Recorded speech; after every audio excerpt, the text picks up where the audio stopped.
Hey, what's up, everyone, and welcome to tonight's D&D One-Shot. So this is the Isle of the Dragons, a little kind of wuxia flavored thing that I've been teasing for a while, and we're finally getting around to running it. Also, Laura, I forgot to ask beforehand, are you going to be on cam tonight, or? Should I be? I mean, it'd be nice to be not the only one that's on the screen, but it's up to you. Sure. Let me turn my lights on. Oh, yeah, there you go. That's a good idea. So anyway, we've got our players here, and we're going to be, we got Lauren and Mel and Ilo, and we're going to be meeting your characters as we get into things here. Yeah. So, bear in mind, well, apparently, this just in, Ilo's got some serious background noise issues.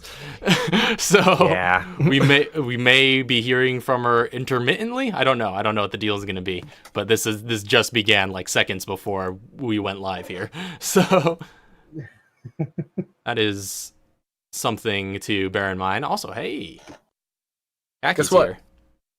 Yeah. Oh, snap, I don't have the chat open. Or Emmy. Yeah, you better get that open. This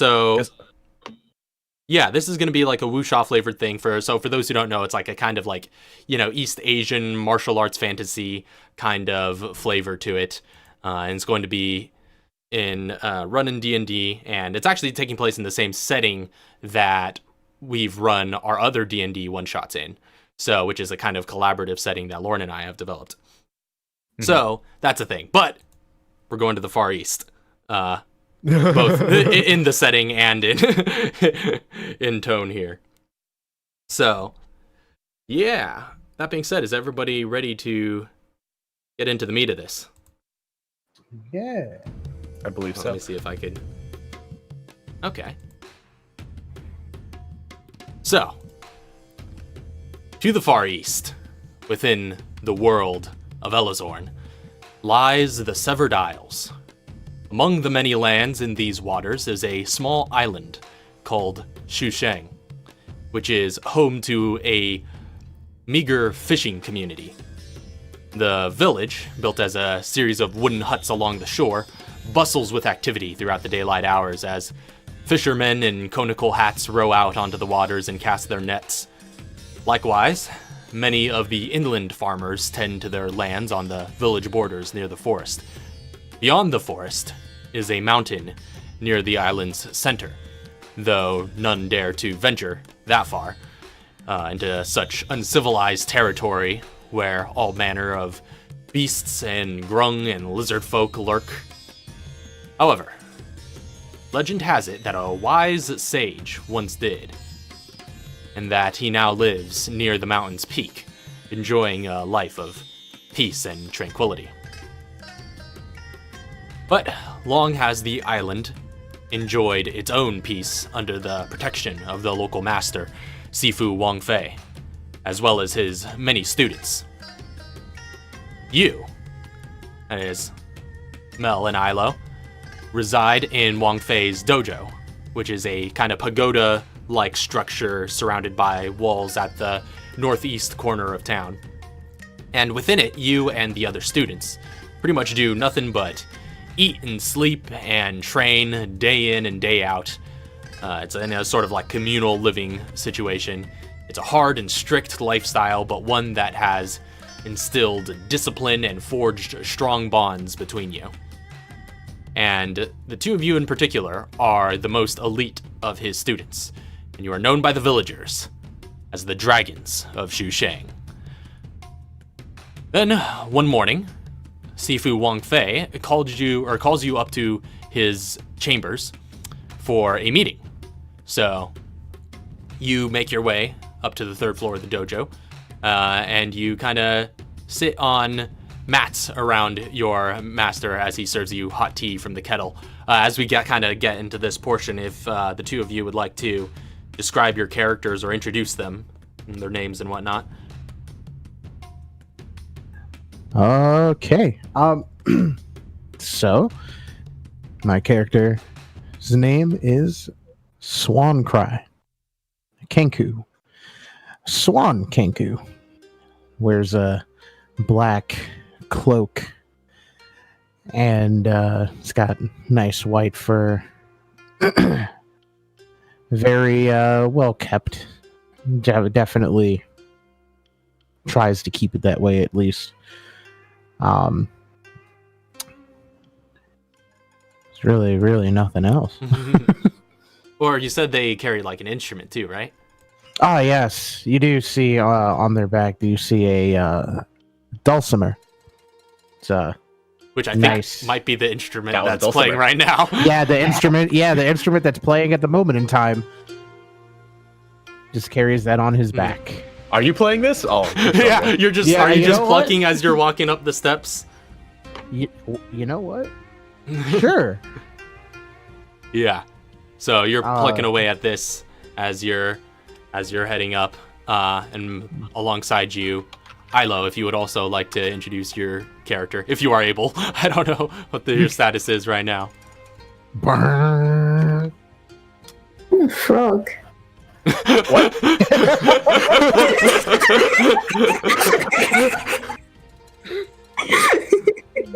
Go on. I'm listening. So I'm a. So my character's about, like 2 feet, 2.5 feet tall. Black and green patterning. Kind of like these deep purple eyes. And I'm not describing character. And just kind of your average monk kind of clothes. Like a sash, sort of like jacket looking thing. Mhm. What's my weapon again? What was that? Oh yeah! Do we have our weapons on us? What was that? Do we have our weapons on us? Yeah. I mean, you would have whatever Yeah. whatever gear you normally carry. It's fantasy. Oh, nice. It's open carry. What Here on my back. was that on your back? B. That's much bigger than I am. You're cutting out. You are cutting out a little bit. It's a spear! Oh, a spear. Oh, okay, spear. Yeah. Like a long spear. It's like twice the size of me. Right. You said Yeah. you're 2.5 feet tall. A frog. Yeah. So she's like this little. I mean, a little frog, humanoid-looking thing. Well, she's a grump. Yeah. So. Okay. Should I send this right in? Yeah. You could deploy your sprite. In fact, you have a character sheet should be in your journal, and you should be able to drag that out as normal. Want we to kind of keep them separate from the other archived characters? Let's put them at the top here. Yeah. They'll say set them in the middle somewhere. Let's go to the top left corner. Okay. Top left. Top left. Look at it. There he is. Or is it I can't draw humanoid frogs. Yeah. Spoiler alert. They look like frogs, but standing. And what's the character's name again? Oh, recall. Recall. All right, so Hey. the two of you are called by Sifu Wongfei, and you make your way up to the top floor of the dojo. And again, you're sitting around on mats. He's serving you tea from a kettle, and he's, it just seems like a kind of a somber sort of mood. And he's talking to you all, and he says, well, I just want to continue to encourage you in your training. The two of you have done very well, and you have risen to such great heights, and I am proud of both of you. And the way you have stood up to be the defenders of this village so eagerly. Never. Everything I have done for the good of this village. I have dedicated my life to protecting this island And I am proud to call you my pupils in that cause. And he sort of raises his cup to take a sip of tea himself.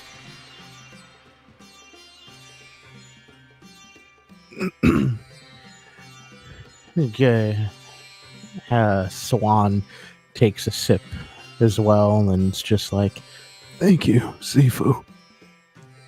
I am honored. And he nods to you, and he's just like, and it's really uncanny. I guess for recall, but you're probably used to it by now. Hearing this sort of discourse. They both pretty much have the exact same identical voice, and it's always really, really interesting to see whenever you're in the room when they're both talking. But he nods and he says, I am now advanced in years, and, well, I sense my time is drawing short. But your training is not yet complete. And so I just wished to make it known to you, if anything untimely were to happen to me, you shall seek out the sage in the mountains. He knows a great deal about the secrets of the cosmos and of Kung Fu.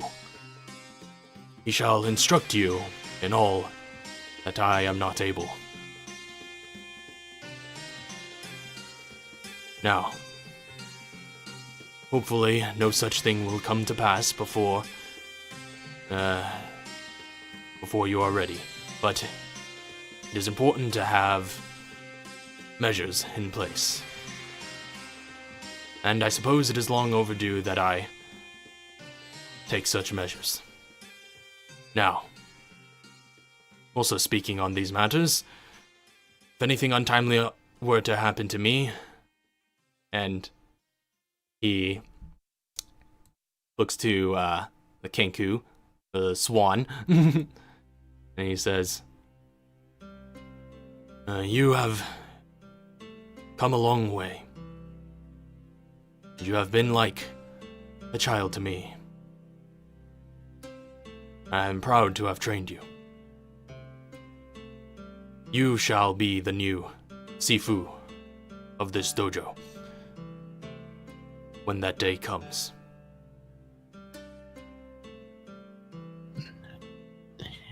He's taken back. He's just hearing that, just kind of like stares for a moment, like surprised.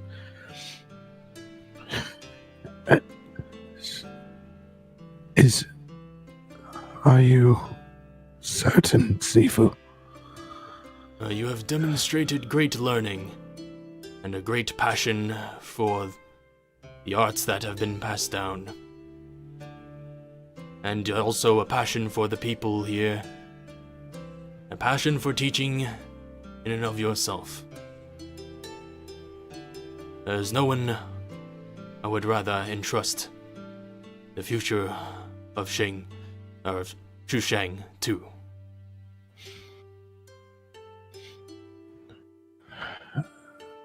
I am honored. Thank you. I will make sure to keep the traditions going here. Very good. Now, with that out of the way, and he pours like a little bit more tea into each of the cups. He's just like, I'm afraid this is the last batch of tea in the dojo. So, if you are not too busy otherwise, I shall have you go to the market and restock. That is your assignment for today.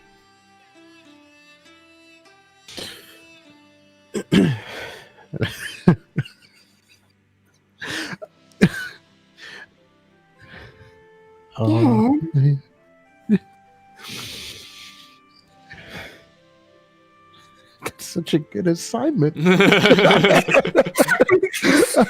Also, he pulls out like a little scroll, and he's just like, the cook is also missing some ingredients, so if you could pick these up while you're out, we need these. Oh my. This is Anything apparent. else? Oh, I love this. He's just I was gonna say, there's this guy that I follow who talks about his time that he spent in the Shaolin Temple. It's basically this. oh, that's so good. You train and you're just like, Sifu, how are you doing? We're out of toilet paper.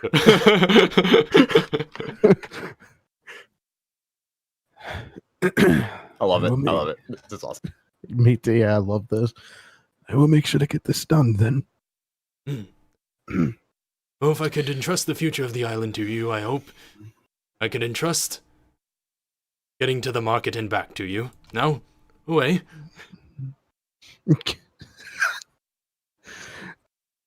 Yeah. He just looks at Recall and is just, Come on, let's go. And so the two of you, How can he do this kind of stuff himself? He must be training. This is training in some form. It's more so getting things done and whether or not you can follow orders without an outburst of annoyance. I think that's just an excuse. Yeah. just keeps on going. So the two of you take your leave and head into the town to search for the supplies and the list you were given. So you head out to the market. It's all bustling and lively. And of course, like, you know, as the dragons of Shuishang, you're both very well known. And so pretty much everybody you're going past, you know, greets you, and everyone's just overjoyed with your presence, since, you know, the students of the Sifu are just known to just spend pretty much all their time at the dojo training at that large pagoda-like structure that is kind of walled around. So everybody knows where you're at, but you're like the local heroes that, you know, are only seen from, you know, in when it comes time to defend this place. But again, you're well known, and during this excursion, you're greeted plenty, and it's just a lively, happy atmosphere all throughout the island whenever you guys have the opportunity to go out and about. Trying very hard not to touch anyone. Okay, yeah, you're very cautious, kind of keeping your distance, but you know, and everyone's still just like eager to please you guys wherever you go. So you go out, you have no problem securing the ingredients and the restock of tea that you were sent for. So you guys make the day of that.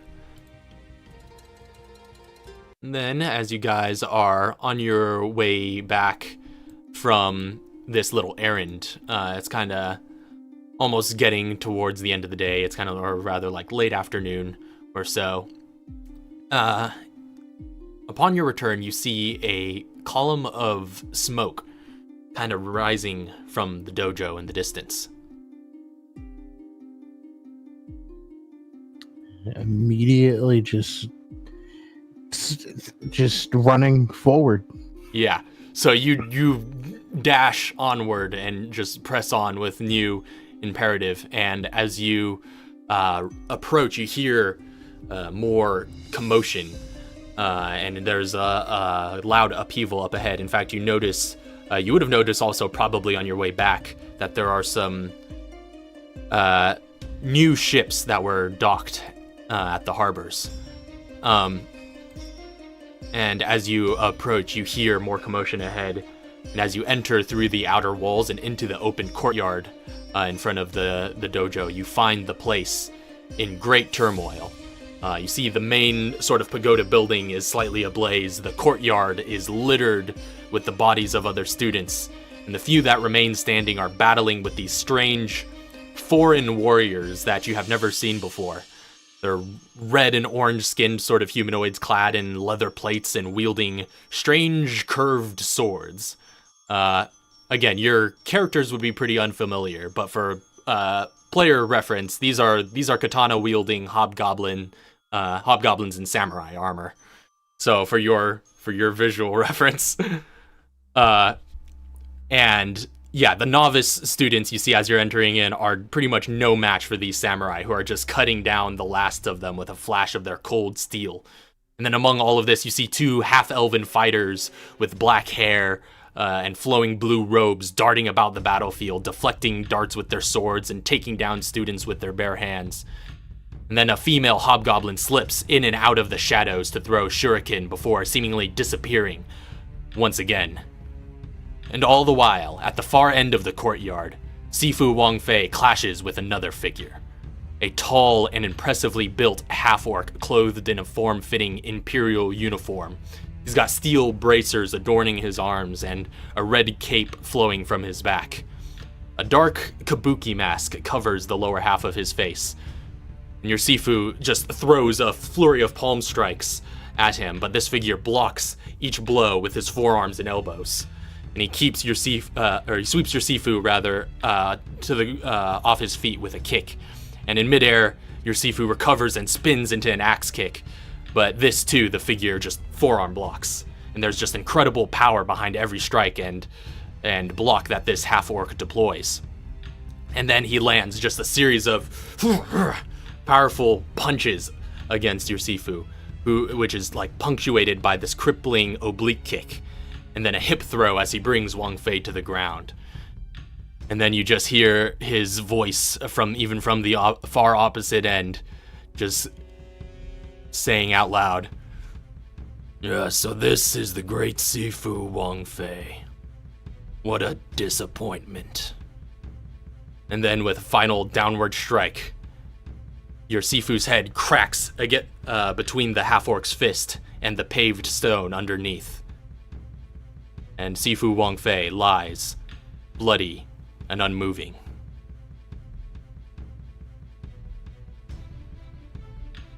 That was And quick. yeah, and upon seeing this, the hobgoblin samurai all raise their katanas and cry out, "Arrgh! Sensei Shinobu has conquered Shuishang! This land belongs to the Empire!" And all sorts of other just like mad sort of victory cries like that. And you guys are just helpless to do anything as you watch from the front gates, having just arrived towards the end of this conflict. And as you guys are standing there, a few of them start to take note, and kind of as there seem to be finishing with this battle. And you're severely outnumbered right now. There's like a small battalion of these hobgoblin samurai, and then those three fighters that you'd seen running around, and then their leader. Easy, we fight them all. No, so Swan looks over and is just, We need to go now. Where are we supposed to go? The sage. It's all we can do. There's nothing else we can do here. Trust me. I want to fight them all. But that would be suicide. We need to go. Fight another day. Fine. and it starts. So You're heading out. yeah, so you start booking it. And then like a few of like the errant, hobgoblin samurai seem to take notice of you and try to like run after you, but in their, heavier armor and your, just like far superior speed and agility, you're able to outpace them and lose them within the village. But you see, just behind you as you're heading out into the wilderness, that this fighting force seems to be overtaking the village that you once swore to protect. And now with the dojo fallen and the village's protectors no longer around. You feel guilty, but you know there is nothing you can do as you head in the direction of the forest and towards the mountains where the sage is rumored to reside. And so, you have to leave the village behind. So, you guys pretty much disappear into the forest that night, the night of the incident. And you travel for a good bit and probably rest overnight before picking up travel again in the morning. And you know that these can be quite dangerous parts. You've heard of some of the things that people that have dared to venture this far have seen. But you press on, not really entirely sure where you're going, but you press on towards that mountain, as that's the only clue you have. So, is there any, conversation or anything you guys would like to do, or anything you want to sort of go about doing? You're now in travel mode. Oh, I guess you're the master now. Too soon. You knew this was gonna happen.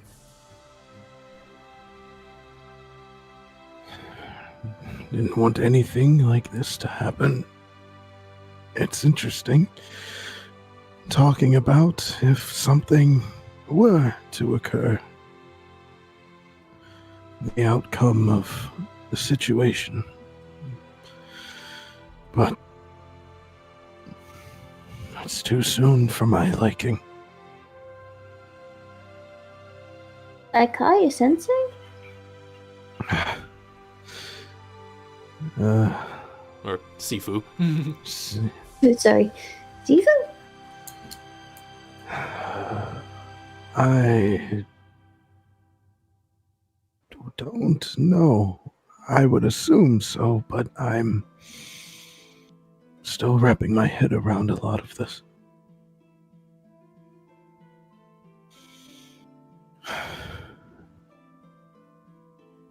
He just keeps on going. He's still in shock. So yeah, still in shock and reeling from the previous day's events, you press on. You tread into the humid and murky forest, which is crowded with green pine trees and other natural terrain. And the unpaved ground is pretty difficult to traverse, but you manage to press on with your... You've been trained for a lot more than the average townsfolk, and you are able to make your way into it.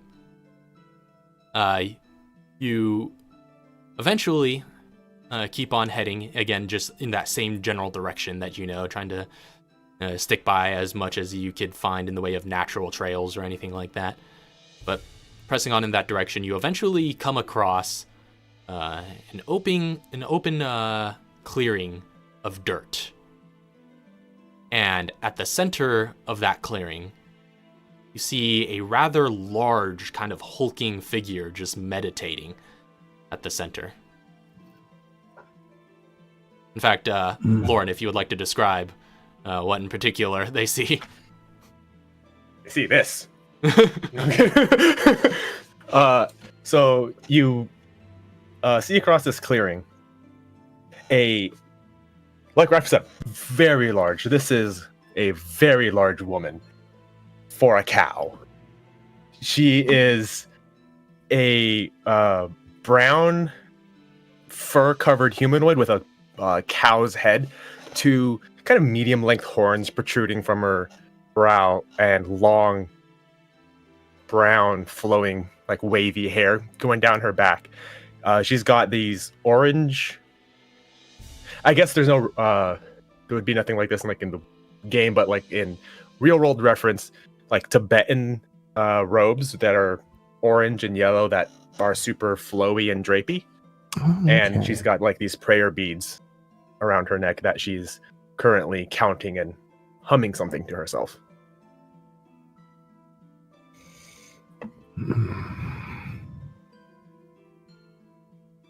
That's a large one over there.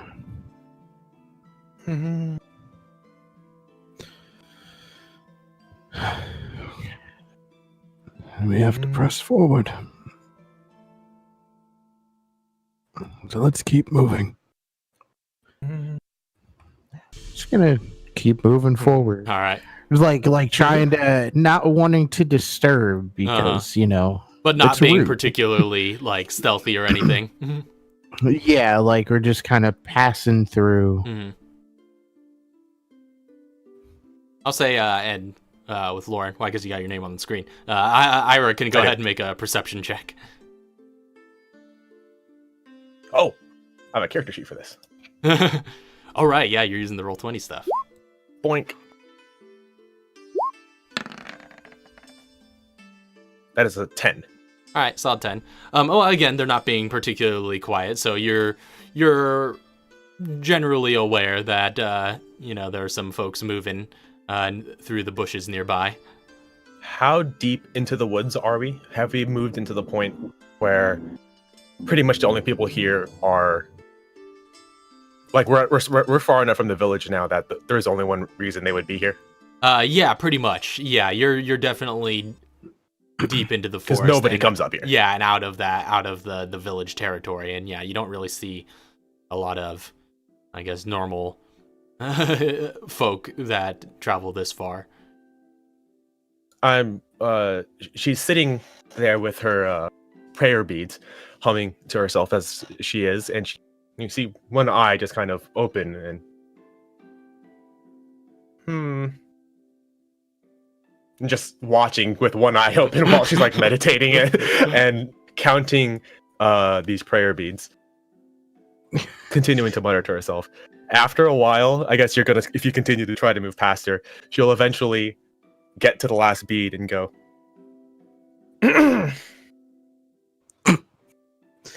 That's so good. So upon that, Swan just stops and just turns around and I'm sorry. Didn't mean to disturb whatever you were doing. Are you lost? Not exactly, no. Well, you seem lost, regardless of whether you know where you are. Just passing through, heading to the mountain. Then lost you are. Why are you heading to the mountain? Nobody comes here. To seek out the sage. Fascinating. Well, if it's the sage you seek, then it is the sage you will find. I am a pupil of the sage.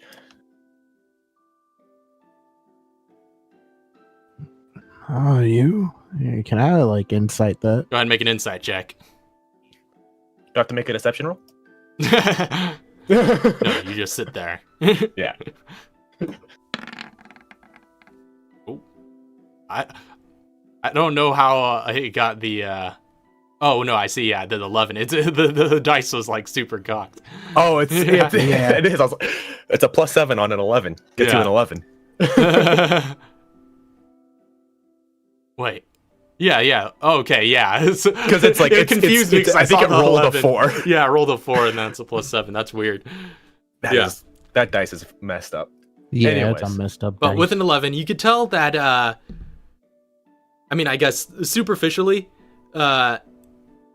she seems pretty straightforward.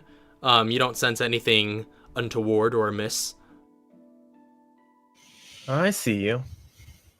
I will let you know that I cannot lie.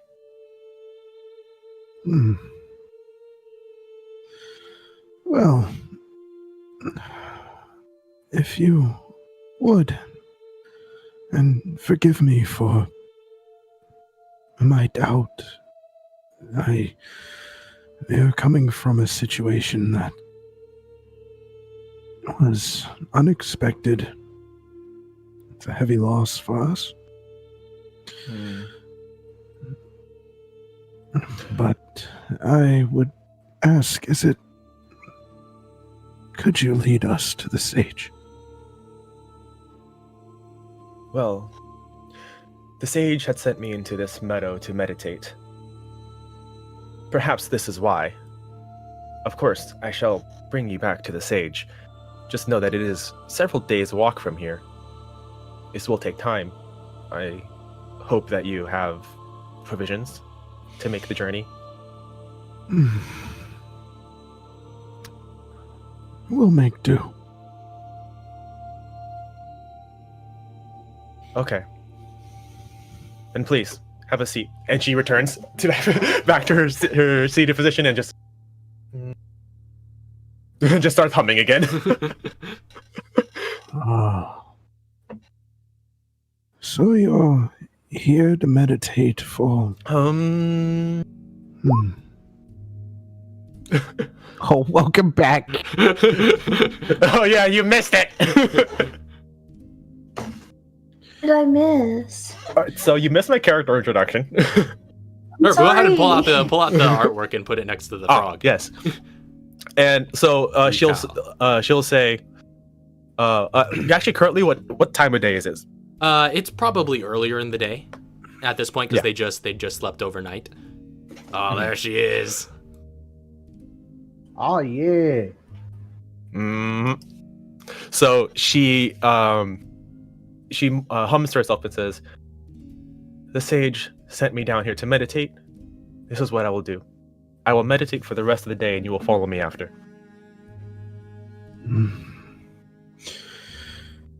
I suppose we will all go into meditation then. Enough time to clear our minds. Relax. And he will take a seat. All right. Any water nearby? I'll say you can make a make a survival check to see if you could find any in the immediate vicinity as Swancry sits down cross-legged next to Ira to meditate quietly. Well, I guess Ira's not too quiet, but Normal roll. 13. 10, 11, 13. We just need a 12. nice. All right. So yeah, you take a look around. Eventually, you do catch wind of what looks to be a sort of. It's not necessarily like a pond, but just seems to be like a sort of puddle that hadn't yet subsided from the last storm. It doesn't look too clean necessarily, but it is water. Frog, I'm gonna jump in that All right. So you jump in it and water. soak for a bit. Splish splash. Ira Yeah. lifts an eyebrow and just says, Your friend. Is she also going to the sage?" Yes, the both of us are making this travel. Which was Rikel What is her- he or she? I can't remember. That's true. She. Your frog. Oh, it is she. Okay. Yeah, I know. I mostly Your noticed the frog. frog part. Pay attention to that. What is your friend's name?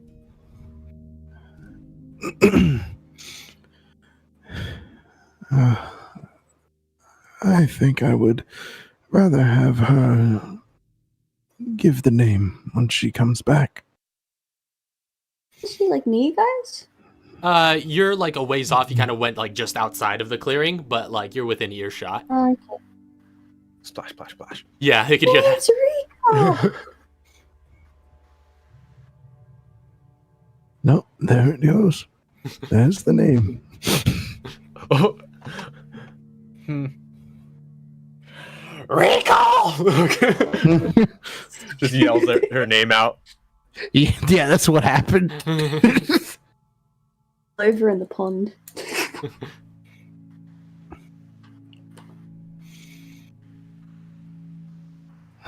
Yes?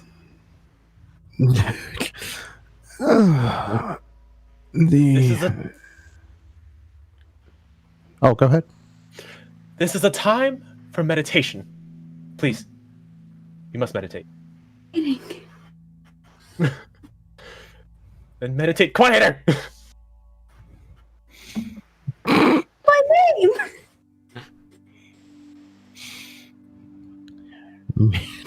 Meanwhile, these two just bickering. Swan just sitting here like.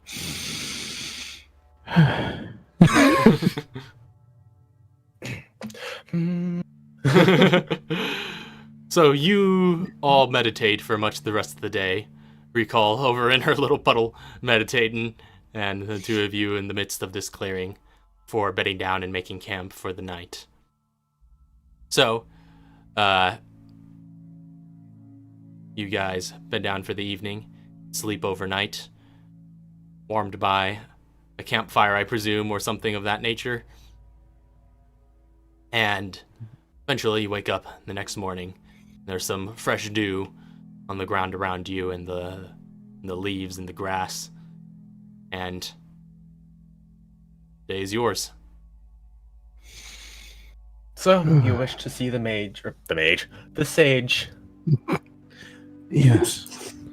Well, you've cut my meditation time short, but I am certain this is why he sent me down here in the first place. Please follow me. And she Of will course. get up, and you see that she has this. She uses it like a walking stick, but it's this giant, like, steel pole that she just lifts and just. And there's a large platinum, or a large, polished steel dragon's head on one end, and she uses it as a walking stick that she marches forward with. It's quite the item you have with you.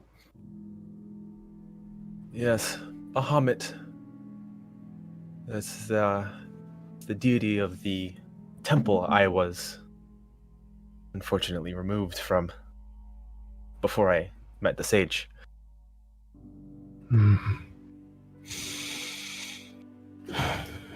How long have you been a pupil of the sage? Been a pupil for how long? It's been like a few months at this point. I've been here for several months, but only a pupil for 2 or 3.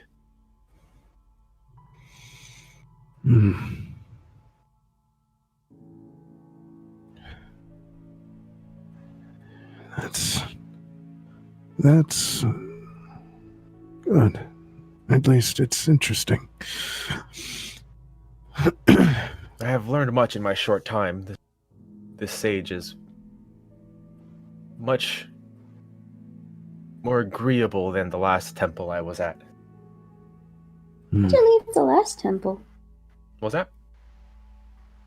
The last temple. Why'd I leave? Yeah. Well, I didn't leave, per se. I was removed from the last temple. I was forcibly evicted by the abbot. What is How the come? abbot? Okay, so there's 2 questions. I was removed because they did not like having to deal with me anymore. I am different from them. They didn't like that.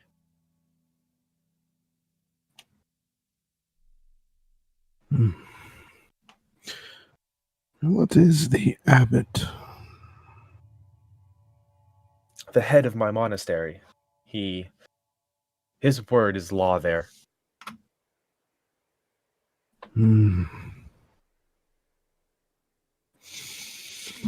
I'm sorry you were removed in such a way. Yes. I am unsure if I eventually wish to return to there. That monastery was my home, but I must find some place which I can call home once more.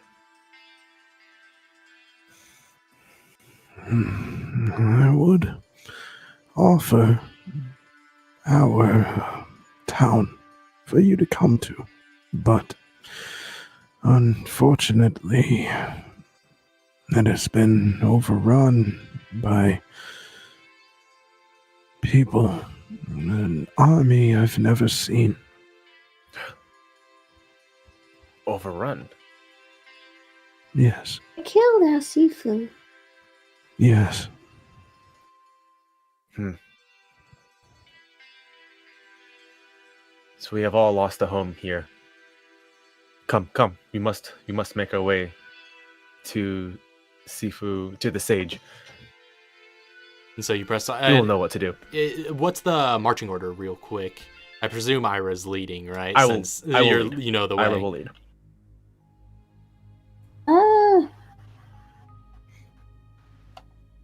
Well, I mean, like, I got, I'm probably the slowest out of the group, so I'll probably be at the back. All right. And I'll say, Ira, go ahead and make a perception check. You know the path fairly well, so this is just to keep a lookout as you're at the head. Perception.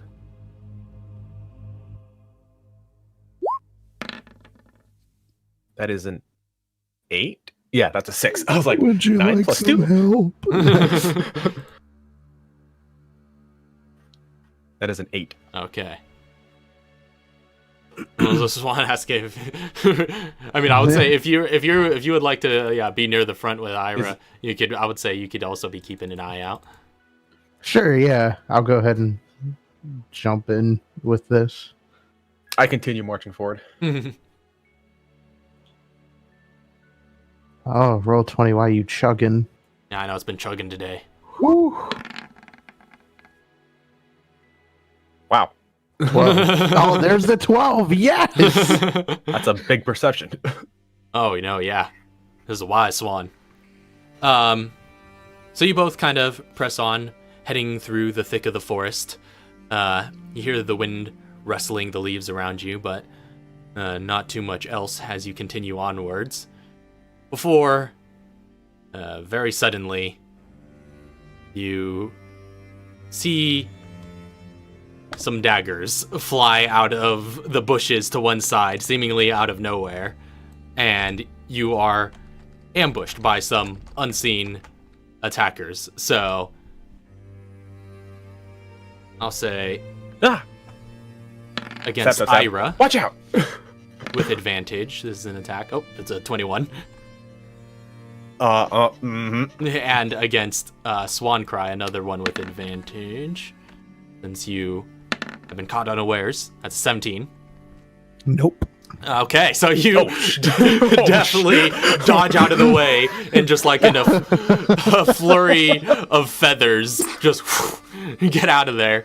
Well, Ira, you just like ping, his dagger sort of like clings against you. You take. Well, first I need you to make a Constitution saving throw.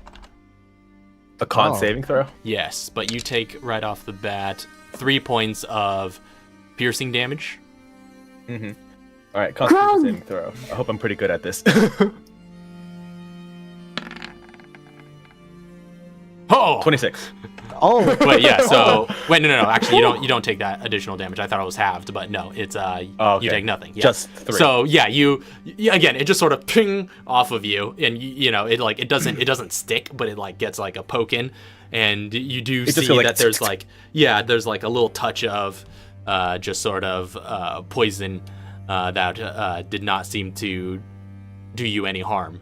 And is it? From the grung yelling grung, is it grung? As the grung yells grung, you see 5 little green frog-like creatures leap from the bushes, just like crying out in a sort of like a battle cry, just like, and and recall, you would know that these greens, they look to be like a hunting party of some sort. and they seem to have ambushed your group. So I need you all to roll for initiative.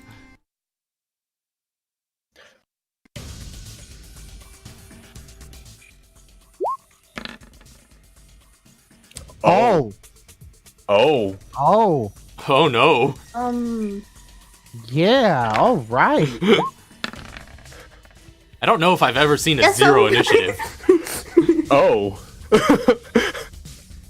That's. Oh. Yeah. Uh-huh. Yeah. Oh. So that's Did we interesting. both roll a 1? Yes. Oh.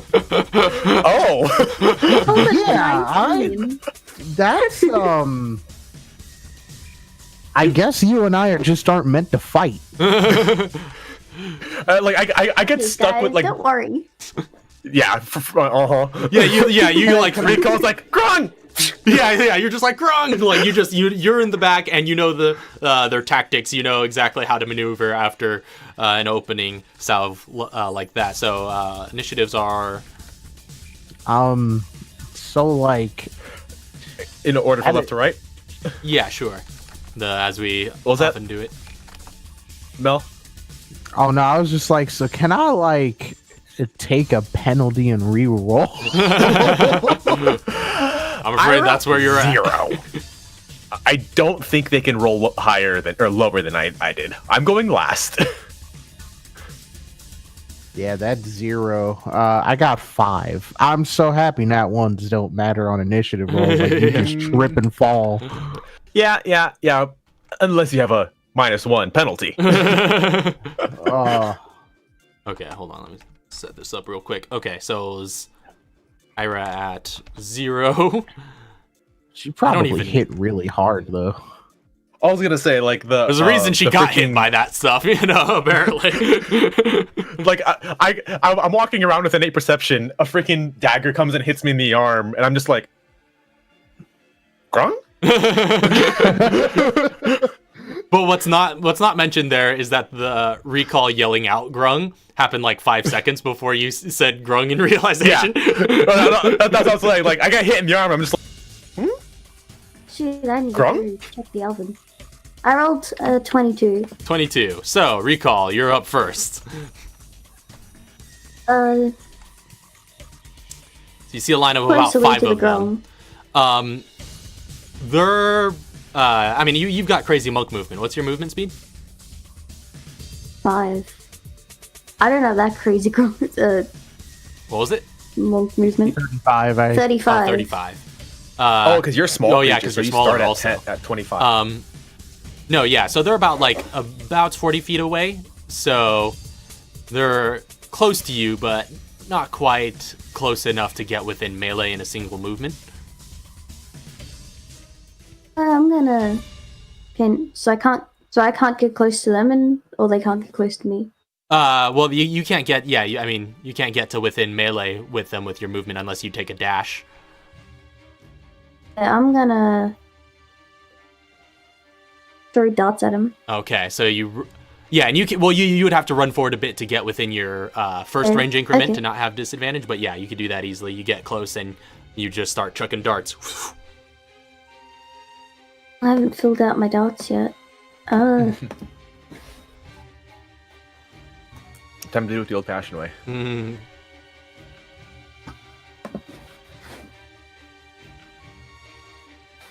It's hard because my oven's going off.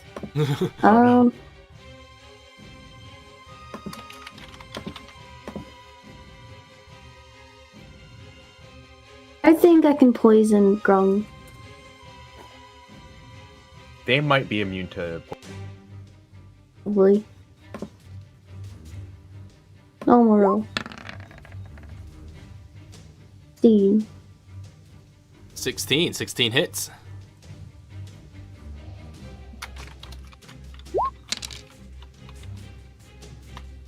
Five. 5 piercing damage to that one. An extra attack, and I'm gonna hit it again. All right, same target.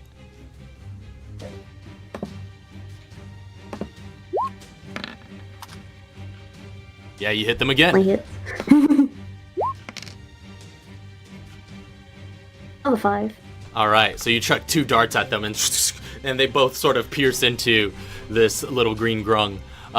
He seems quite severely hurt, but is just sort of barely standing. Is just like, and kind of falls to one knee. It's the end of her turn. All right, next up, the grung are all going to take their turn, and they actually, with their frog-like leaping ability, they just spring off of their hind legs and leap their massive leaping distance to get up close to Ira and to Swan Cry. So 2 of them are going to sort of gang up on Ira and 2 on Swan Cry. So there's going to be, and the one who got messed up by recall is basically going to like yell out like a traitorous sort of phrase in grung and kind of charge after her. But the 2 that are on Ira are going to attack you with daggers. It's 20. Why? And a natural 20. Yes. So Those hit. Yes. I mean, they apparently are really aggressive against minotaurs. So you need to make a I'm con still standing save. there, just like getting pebbled. Just like, hey, what are you doing? Hey. You need to make a con save against both of these. I hope I can wait at this.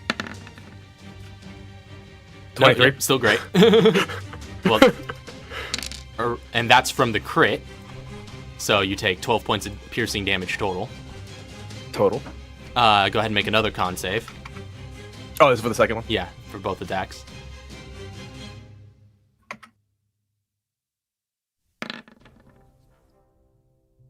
It 15. still saves.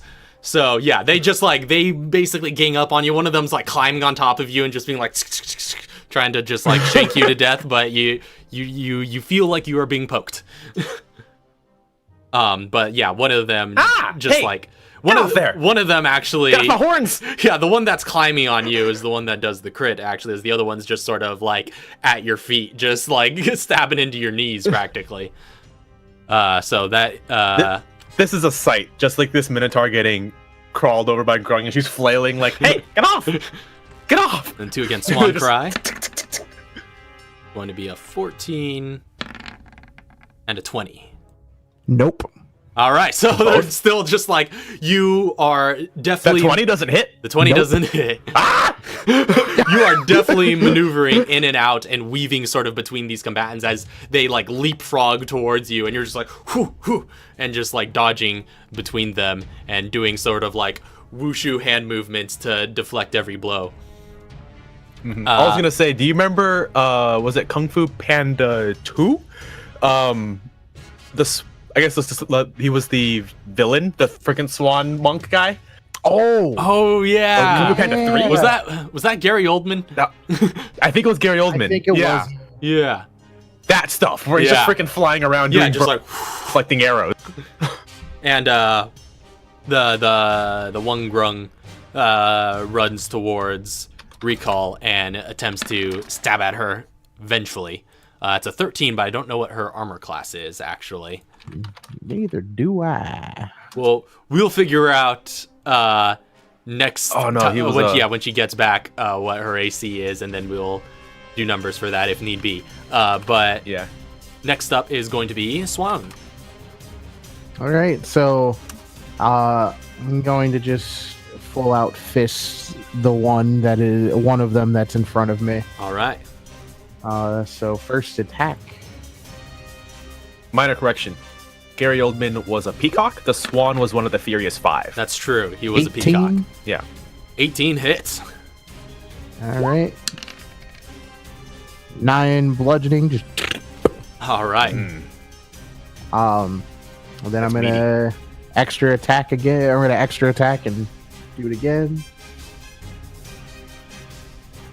So this is against the one of the ones that was attacking you, Yeah, and this is both against the same target.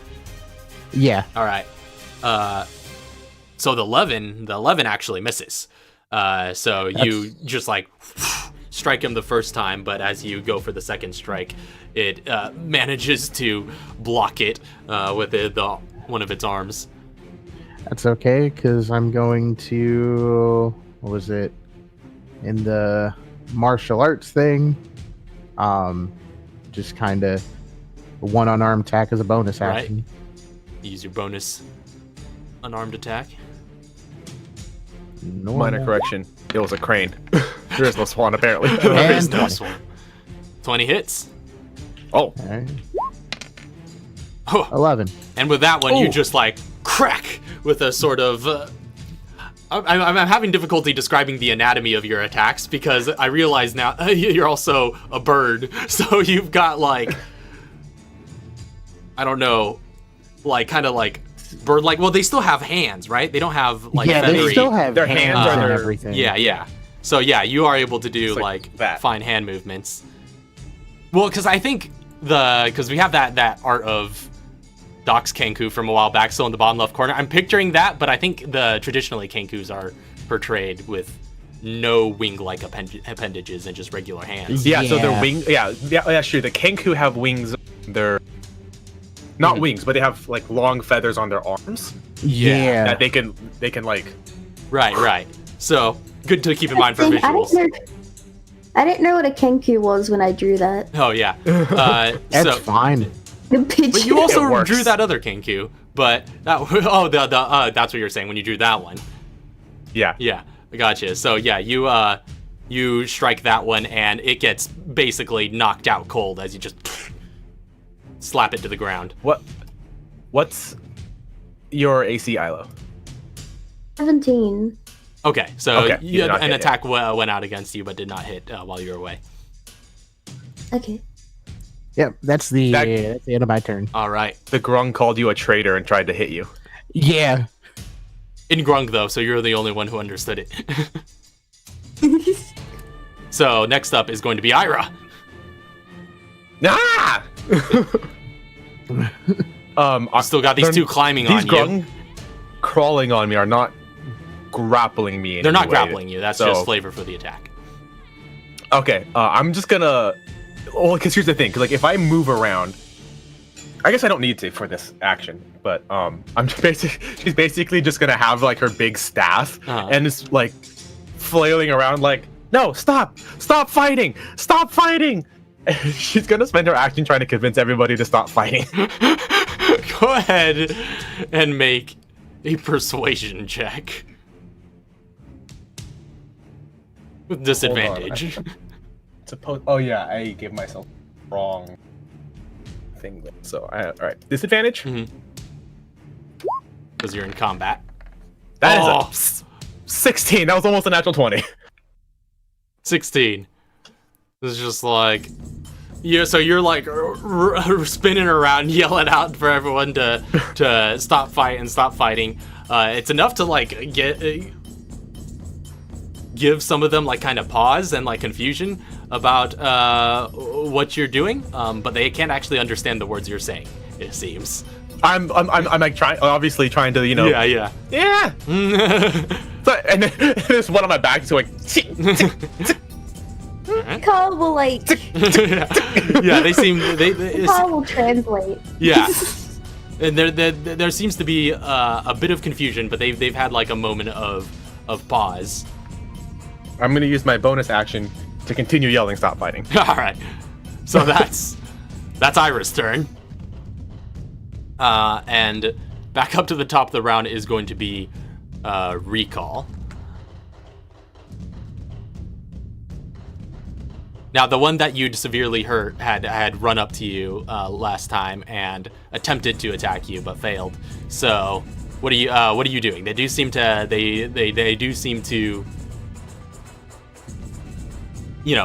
be pausing a bit after Ira's gesture and after your translation. But what are you gonna do? Recall will shrug, and also say stop fighting. All right. So, I guess if you're sort of continuing this pattern, you may have lost your natural 20, but that is a decent... Wait, no, that was perception that you rolled on that. Perception? It says perception on The Oh, it does. what's so? It's the same. No. Hold on. The charisma. Yeah. It's Okay. under Yeah. charisma. I clicked on the wrong thing over here. It would be -2 actually. I think. Oh, jeez. Oh, -2. So from what? Yeah, perception. But it's if I say kinda rolled an It'd be 11, so it'd be 9. 14. 14? Oh, what? No.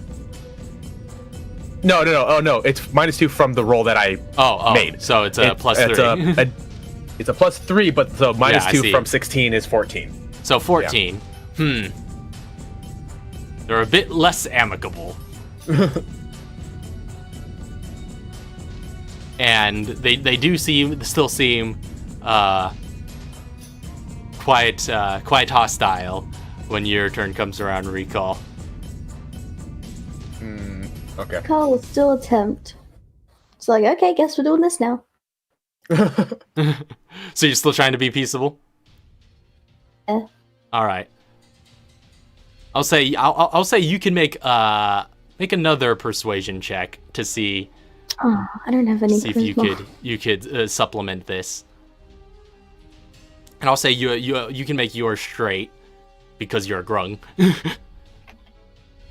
What was that again? Was that Persuasion. persuasion? Oh no. Good roll. Good. That's not a good roll. Oh no. The one that is like peppered with your darts in front of you is just like giving you like the death glare and looks about ready to pounce on you.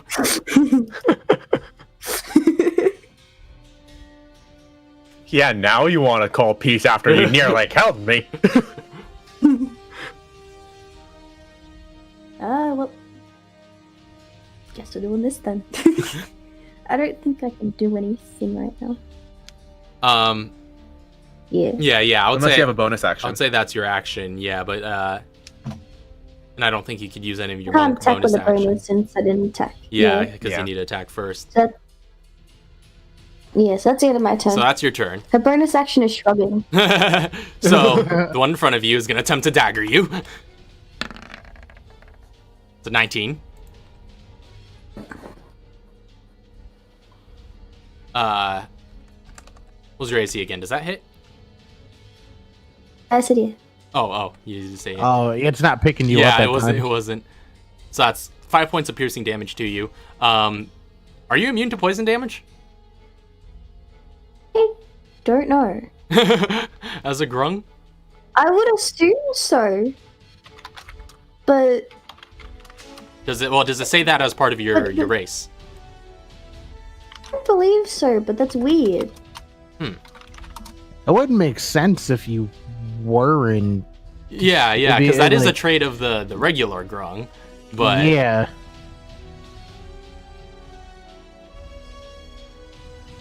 hold on, let me double check. Yes, you are something immune to real poison damage and the poison condition. quick. Okay, yeah, there it is. Yeah.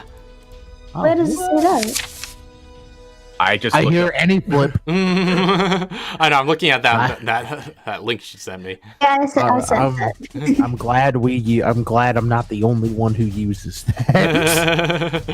I'd never seen this before she sent it, but yeah, okay. So we got confirmation though that you are immune to poison damage, so you don't have to make any saves, but you do take that damage.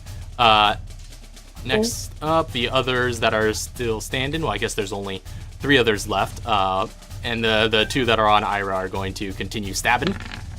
It's a 14 and a 10. The 10 does not hit. All Or right. the 10 is the only one that hits. Wait, hold on. What? No, the 10 does not hit. I am I'm all wait, backwards. hold Wait, on. what? Woo. Wait. Yeah, the 10 is the only one that doesn't hit. Oh, okay. So you get hit once. Yes. So you take 4 points of piercing damage and make a con save. Okay. And then the one, though, there's only one left on Swan that is going to make its attack. 22. That saves. You said Nope. 4 So- points? Yep. And then doesn't hit against Swan. And that is going to be the end of their turn. Next up is going to be Swan. I just hearing the whole like don't fight things. Swan is just like that ain't an option here. Now, right? It doesn't seem like they care. So just gonna see if I can knock out the other one that's in front of me. All right. I'll let it be known. Hits. Jeez, man. 7 points of bludgeoning to him. Oh, I should mention, as Swan is going in and throwing these punches, there are these like insignia runes that are just kind of like on the hands. So yeah. Like on your palms and stuff like that? Yep. Oh, interesting. They glow whenever you attack? Yes. Or are they just there? Whenever I go through to attack. 17. 17 also hits. Mm. Against the same target. Yep. Oh yeah, this guy's also just like you knock him out with the swift strike to his jaw, and the grung collapses to the ground. And then how? So I assume I'm like right next to Ira. Yeah, pretty much. Can I just like bonus action just the one that's like sitting right on? Yeah, you go ahead and make your attack. Watch the horns!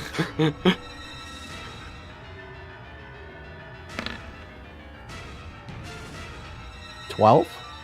Just hits. 10.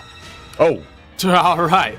So with that one, yeah, you're attacking the one that's climbed on over top of her. Yeah, and you just like a. the one that crit me? Yeah, just like Yep. leap up and just pow, just like you send an upward strike towards it, and you manage to actually knock it off of her as it goes flying against the ground and rolls a couple of times, and this thing is now covered in dirt and is just like, it looks like it got really messed up by that strike that sent it flying.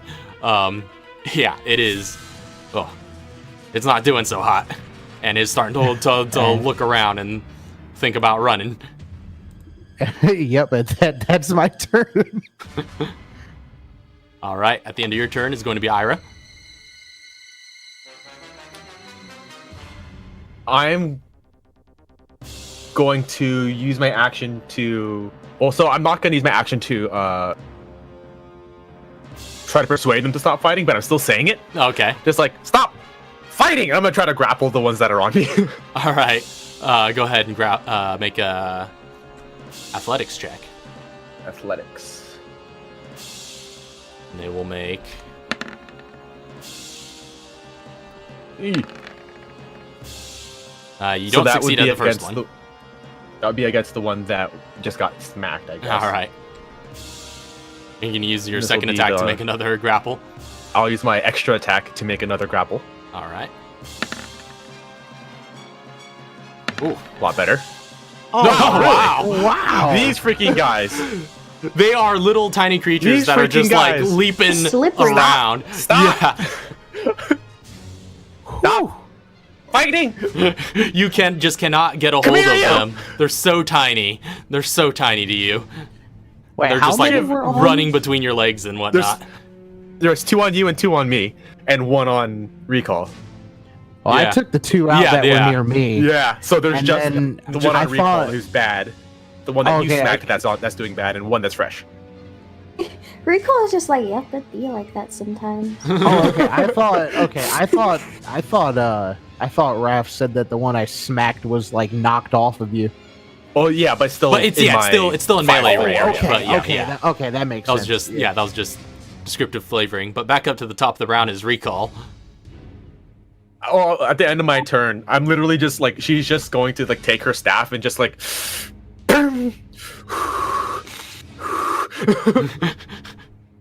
to start breathing exercise in the middle of getting stabbed. Recall's gonna Just this scrum's right in front of her, right? Right. Jab with the speed. All right. Chip chip. Jab him with the Oh, speed. I didn't put the speed down either. Oh no. What? The sadness. Should be the same bonus as your darts, right? It's a +1. Oh right. Spear is strength. Unfortunately not. Oh, spear Finesse. strength. Yeah, boy. Snap, son. I didn't realize that. Isn't it a martial weapon? I mean, no martial Oh, that's weapon. true. Monk Yeah, it becomes a monk weapon for Right. you. That's true. That's so right. Yeah, it's a monk Monk weapon, so it Yeah. takes on your unarmed strike stats basically. Yeah. It better not be my strength because I have a 0. Yeah, you can treat all of your martial weapons or all of your monk weapons and your unarmed strikes have the same bonus to hit. The damage changes if it's higher for the weapon. Hmm. I want to use both my hands for this. All right. Both my little Little timey grabby grabs. froggy fingers. Uh, Froggy fingers. So 14 hits, and you just like and skewer this guy, and he's just like after with all of his aggressive flailing, he just like goes Oh, no. still on the Oh, edge of good your night. on the edge of your. He had 1 hit point left, so he just goes limp on the edge of your spear, and he's done for. That's frog legs. Ira's. Wait, whoa! Damn! What'd she say? Let's have frog legs. Like Ira sees this happen and she's just like, no! No. Is that Recall's turn? Yeah, that's All right. At the end of your turn, the grungs are up next, and the 2 that were remaining that Ira's been trying to wrestle with and get a hold of, they seem quite panicked by this whole affair, and they are gonna like drag the 2 unconscious grungs, like grab them and just sort of like, you know, like they're just in the middle of a war zone for them, just like start carrying them away and just like and starts talking to each other in grung, which Recall could understand is just like basically sound in the retreat, just like, oh, we need to cut our losses, and they start dragging the 2 unconscious ones away. We need to cut our losses. But yeah, I was those- going shout to- out to the drone, just like, do you want this one too? they do not seem to be coming back for that one. And they just like disappear back into the bushes if you would let them retreat. Or if you don't want to let them retreat, you can make opportunity attacks, either or. You'll let them retreat. Mm-hmm. Ira will walk over to the impaled one and like slow, like really just like cradle it, this tiny body in her big ass hands, and just like, oh no, oh you poor thing, oh you Oh. deserve a proper burial. But, huh? This is a ground. They're gonna replace him anyway. All life is precious, whether small. The grounds. Grungs are beautiful creatures. I feel like that's not aimed at me. You're a very beautiful creature. Weird.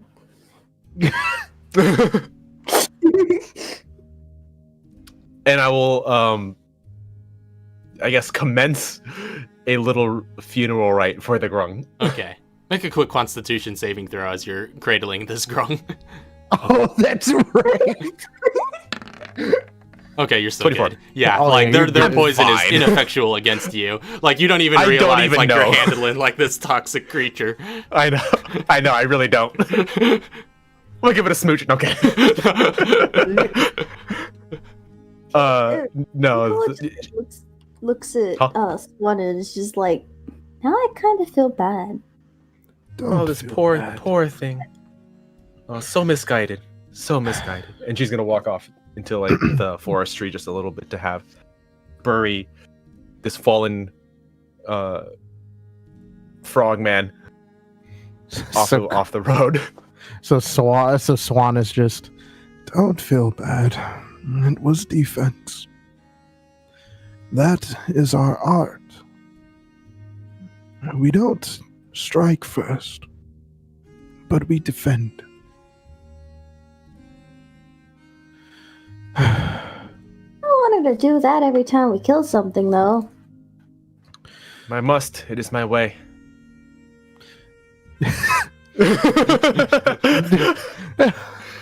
It's different practices. And so, should we unfortunately have to take a life, we at least know one who will bury them. I'm just going to take this grung aside and bury it next to probably like 5 other grung corpses. Yeah, there are a lot of grung around these parts, but you do give it a proper Every time I come burial. across a dead creature, I'm just like, and I have to bury it. So you're there for a little bit, take some Mhm. time, perhaps even a short rest's worth to bury them Of course, I'll take a short rest. before leading the party, continuing along the path. The rest of the day goes pretty much uneventful, just more trudging through the forest before you guys bed down for the evening.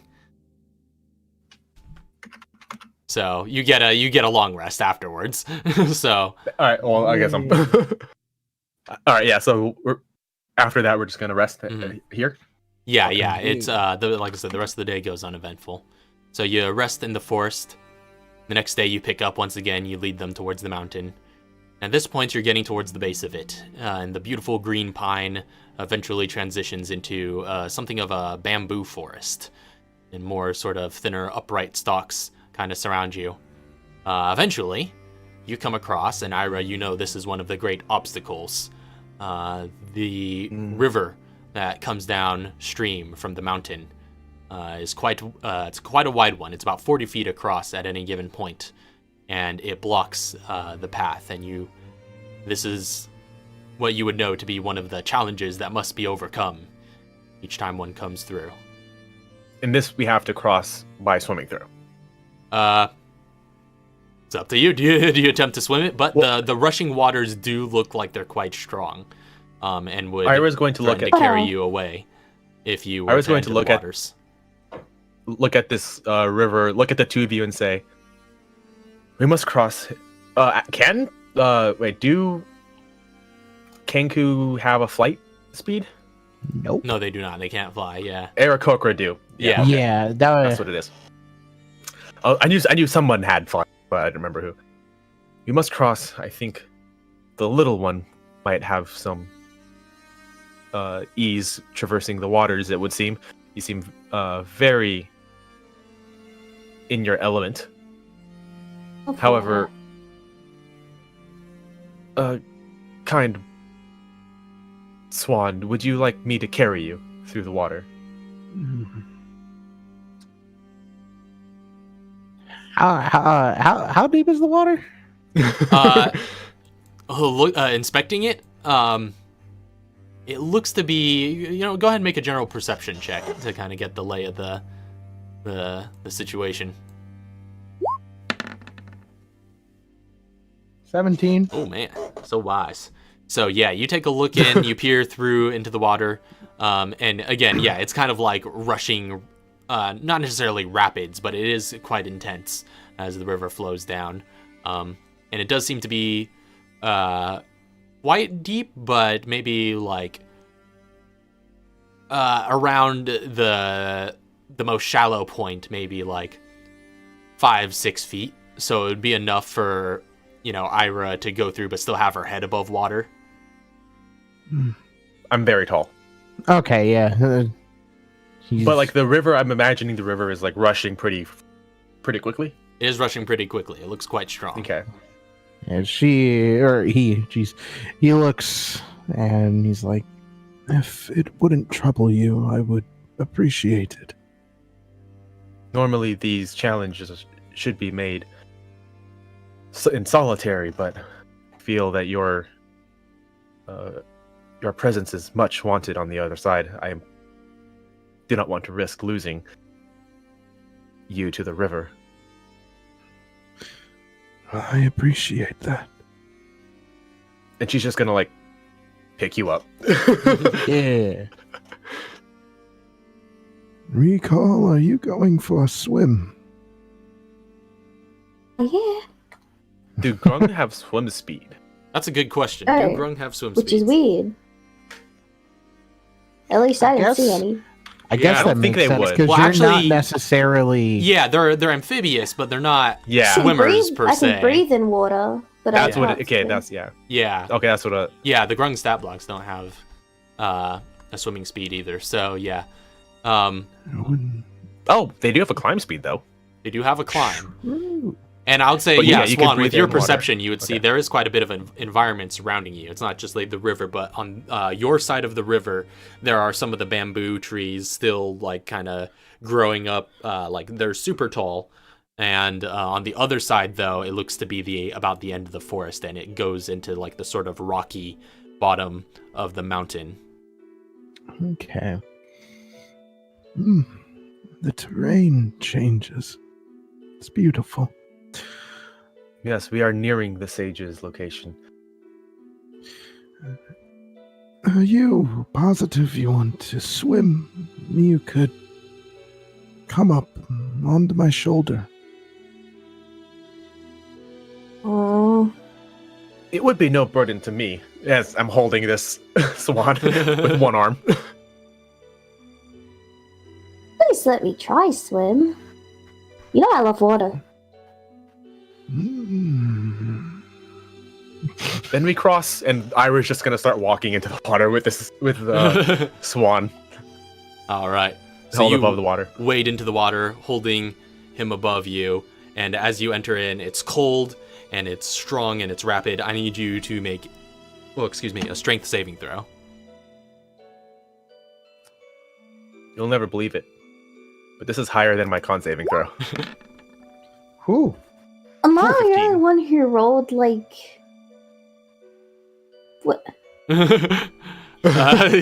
So you wade into the waters, and again, it's very strong, pressing against you, and it threatens to overturn you. But you press on, and you just manage to keep your weight and walk across on the floor of the river, and with this holding this kenku up over your head.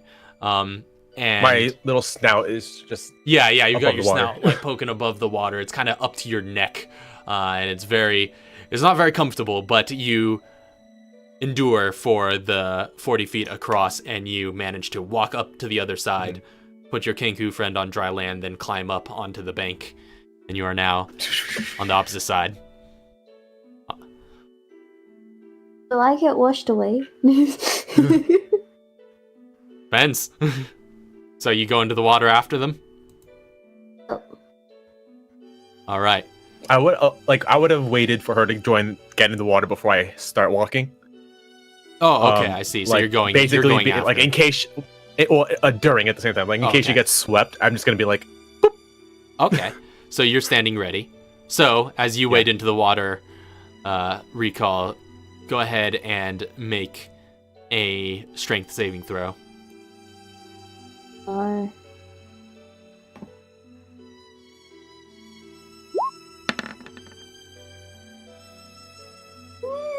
So unfortunately, as you go in and you try to, you're good at swimming, but you try to swim and you try to keep your head above water, but the current is just too strong, and it starts sweeping you, and you start getting pulled away. Ira, make a athletics check to see if you could get that grip before she goes out of your reach.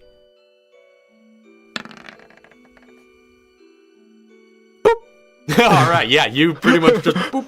Just like, yeah, you see her start to lose control and start like getting swept away by the current, but you're just like, oh no, you don't, and just long reach, just catch her before she goes too far, and then pull her up as well and walk across. I'll put it on my other shoulder. Yeah. I'm not poisoned. That is true. That is true. Oh man, that nat 20 too. I didn't even need it. I know. Yeah. So, I like how there's like She's just walking through this extremely poisonous jungle, and she probably has no idea there's poison. No, yeah, she is probably completely oblivious to the fact. Completely oblivious. All right, but all of you are now on the dry bank on the opposite side, and the grassy sort of dirt forest floor is transitioning into rocky terrain as you begin your trek up the mountain. So, this is the ascent, and the grass underfoot again is being replaced by this rocky slope, and the incline grows steeper and steeper as the winds pressing down from the peak grow stronger and stronger. But you all march onwards. As you continue on, you get and start getting towards the peak. The wind maintains its strength as the air grows colder the nearer you get and the higher in altitude that you get. I need all of you to make Constitution saving throws. I feel like the journey to get to the sage was a cakewalk for Ira. No, yeah. The first time. You are uniquely qualified built to find to get him. here. It was destiny, Ira. It was destiny. Clearly it was. You said Constitution save? Yeah, Constitution saves from everybody. Oh no. Oh, same. Look at that. The frog with the Wow. highest. Okay, all right. So Ira is pushing and leading the way up as these cold winds just like blast you on this long trek up the mountain. Swan, actually that was Ira that did the 11. So We both did. yeah, both of us. both Me of and you. Swan got 11. So Ira, this is normally like no trouble to you, but in this particular day, the winds are quite intense. And recall, you are just like bundled up and doing everything in your power to stay warm. You actually keep yourself quite well. But Swan and Ira, you both take 20 points of Wow. cold damage, What? and you both have a point of fatigue. Whoa. I was just Alright. like cheering you guys on, like, yay, you got this. But, Ira, you know that the journey is almost over. You press on and you press on, despite the fatigue and despite the overwhelming, or I guess exhaustion is what it would be in normal D&D. Yeah.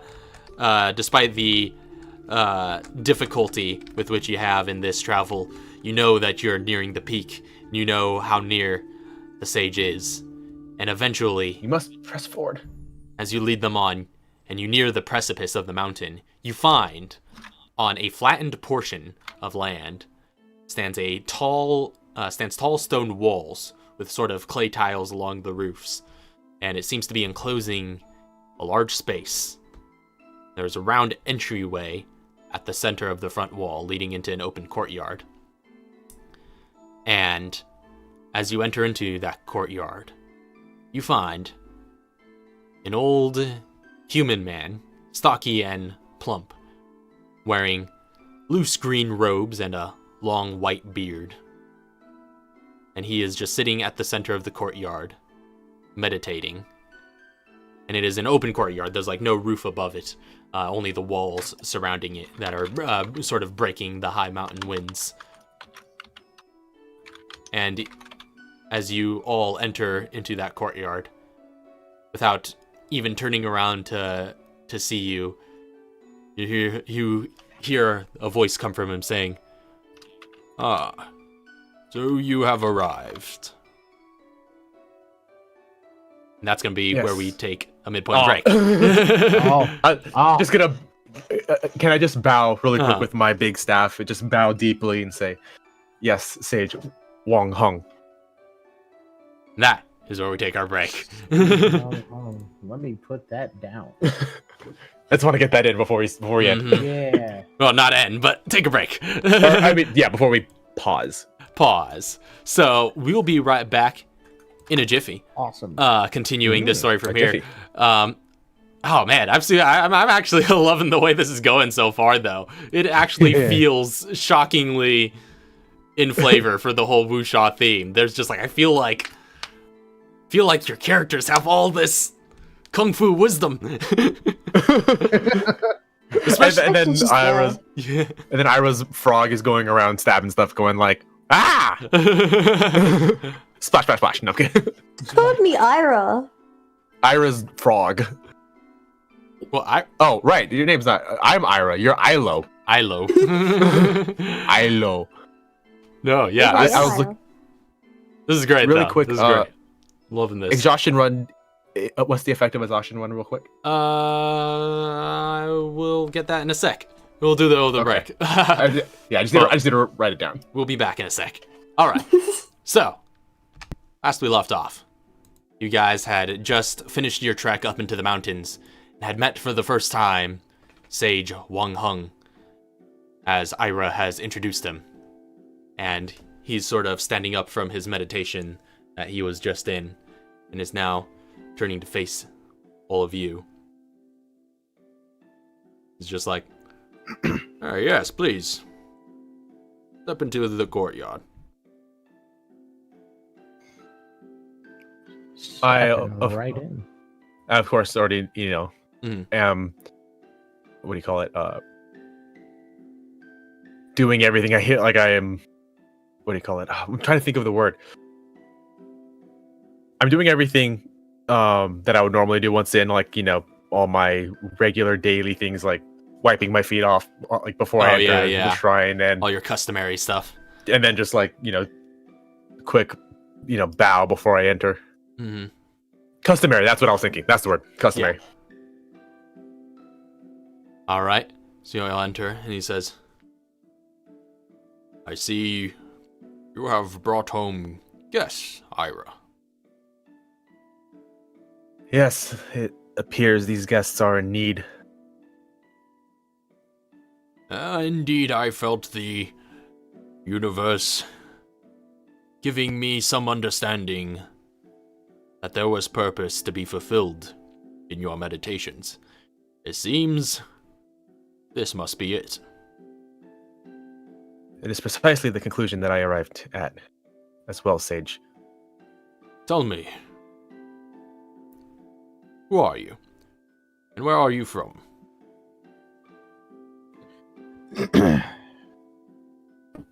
My name is Swan Song.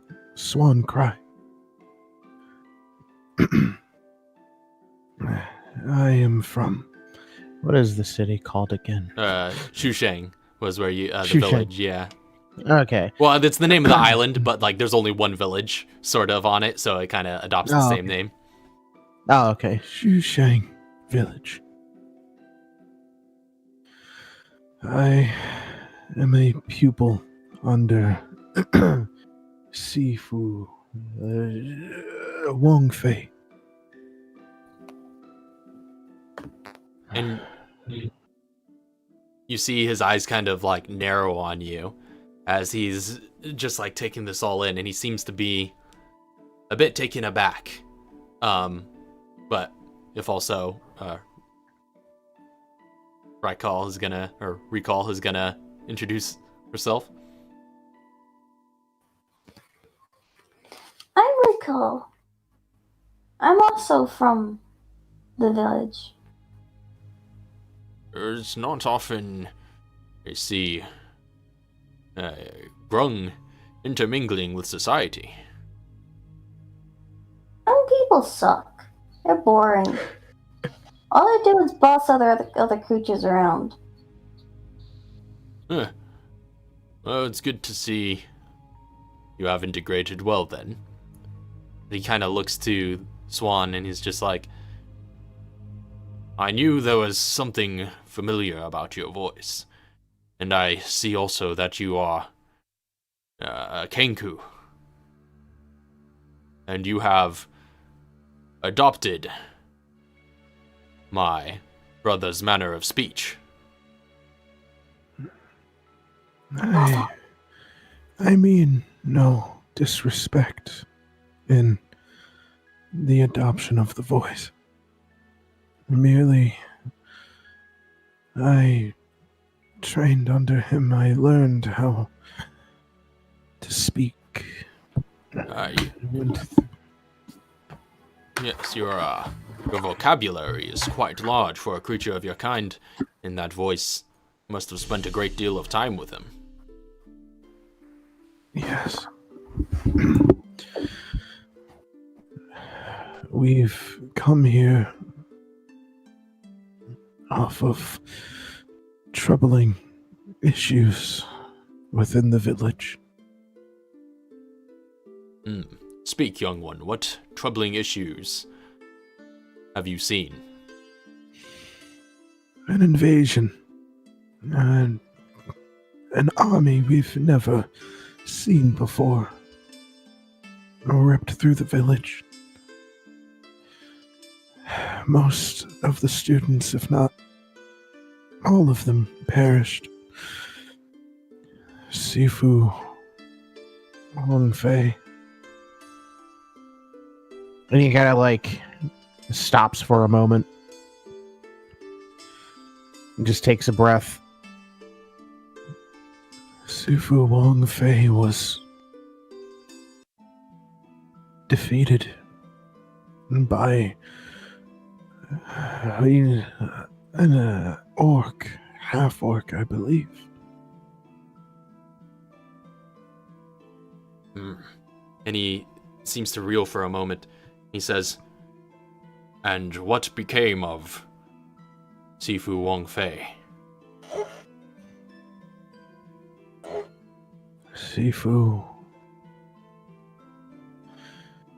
was killed. And his quite hard and sort of stoic resolve seems to falter for a moment as he closes his eyes and just takes a deep breath. It's just like,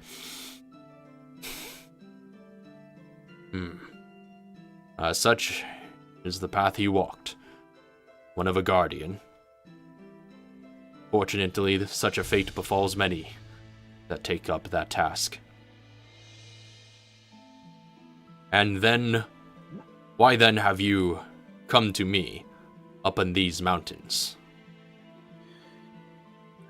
Sifu sent us here, or instead told us that if something were to happen to him unexpectedly, to seek you to fulfill and finish our training. There is indeed much knowledge that I can pass on to you. But to what end would be this training? If your tower, your way of life has fallen, what is your goal in this? I harbor anger towards these people that came in. There is part of me, a very big part, that wishes to avenge Sifu's death. But the art bestowed to us, martial arts, is, in my opinion, defensive and not offensive. And so, I cannot simply go in and strike first. But I wish to challenge the commander. I see Wang Fei has taught you wisely. Perhaps he has grown into some wisdom of his own in his old age. Oh, when I last saw my brother, we were both young men. But I escaped to these mountains to seek more than communal life could provide. And I have come upon many great discoveries here in my time alone. I have learned to live in harmony with the world and the people around me, and that doing so leads to a fulfilled and peaceful life. I cannot condone any vengeance, but it seems you have wisely learned that vengeance is not the way forward.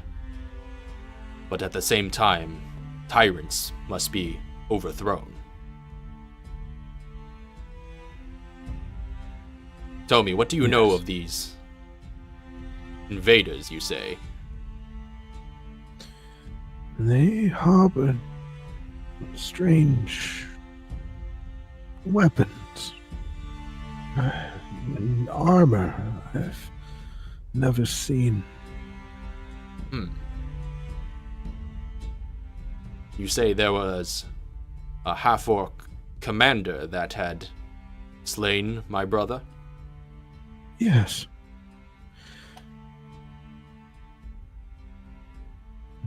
Within the shadows, or just appearing and vanishing at will. Something else. Not sure what. They sound quite well trained. You know the name of the one that commands them? No. I think you did hear it. I don't remember. Oh, yeah, I think hearing. in the They when, said Sensei something. I don't know. I didn't remember it. But yeah, they when did when say- the hobgoblins were doing their victory cry, they said, let me get the exact wording here. You heard them say, Sensei Shinobu has conquered Shuishang.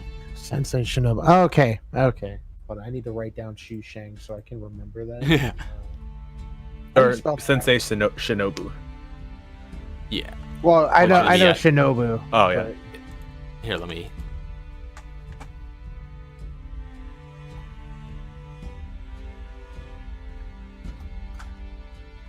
Awesome. Cool. Yeah. So, Yeah. No, But yeah, so, you- yeah. Redacted Sensei Shinobu. okay, so you, As what he's. Shinobu is what they said. he says, I knew this sounded familiar. Shinobu was a name that that I knew in my youth as well. He was a well-known warmonger from the Zhao Empire. These are foreign invaders from distant lands that have come upon Shuishang. This does not bode well for the peaceful way of life that we have long enjoyed. And while I wish that many would come to these mountains to find the serenity that I have found within them, I do feel the same responsibility that my brother died for. I will train you. But understand that I am your master now. And as your new Sifu, you'll have to learn things my way. I'm quite different from my brother. And the discoveries I have made made me even more different still. But I shall complete your training.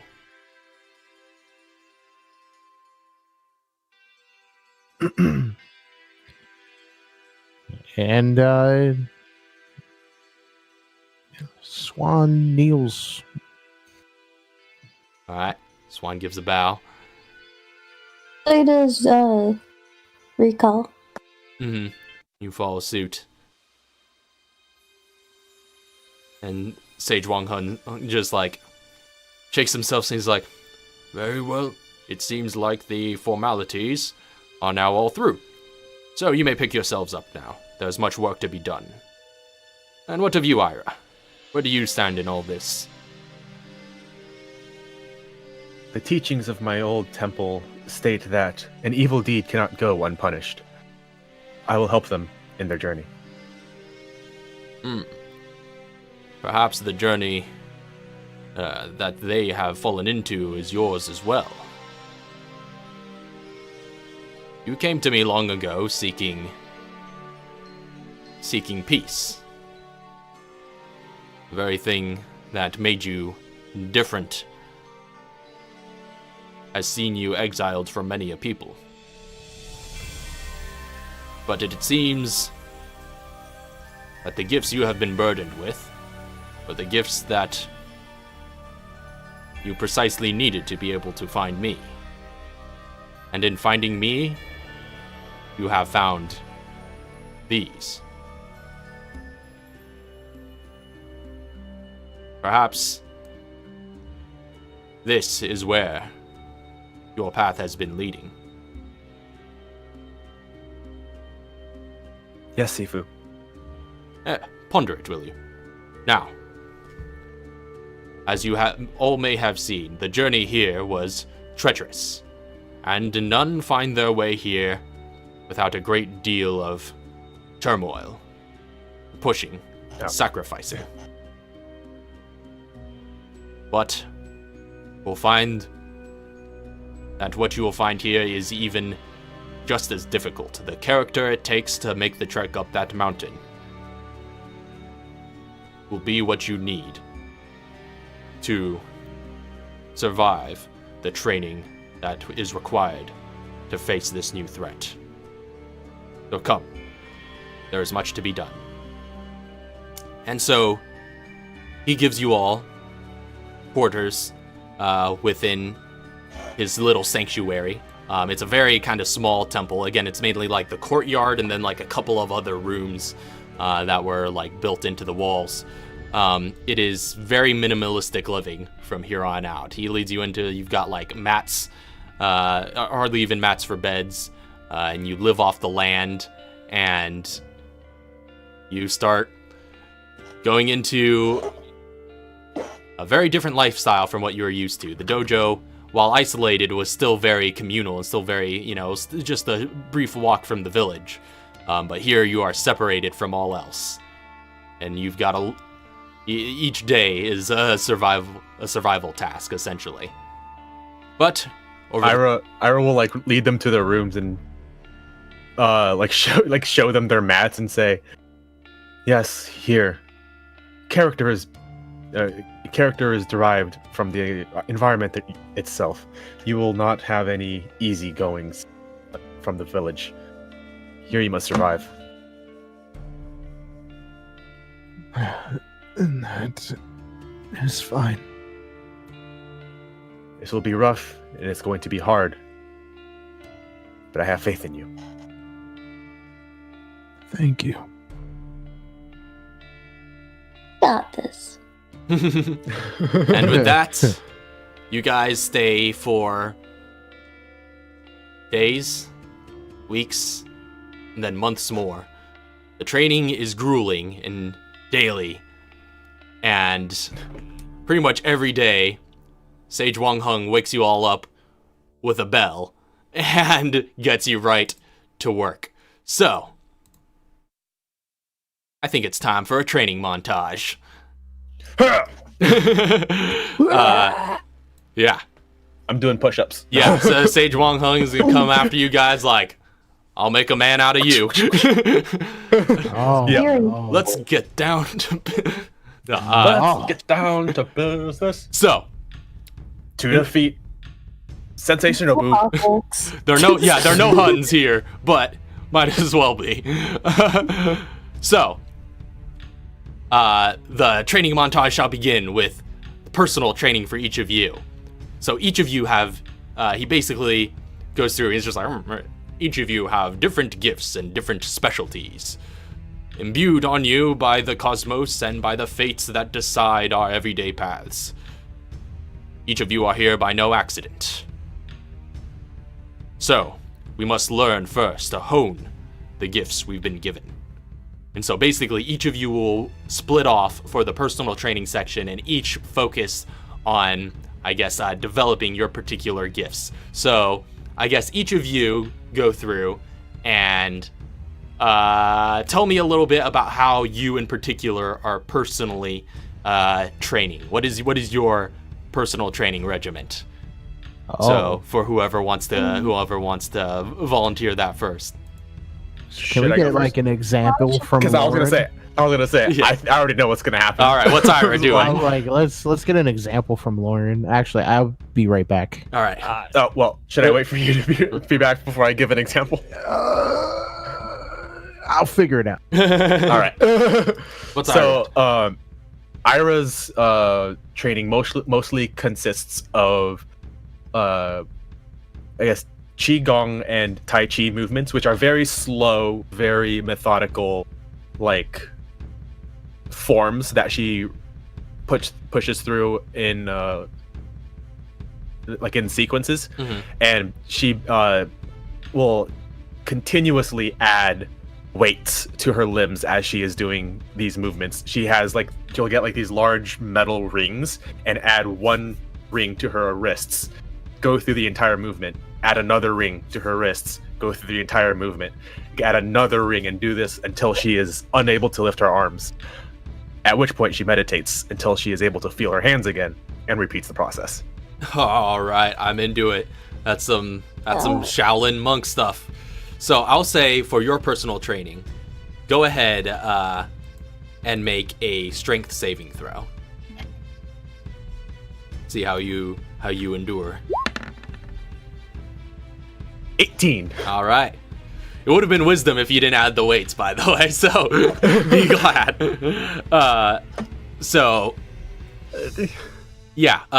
You go through your forms and progress through these weights and these meditations and going through your regiment. And by the end of it, you are sore and you are tired, but you have achieved greater perfection in your manner of training. So I am an immovable rock. Nothing shall be able to move me without my permission. basically, as a reward for actually succeeding on your personal training, you gain the martial adept feat with a combat maneuver of your choice. Wait, hold on. So basically, I just get a feat. yeah. So the martial adept feat specifically.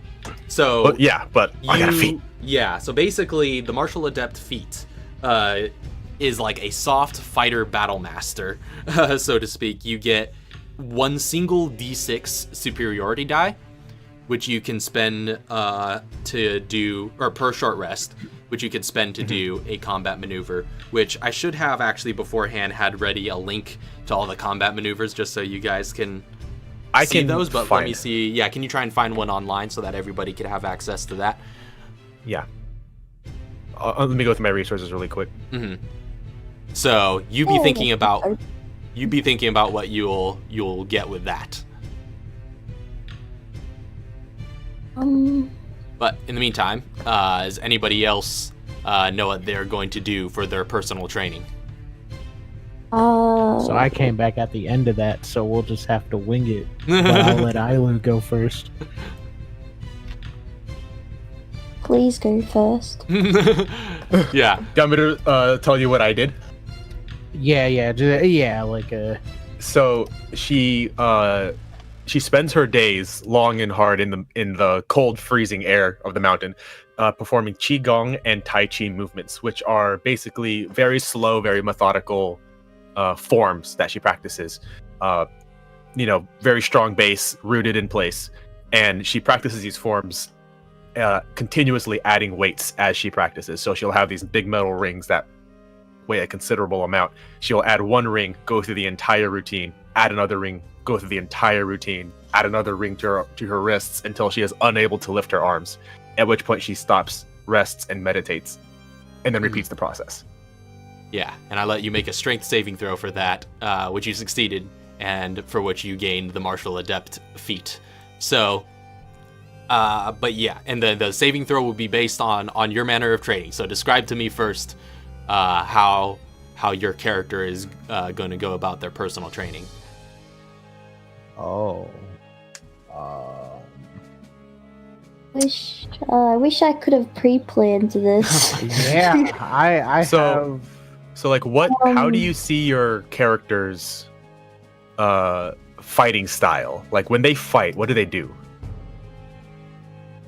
Do they move with, swift quickness, lots of balance. man. What was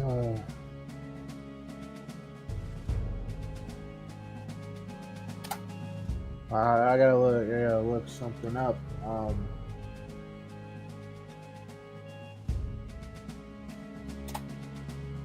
So I gotta see this fighting style. You have a reference? It's I don't know if you've seen Tekken, the character Asuka. Asuka. Yeah, Asuka with how she fights. Yeah, Lauren, could you look that up for me? Not much. Because it's Asuka? yeah. Because her fighting style is can be very defensive at times too with her moveset. So like if somebody like punches forward, you press a button, she like takes her hand and like slides it, just basically like slides the fist off to the side and like almost makes them trip past her. Aikido. Yeah, that's what I was thinking. It sounds a little Aikido. Like yeah, with very... your philosophy too, with being very defensive, Aikido would be a very applicable. Yeah. So that's kind of like a bit of like, I guess, a grappling type training you'd probably need a partner for if you want to enlist one of the others. And kind of... I can help you with pushing hands. I Yeah. can basically provide resistance for you. I'll just like push forward and just like push me off center. If you can. You know what? You know what? Yes. I'm huge. I'm just going to just like walk forward with my palm out. It's like, push me off center. Well, like, Swan's yeah. trying to push you off center, or you're trying to push Swan off center? Well, I'm going to basically provide resistance for her technique, and if she can push me off Or center, he- she can push Ed. Or if he can push me off center, he can push anybody off center. So like, deflecting an attack. I see. And now I'm assuming it's like all technique, right? Like you're not like using raw strength to knock Ira off Yeah, no, balance. it's just technique. Mm-hmm. So okay, yeah. In that case, I'll say... Because I was gonna say you want to go through and like have it flow. You don't want to try to, Yeah. So Ira force it. kind of, yeah, you train with Ira as a partner, and just like she just goes forward and provides resistance, and you basically just deflect or get her off balance using her forward momentum against her. Okay, and yeah, and since it is kind of like technique based, I'll allow you to make dexterity saving throw for this.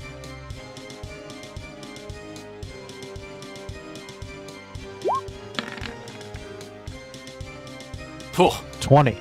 very good. Whoa.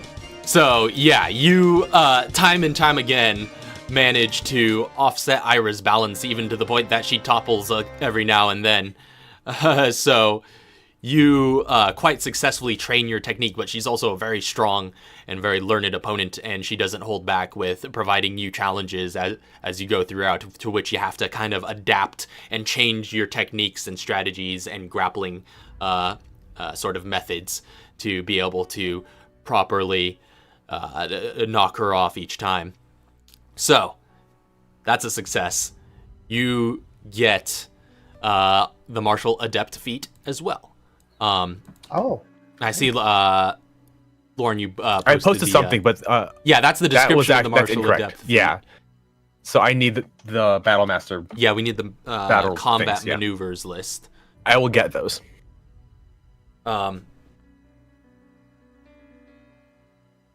So yeah, while you're finding that, I guess, Ilo, if you have anything for recall for how you I don't Want know her to be anything training? about Chinese martial arts. It doesn't have to be. It doesn't have to be Chinese martial arts. Like, You could start doing push-ups. I mean, if you're a frog, you can basically do like lucha libre stuff. That is true. What's that? Are you saying what's that? Yeah. Oh, just so- like Mexican wrestling type stuff. Yeah, but like high flying jump attacks, like jumping onto somebody, spinning and throwing them off their feet.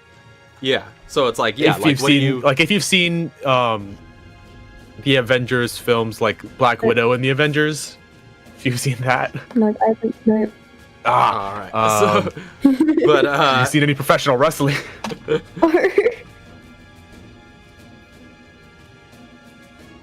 but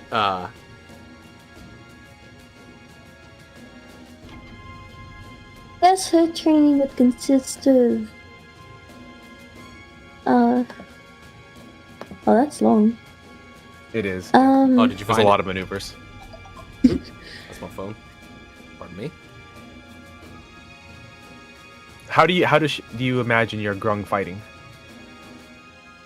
Yeah, you've got a spear. You've got She looks for weak spots. okay. So very kind of tactical. Yeah.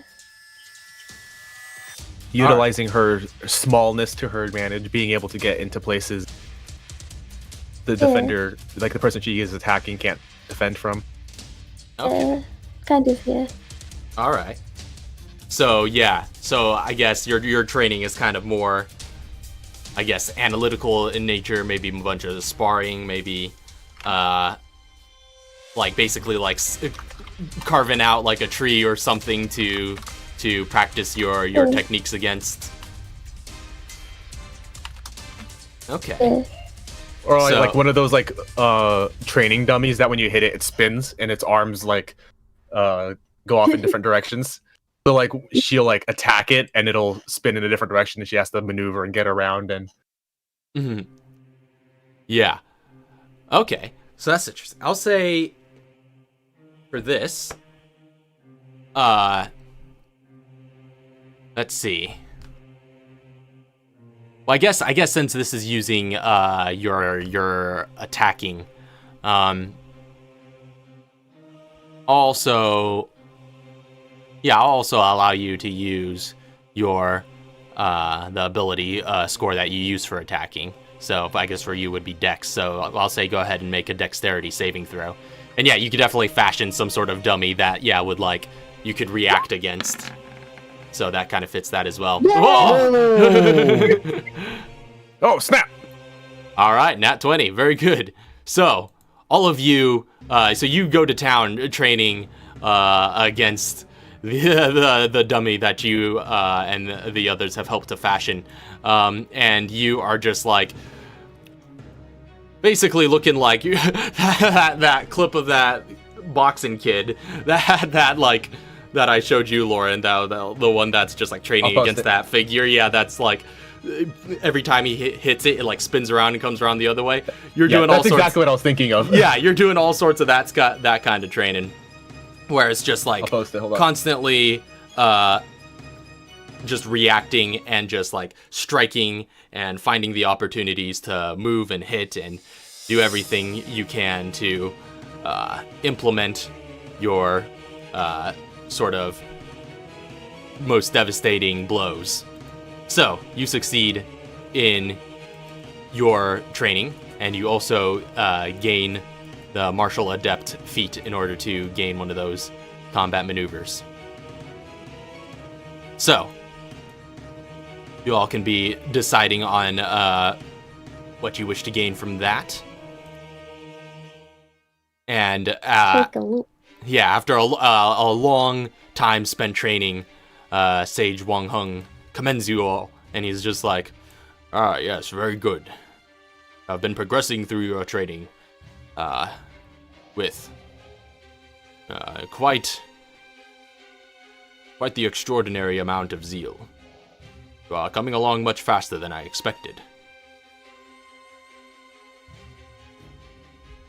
Oh, we learned 2 maneuvers. Wait, do you get 2 maneuvers from martial art? You learn 2 maneuvers of your choice from among these available. All right. Oh, we do get 2. So Oh yeah, you get maneuvers, two, but you get can one only dice. use but you only get Well, one dice. Yeah. So you can only So you use have one 2 of them options. for rest. Yeah. Right. Okay. Yeah. 2 options. So you have options, but you can only do one of them a day. A rest. Or no, per rest. short rest. Yeah. Yeah, per short rest. Okay. So it's a little bit more frequent. Mm-hmm. Very well. I know one of them that I want to do, but yeah. So, in the meantime, Sage Wang Hung continues to lead you all through your training. And eventually, as we sort of exit out of montage mode and enter a bit of a sequence, a very particular sequence of the one day he leads you down. Okay, there we go.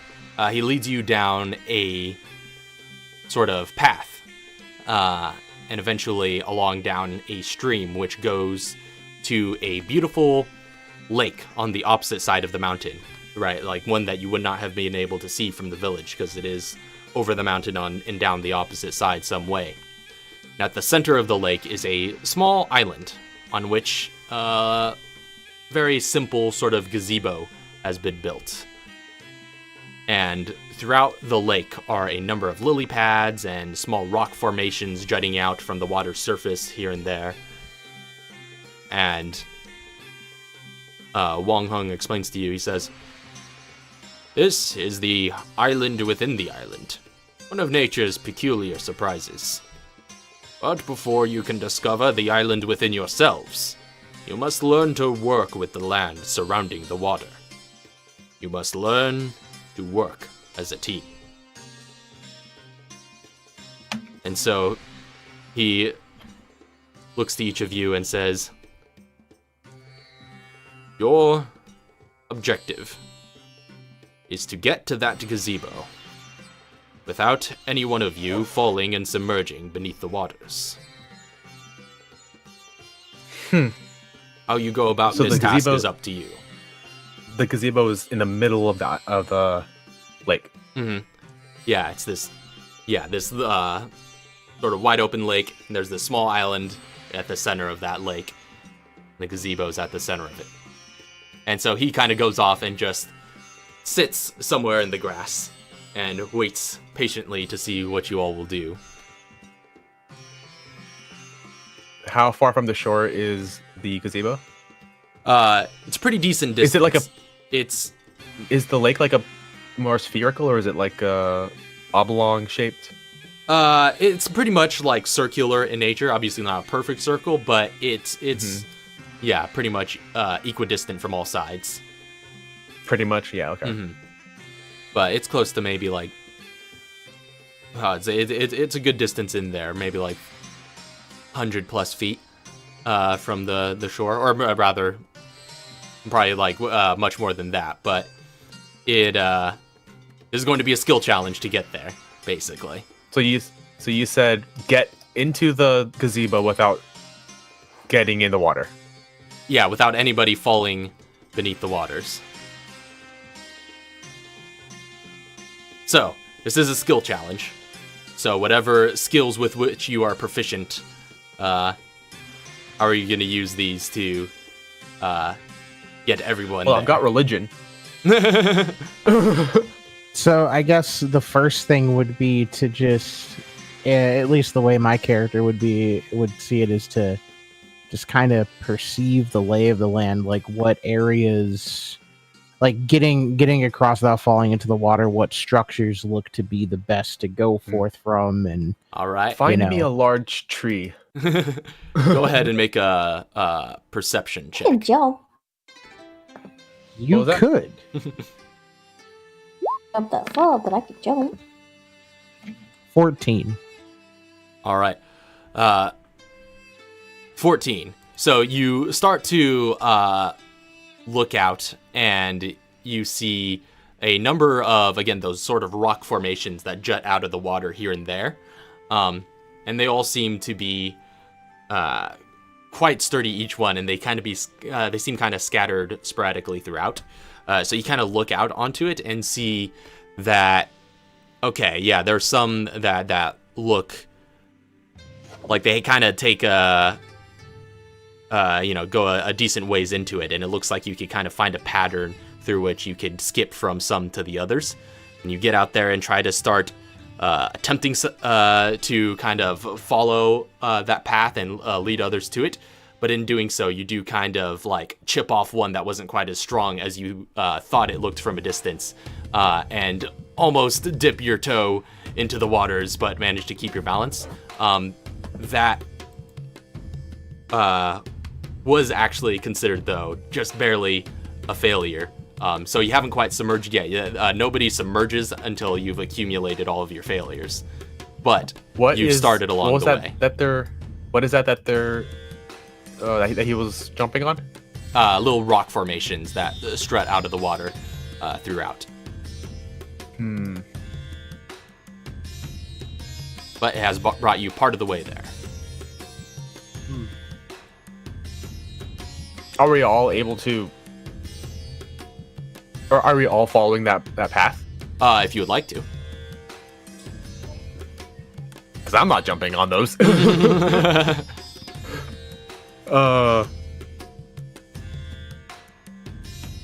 Again, I need to find a tree. You're in the middle of a forest, or rather... A big one. Yeah, or rather, you're still kind of like along the mountain, but you're closer to the base now on the other side in this location that he's brought you to. So you could like go off and find a tree. What I would like to do is look for a dead tree somewhere in the forest. Something big enough to construct a kind of like survival raft out of it. Okay. Do you have proficiency in survival? I do. All right, I'll say go ahead and make a survival check then.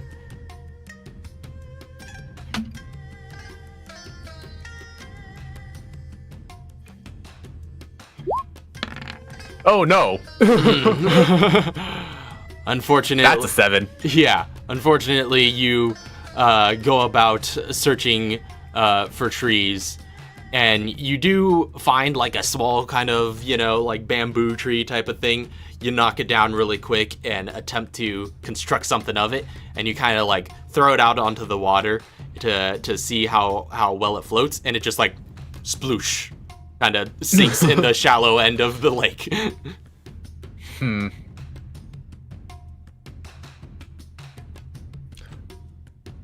Okay, so that's 2 failures.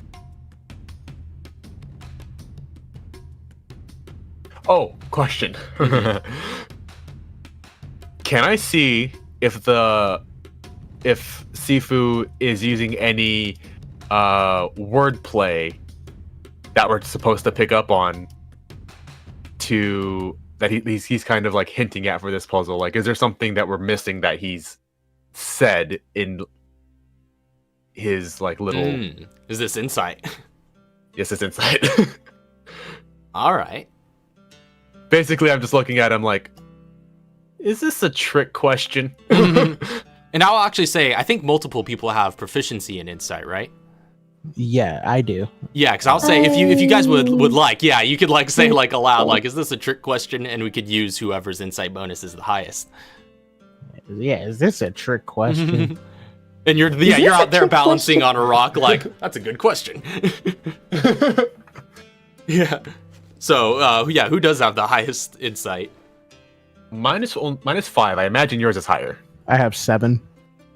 I have 6, so yours is the best.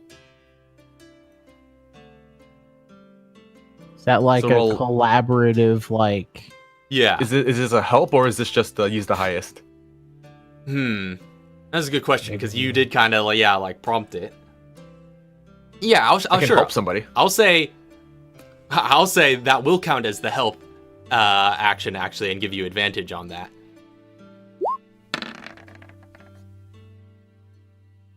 11. Oh. Wow. Yeah, no, this is... What? Unfortunately. Yeah. So Ira is just like, is this a trick question? And Swan is just out there on the rock thinking about it. It's like, is this a trick question? And you start considering strongly whether or not there is any wordplay or something to read into.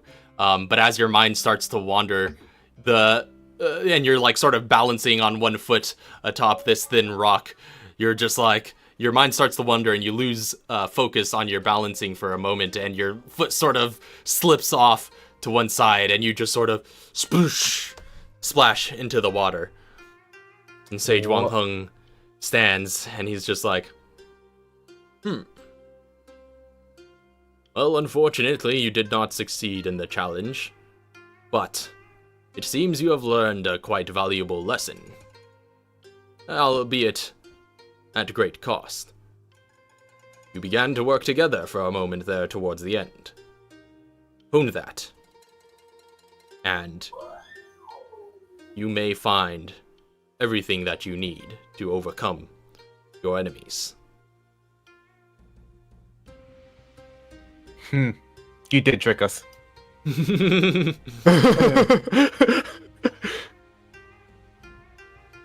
So, Me just looking at my pathetic little raft, half submerged, it's like sideways. So, he brings you all back up to the temple, and while you do have a sort of feeling of disappointment or defeat, you do feel like you And did... a wet bird. And a wet bird. You do feel like you learned, maybe even gleaned some wisdom from this experience. So you do not get the benefits of a success, but you are able to return, and you continue pressing forward into training for many months more. We're still And- trying to figure out how to get into that gazebo. Yeah, you guys, it's like, it becomes like the hot topic of conversation. It's just like, everyone's just like, we could have done it. But, he does not ultimately ever lead you back to that challenge. I think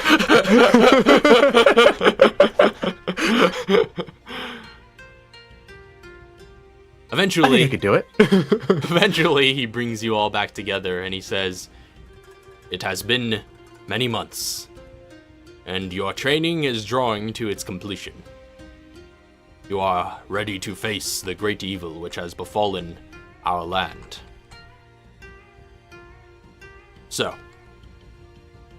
with you all gathered here, he sort of, and he kind of eventually goes into like a bit of a speech and a bit of a ceremony, basically giving each of you his final blessings and his final words of wisdom, walking up to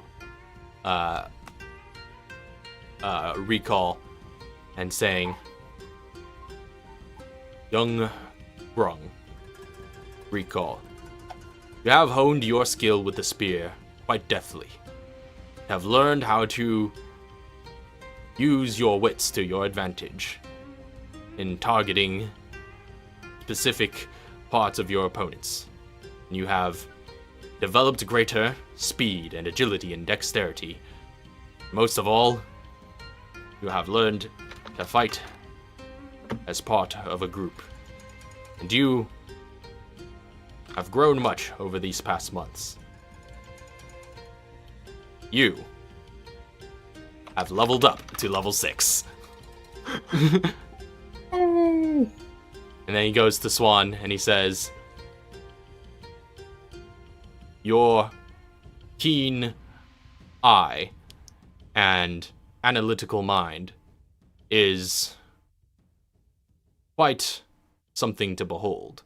I can see what Wang Fei saw in you, that he chose you to lead in his absence. Your abilities and your leadership will shepherd the skills of the arts, the martial arts that we have preserved, into the next generation. You too have leveled up to level 6. Yeah. In goes Ira and it says, "When you came to me, seems like so long ago, you were reckless and hot-headed, but you had the wisdom to seek correction, to seek some way of improving yourself. And as you have spent your time training here, I believe you have found the peace that you seek. But not in changing or correcting, but learning to embrace the gifts that you are given and using them for the good of others. I hope you have learned as much as I sense you have. As you go on this next leg of your journey,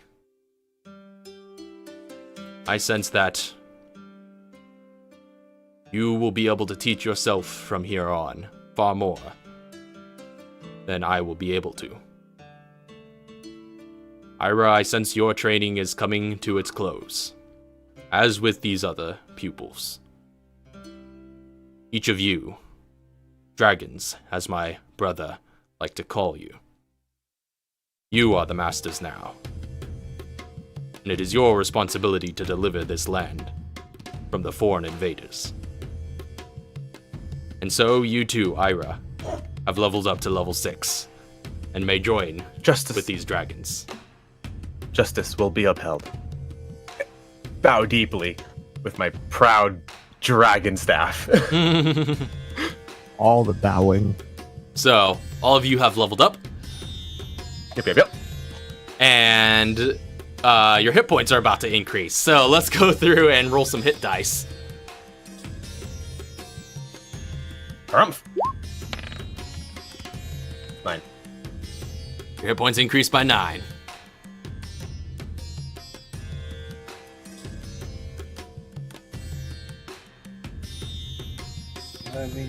I think for the monks, you're both D8s. So D8 plus your con. Why are you a D12? What was that? Why are you a D12? I'm sorry, what's the question? Why Oh, are you hey. a D12? Does that have a thing for that? Wait, you have a roll for HP? Yeah, because when you go to the character mancer and you level up to you go to the character man, so it'll give you like a level up to 6, so that way it auto puts in your class features. Ah. And then pretty much everything's there. But it's like Oh, I see it. Yeah. it's like I'm busted. doing all my manual. Mm-hmm. So it didn't add my con, it doesn't say. Wait. So It's hard to tell because it said roll 1. Does that mean it rolled roll once, 1. or did it mean you rolled a natural 1? no, it says roll 1 when you hover over the thing. It says a it says D8 1d8 equals 3. So I that's rolled probably a 3. plus. Yeah, so I guess you have to add your con yourself. So, yep. So I got 6. So I'm at 56 HP. Nice.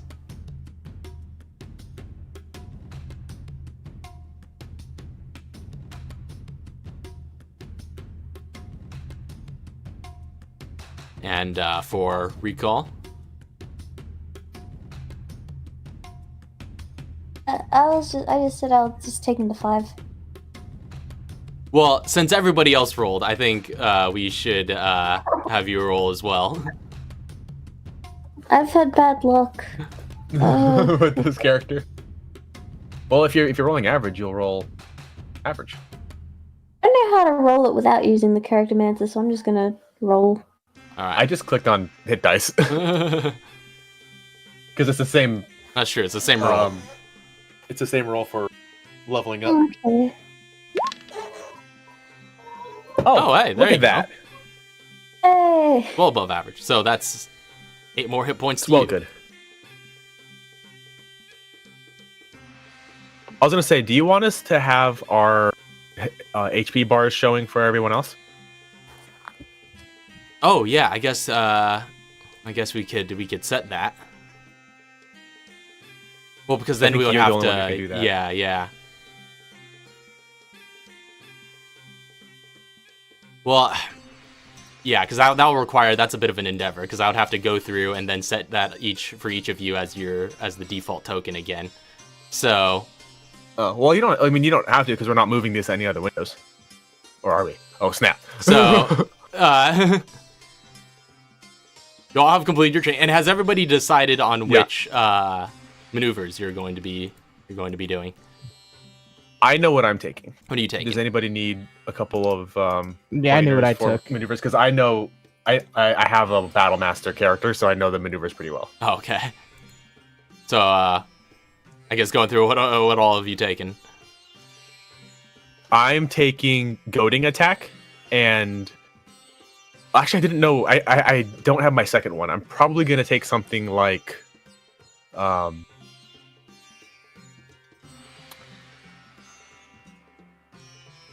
Let me see. Probably menacing attack. All right. I went with riposte and trip attack. Gotcha.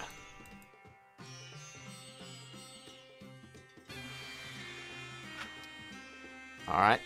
And This is, wait, everybody what- succeeded, right? the So name of- yeah. Yeah.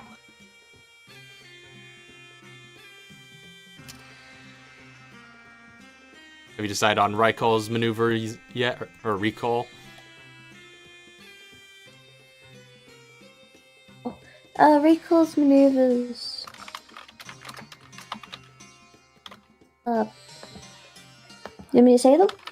Yeah. Uh, Just so we can all be aware. Parry and distracting strike. What was the first one? Parry. Oh, parry. Parry. That's a good one. Yeah. That's Sweet. very much, I guess, what she's training for. That's literally true. That's parrying. true. No, yeah, I feel like they all actually kind of fit the theme of Yeah. your respective methods of training, so that's perfect.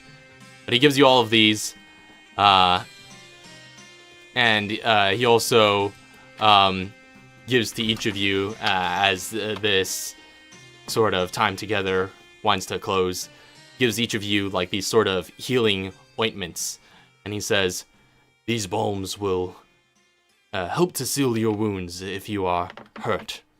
Ira has some balms that are far more potent than these, but this is just what I was able to gather. So basically, each of you have one potion of healing, but in the form of these sort of ointments and oils that he gives you. Okay. Do I get one as well, or do I keep mine that I already have?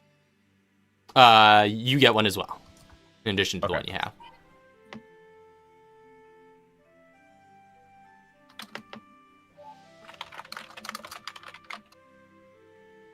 And he says to each of you, "Now, go in peace.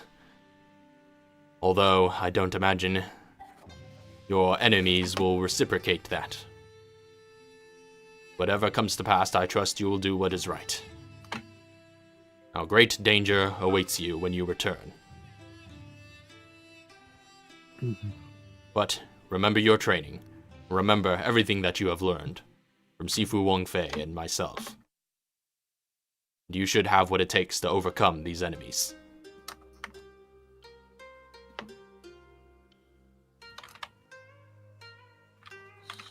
Yeah. And so, I'm ready to go. you guys are ready to go. You could head back to the village. Shall I carry you across the river one last time? That would be nice.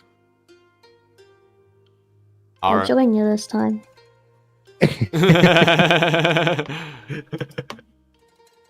So, you all head back down. What is that? Not poisoned. Okay. Very well. So you all head back down the mountain, and this time the return trip is far easier. Mostly because you're heading downhill from the mountain, but also you've done the path before, and you are able to navigate it pretty smoothly. Eventually, after a few days' travel, you make your way back to the village. See the residential sort of area, the wooden huts set up throughout that area, the market that you visited before, and you see the dojo in the far corner as well, rising above its walled area. So, what are y'all gonna do as you approach the outskirts of the village? What's your sort of plan here? It is my customary duty to attempt to persuade them to surrender. Shall I go in first? They. I will do this regardless. However, if you want to attack sneakily, I will do my duty.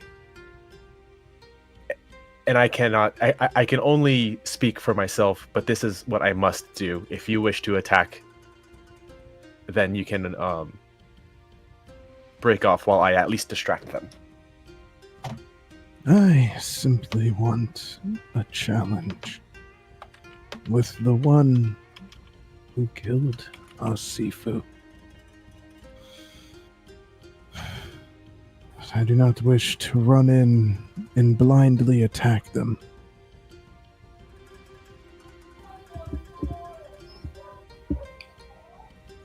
Well, if you wish to make this a defensive stance, I fear that they do not care much for the surrendering option. However, it is an option I must offer them. I will go first, and you can choose to defend me if you wish. Nods. All right. Just walking forward with this big ass stick. So are you all going like through the village and kind of going throughout the thoroughfare, or are you kind of taking a long berth around and trying to go? I'm heading straight for the village, or straight for the dojo. Okay, gotcha. Like a long, just kind of looks at Recall. Are you ready for this, Recall? As I'll ever be. Let us do what must be done. And so you press on and start heading around towards the dojo. And as you're passing by, you can kind of see in the distance the village that the lively sort of spirit that was once there has kind of dulled. And you just see like the people that are going about their daily lives, all the fishermen and whatnot. They're all still there. The citizens that you knew are all still there. But there's just a lot less of them, rather, in terms of their vigor. They seem to have just become sort of submissive to this dominant power that has entered the region. And you see those hobgoblin samurai just patrol the streets like, some sort of police force almost. That keeps a watchful eye on everybody. There's just this oppressive atmosphere that you sense among your once lively fellow citizens. So The air here is thick with pain and suffering. This This is must not stop. how it used to be. And so you head onwards to the dojo in the northeast corner. Eventually you come up to it. It's that solid stone wall surrounding the courtyard that you're well familiar with. Although you see there, where the gates are, the solid wooden gates have sort of been closed to block the main entrance. So there's so the main entrance usually would be open, but there's it's like gated shut. Well, yeah, the solid wooden gates, they've always kind of been there. But yeah, they generally keep it like just because everybody kind of knows that that's where all the dangerous martial artists are. They kind of keep it generally ajar or kind of open. That anybody can kind of come and visit without feeling much danger for that. But it is closed, and you all hear as you Is approach. it chained? You don't see any chains or any sort of barricading on this side, but you hear as you approach, just coming from the other side of the wall, just a periodic and sort of rhythmic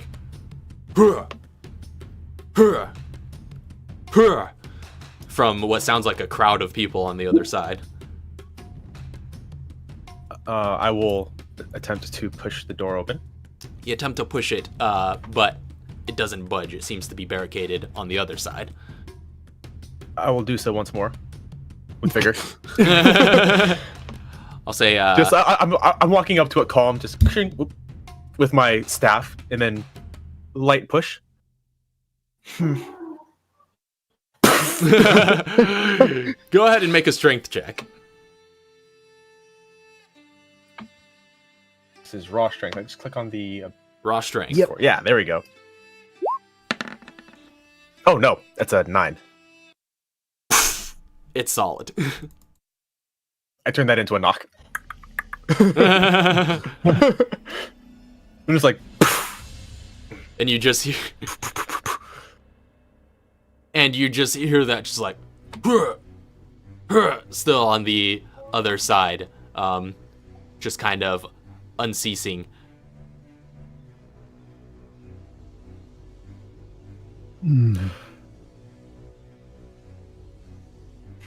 Well, How high is the gate? The gate is sort of, just like this round entrance in the midst of the wall. The wall goes up maybe about like 15 feet.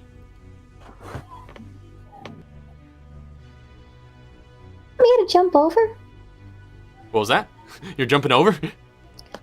Yeah. I'll Like, boost her. you want me to jump over? Oh, Yeah, see what's on the other side. right. Okay. A watchful eye. In fact, you both look pretty spry. Do you? One hand for each. Well, I think with recall, I think Wait, she right, has. Rykel could just walk up. Well, she has I think a jumping ability that is inherent to Grung. She also has a climb speed. I don't. Do I? You The should. I do. the Grung thing that I saw, Yeah. Grung have a climb speed. Well, climb speed isn't the jump same off thing like as you spider did. climb, though. Bear in mind that just means if there is climbing that you are able to do, then it doesn't take up half movement, right? This is true, but 25 feet of climb speed will help with this wall at least. Yeah, but it turns it's a it smooth. into Yeah, I was gonna say it's a smooth wall, but I think she could still cover it with her jump distance. I can just jump over the wall. Yeah, yeah. Sure. So you can jump over or on top of the wall, whichever you so choose. I offer to help and just boing. She jumps on top of the wall and like takes a look. All right, so you jump on top of the wall, and looking down on the other side, you see the wide open courtyard space with paved stone floors. And on the western end of the courtyard is a lineup of just wooden training dummies that you're well familiar with. You guys use those quite a bit when you're here. On the eastern end is a number of poles kind of protruding up out of the ground at various heights. And you remember using those for like balance training and things like that. But what's definitely new is, at the center of this space is still the sort of 3-storied pagoda building. That was like the main dojo building. And it's built out of crimson red woods and it has like sharp curved points at the corners of each level. But you see that some of the damage all the damage that was sustained during the battles that came before seemed to have been repaired. And all like the burnt parts seem to no longer be there. And you see that at the bottom of the pagoda, though, in the middle of the courtyard, you see just a crowd of just people in like white gis, like these sort of white gi uniforms with black belts tied around their waists, just doing katas, while two people are in the front, sort of leading them. And there's just a bunch of black belts. Yeah, exactly that. Just like, just following the lead of the person in front, and they seem to be training here in some foreign style of fighting that you are not used to seeing. But they are continuing at this, and there look, by your count, to be 20 of these black belts in the middle of the courtyard training. Oh, that does not look very fun. He recalls describing this back to the other two. Troubling. It appears Gonna look to see if there's a way to open the gate. Looking on the taken over. on the other side of the gate, there just looks to be just like a wooden bar across it on the other side that could be pretty easily lifted off.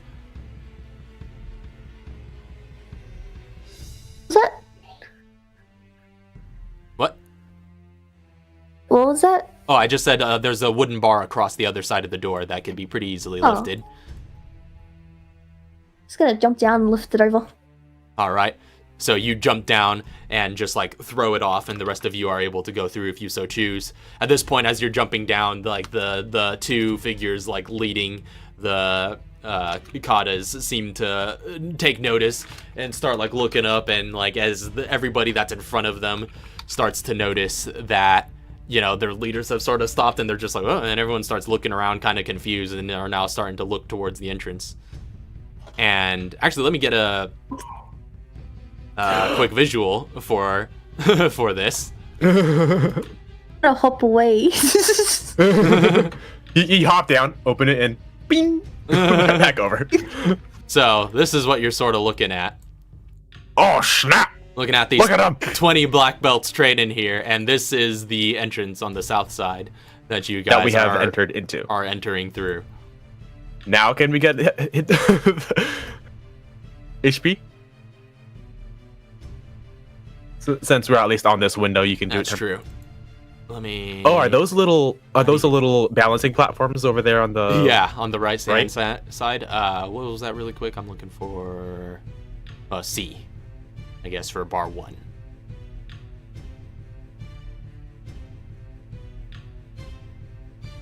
Is that working? I can see that. This is really cool. Are those stairs leading up or down? Inside the dojo? Yeah. Inside the pagoda? Yeah, those are stairs leading up. Okay. There's a second floor. Oh, So, no. guys, there's more black belt on the second floor. It's a 3-storied pagoda. So you guys have seen all this, and now they are all looking towards you, waiting to see what you're up to. What is the guy you're looking for? His name? Shinobu. We have come to accept the surrender of Sensei Shinobu. And then as you say this, like the crowd of black belts just all kind of look at each other, and they're just like, and they just all start just like bursting out into this uproar of laughter.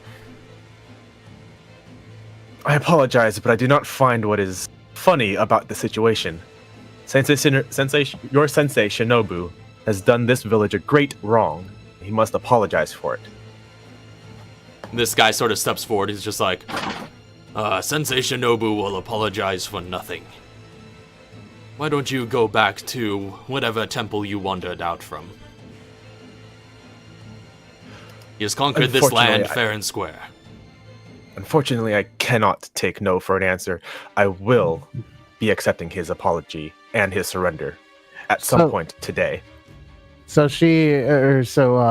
Swan is just like, He has conquered this village fair and square. Then we are here to take it back in a challenge.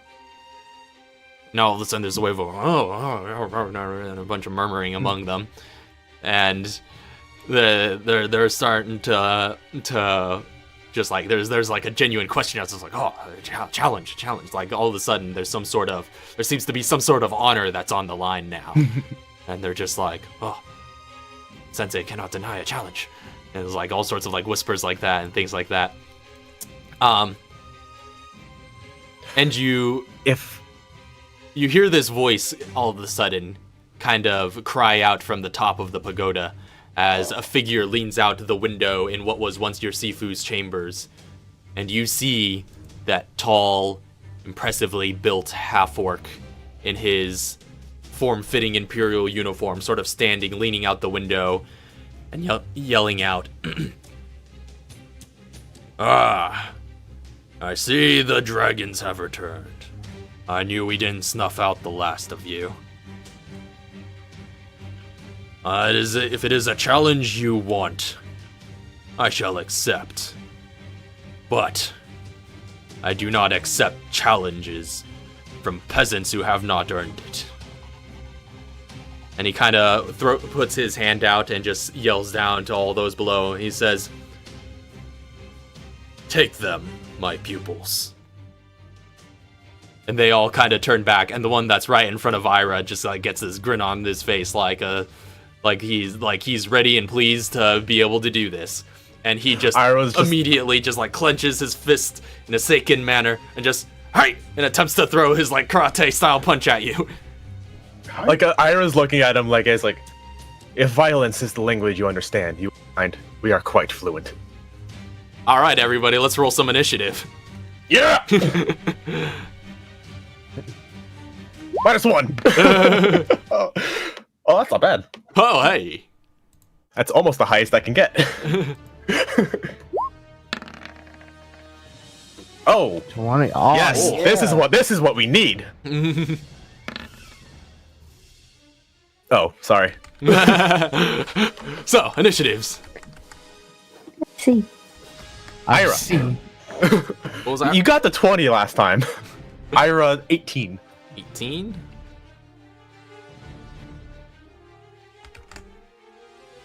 What's Swan at? 20. 20. That's decent. And recall. That 7. Oh, excuse me. All right. So, 37, yeah. as this is all seems to be going down, Swan, you get the first reaction and are up ahead of everyone. I always said defense was the best, but in honor of Sifu, I can go against this. And he goes to just like the dude right there. The dude on that has walked up to Ira. Yep. All right. 25. 25 hits. And so, and actually, like, you don't even need to roll for damage. These guys are okay. going to be minions. And so you just pop, and just, like, pop him across the jaw. And before he even gets to throw his strike out against Ira, he just goes limp and just, like, falls to the floor. And just one swift imagine strike. he's just like, for the sensei! Ah! Yeah, basically. That's how it looks. That's generally how it looks. No, yeah, you after your months of hard training, yeah, these black belts are pretty much nothing by comparison. You're about to Fist of Legend this place. Yes! Man, Yes! Walks up. He's gonna try. I'm gonna hit that one extra attack.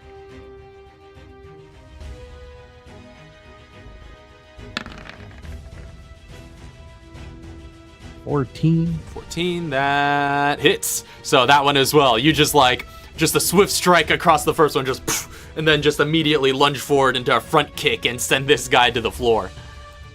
And then the one right here too. Because that'll be the bonus action. Right.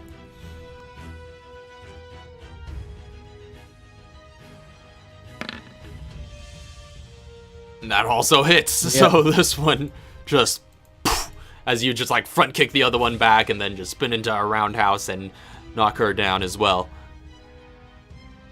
And I'm gonna stay right there. It's the end of my turn. All right, the end of your turn. Next up is going to be the black belts because they actually rolled pretty decent on initiative.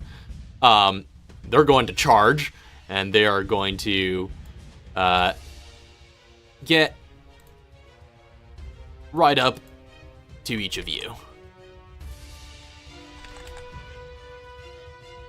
Let's see how many you can fit. Let's see how many we could I think fit they can in all here. basically make it. Yeah. Yeah, they very easily, I think, could all make it to us. Yeah. It's true, but not all of them will be in reach for an attack. Yeah. Yeah. It's So fine. they'll all sort of pile up and start in their charge towards you. And the leaders will actually start flanking around this way. Oh, those two at the top are the Yeah, do the you ones call that it? were kind of leading. the ones who are the leading. Mikatas. Leading. Yeah, so they will surround you. So it looks like they're going to start throwing out some of their strikes, and each of them are actually able to make 2 strikes. So Okay. against Ira, and I'll actually roll them kind of simultaneously if I'm able for each person. So against There's Ira, 9 total people making attacks. That's 18 attacks you need to make. yeah. So yeah, there's 3 surrounding you are going to all make their attacks at you as they come forth with a flurry of just like straight strikes and kicks. Yeah, that is 3 each if you want to do that. Yeah. Both of those hit. Wait, no, that's advantage. No, those are 2 strikes. No. 2 hits, 2 strikes for 1 person. For 1 person. Both hit. Both hit. So that's 2 hits. Just how many of those All hit? right, so that's 3 hits. So 3 hits. Okay, we'll take average damage for these. So that's 9 points of bludgeoning damage to you. Total. So, and for against Swan, it looks like there are. Yeah, actually, those 3 just above you are going to make their strikes against you. So also another 3 sets of 2 strikes.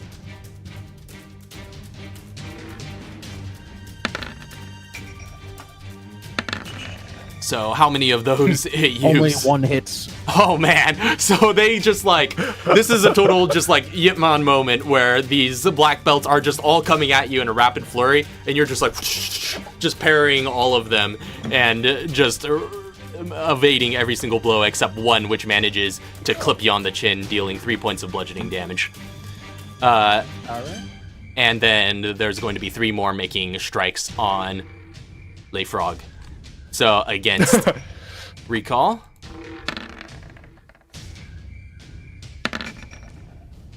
Okay, that's very good. It's very good. How many of those hit you? That last one hits. Oh wait, no, those last 2 hit. Yeah, So the that's 17, 3. 19. Well, there's also an 18 in there. Yeah. Okay, 3 of them hit. Okay, so 3 of them hit. Yeah, so another flurry comes at you, and you try to block best you can and sort of evade each strike using your spear as an aid, but still a few manage to land against you as they're sort of like pummeling downwards at you. You take 9 points of bludgeoning damage. Soccer kick. Yeah, basically. It looks like they're bullying this little frog until she starts fighting back. But that is going to be all of their turns. Actually, this guy's going to get a bit more kind of closer to the action. I think they have to make. We'll have to make con saves. For touching you. Oh, that is Yeah. true.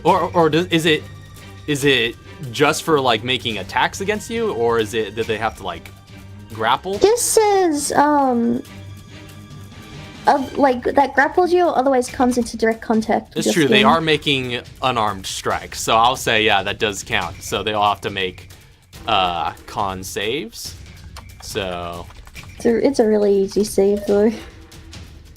what's the It happens often, but I imagine it'd be like it happens often, but they. yeah? Oh Then any of them fail. no, the middle one succeeded. The other 2 failed. Oh snap!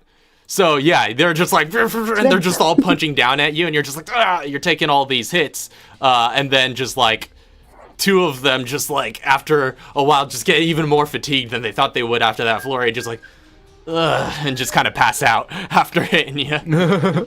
Oh, that's so good. So you've taken down 2 of them, but you have taken your 9 points of bludgeoning, and that's going to be the end of all their turns. Ira, you're up.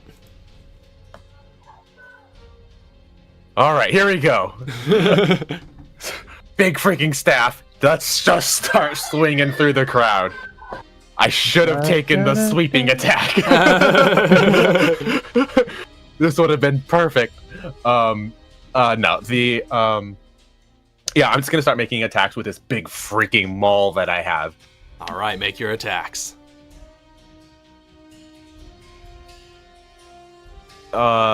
This will be on the one directly ahead of me. All right. 20. Hits. Just dunk. Donk. Knocked her the flip out. Spin it around, use the back end and jab it into. Oh, I'm moving forward first. All right. Spin it around, jab the back end into the one directly in front of me again. All right, you're just plowing through. I was just making a good old. Just a line. That is a 22 to hit. Just with like these bassy thuds every time you hit one of these poor black belts. Just coming through, just like. No opportunity. I get an attack of opportunity from the one at the bottom Yeah, right. the one left, at the bottom. You just left their range. It's 21. That's- So you take another 3 bludgeoning.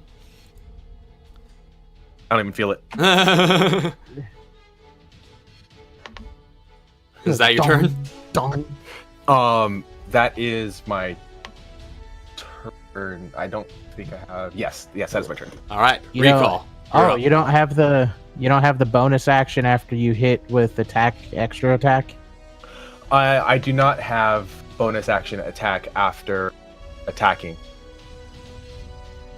Recall. You're Are up. you not? I'm so confused. Huh? Oh. I think that's only with unarmed attacks. No, it's stated with a monk weapon. The monk too, weapon, or yeah. something. Although, granted, you're Where looking is at this that? thing. This thing definitely isn't is a n- monk weapon. This is a big Oh, freaking weapon. Okay. But Okay. recall, you're up. Which, by the way, I don't know if you've marked off your hit points that you lost on the previous round. You lost I 9. did. Oh, I didn't On your- mark them. Oh yeah, because on your player sheet. Oh, I see. Yeah. Yeah. It doesn't update on your player sheet on your mini. Oh, really? I've realized. Oh, Yeah, that sucks. they can have 2 different values. But I'm just using my mini. All right. Actually, you could do flurry of blows with monk weapons, but it just says unarmed attacks. No, Yeah, yeah, so you could use You can do monk upwards weapons. of 4 attacks. Yeah, you could use monk weapons for the first 2 attacks, but the flurry of blows attacks are unarmed. Yeah. So that you can do 4 attacks, but the last 2 have to be unarmed. Okay. So, are we killing these guys or are we knocking them out?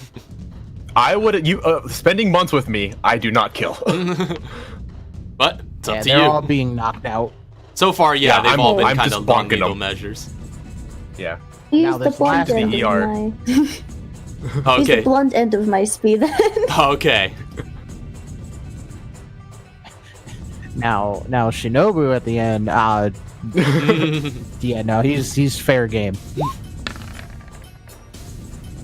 Oh no. Unfortunately, you're with your first attack attacking this after like she just sees her 2 compatriots next to her fall down. She's like suddenly very wary and is able to just dodge out of the way of you jabbing at her toes. She's like, no, no poison. Yeah, don't touch me. Ah! Hey, extra attack.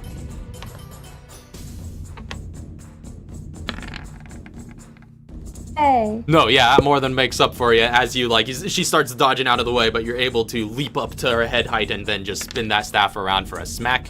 She goes down. Yeah, these Remember, guys they go have down 1 on hit. HP. Oh, Yeah. okay. They go down on hit. Then bonus action attack. The one that does use monk weapon. Are you attacking one of these 2 up here? Yeah, where are you moving to Just attack attacking someone? whatever's around me, I'm gonna go up here. Okay, you're going up Yeah, there. these 2 actually. All right, Ah. These 2. so you're moving up there. So, So that was a 17. 17 hits. So you take out another one. Just The X's. plowing through 'em. And then I'm gonna.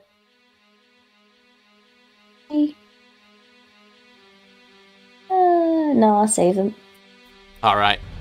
That's the end of my We turn. have 2 more levels to get through. So at the end of your turn, we're coming back up to the top of the round to Swan. Yeah, I'm just gonna keep on hitting these people. All right. Keep on keeping on. 11 unfortunately 11. misses as you attempt to strike at the individual adjacent to you. 17, on the other hand, is a solid strike against him as he gets knocked out. Alright, and then move up And then I'm just hitting the one that's right next to me to my I right. believe I also knocked this one out. Oh, did you? I think it was this one and this one. You knocked Was it? Or out was it this one? that one Wait, which one? and that one. Oh, okay. Yeah. Yeah, because you moved up. Yeah, you're standing on the one you knocked out. Yeah, exactly. Yeah, you hopped over their body.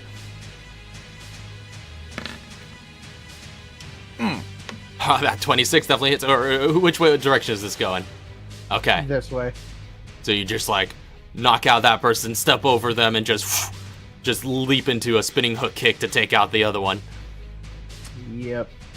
And that's my turn. All right. Next up, the black belts get to make their move. So Wait, don't you get a bonus action attack? I already did. I did that because I That was missed three with right the there, first yeah. one. Oh, right. You Yeah. missed. Yeah, you natural crit or you natural won the first one. I forgot. No, I didn't. Wait, no. no, that's- that I was just that got an was 11. Okay. it was just low. Oh, the 11. Got it. Yeah. Traditional. I was looking at it and it was yeah. I just saw the red. Not So- good. All right. They're gonna start closing in. Mm-hmm. Hold. Make sure everybody's properly down to the bottom. As they're gonna start basically like surrounding you all.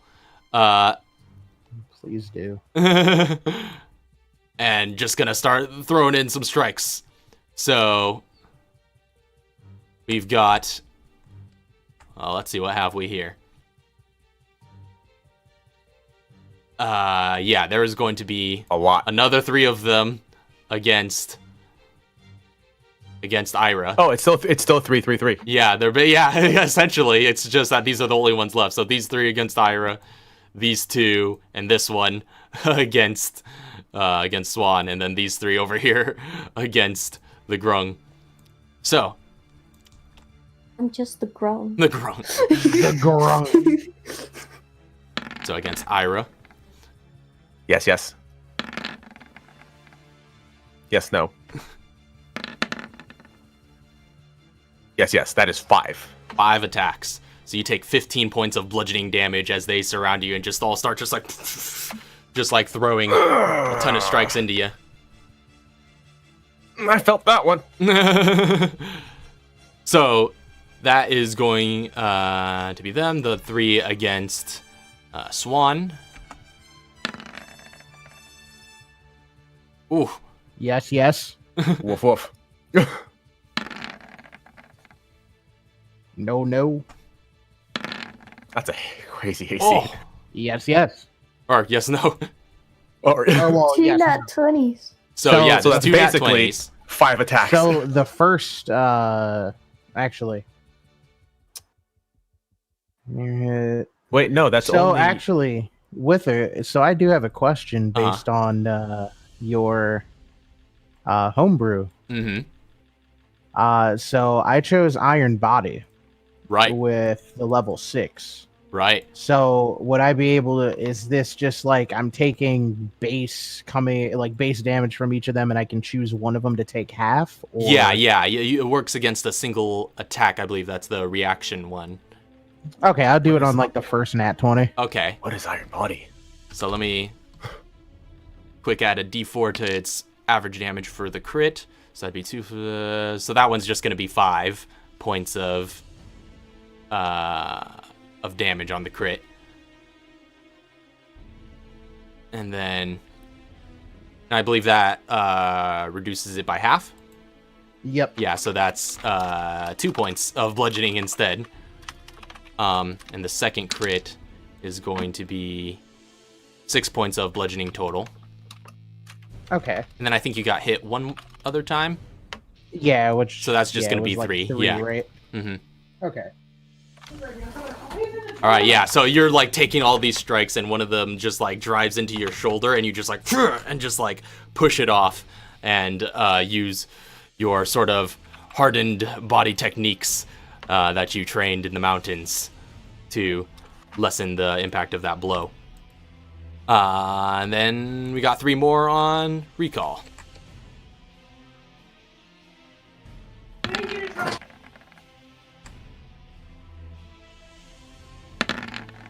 It started with the 17, right? Yes. After that D4. No.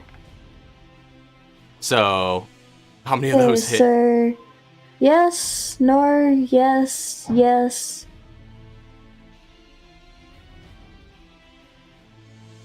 No. No. Okay. With one of those, do I want to use it now? Actually, no, I'm not going to use it now. Yeah, so one of them was a crit. Never So, mind. wait, so how many times did you get him For all total? the, 3 of them hit, the 17, 23, and the 21. Okay. Yes. Yeah. Gotcha. So 3 of them hit, Yeah. and one of them's a crit. Yeah, so you take 6 points of bludgeoning from the 2 non-crits. And then from the crit, you take 5 points of bludgeoning. What was it? That's 6 plus 5. Yeah, so 11 in 11? total. And that's going to be the end of their turns. Next up is Ira.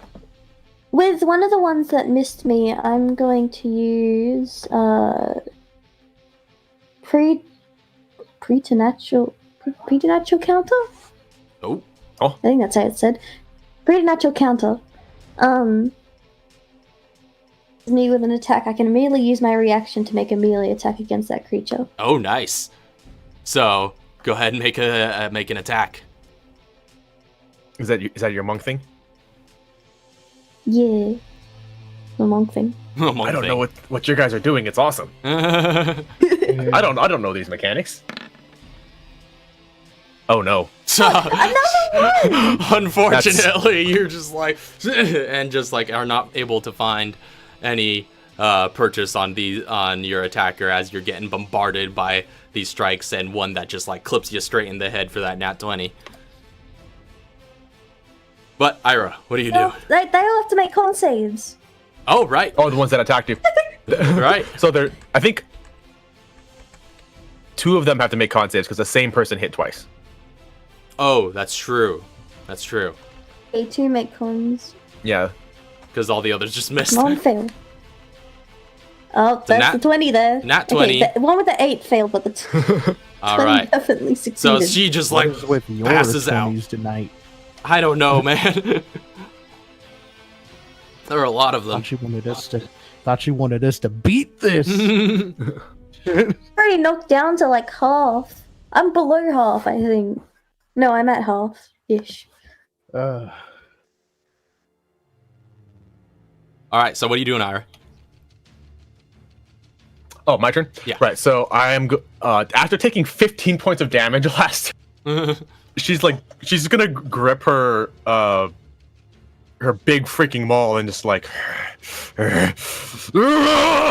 and rage. All right. Barbarian? And she's just gonna take this freaking maul and throw it away. And punch the one right in front of her. All right. Oh. Wait a second. Oh, I'm loving this. That's a wow. Okay, that's an 11. Unfortunately, it doesn't hit. I should have. I think I have to do that Rage before I juice. attack. Yeah, you have to. If you want to reckless, you gotta do it beforehand. Yeah. Or declare Before I it attack. beforehand. All right, so I'm going to use my second attack to try to punch the one in front of me again. All right. 15. All right. So in your blind rage, you whiff with the first strike, but the second strike, he ducks out of the way. He's just like, oh, and he seems so happy that you missed, but then just the fist comes through and just blasts him in the face, and he is just gets splayed out.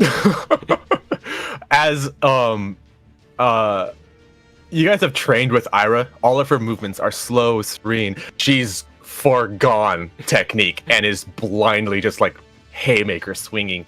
As a bonus action, I'm going to grapple the one to my top right. Okay, go ahead and make an athletics check.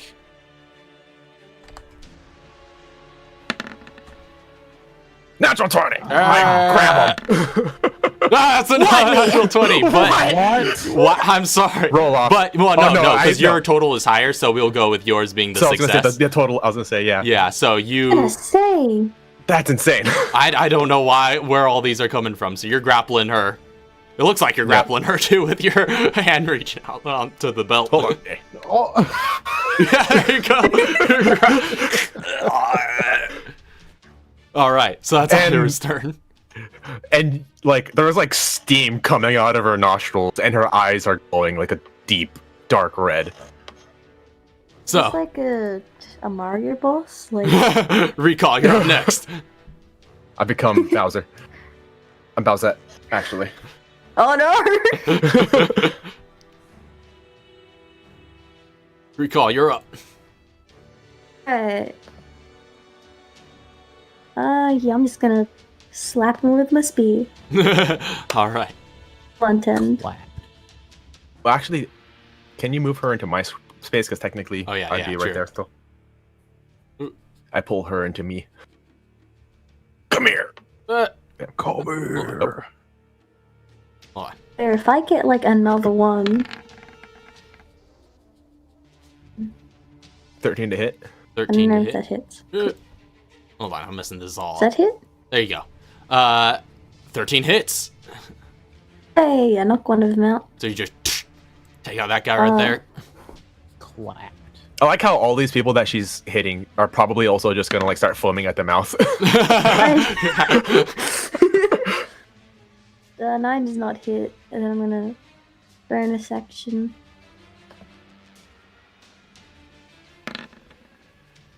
Oh. Hey! That's a nut shot. Yeah, no, yeah, you just nat 20 just like after knocking out that other one, you miss him on your first strike, but then just like drop kick him afterwards and just I wish knock him she to the used ground. the pointy end that time. Oh no. Accidentally just. Accidental. Oh, I am so. That's like whenever you hear the words like, "All right, I'm gonna non-lethal nat 20." Mm. It's okay. I'm just gonna non-lethally kill him. All right. That's right, call or recall. Keeps it. That's the end. That's the end of his stuff. Okay. Swan, you're up next. All right, I'm just going for hits. Which one is this against? The one below me. All right. So that hits with a deft, quick, just like backhand strike. You take that one out. And then the one diagonally to the left. All right.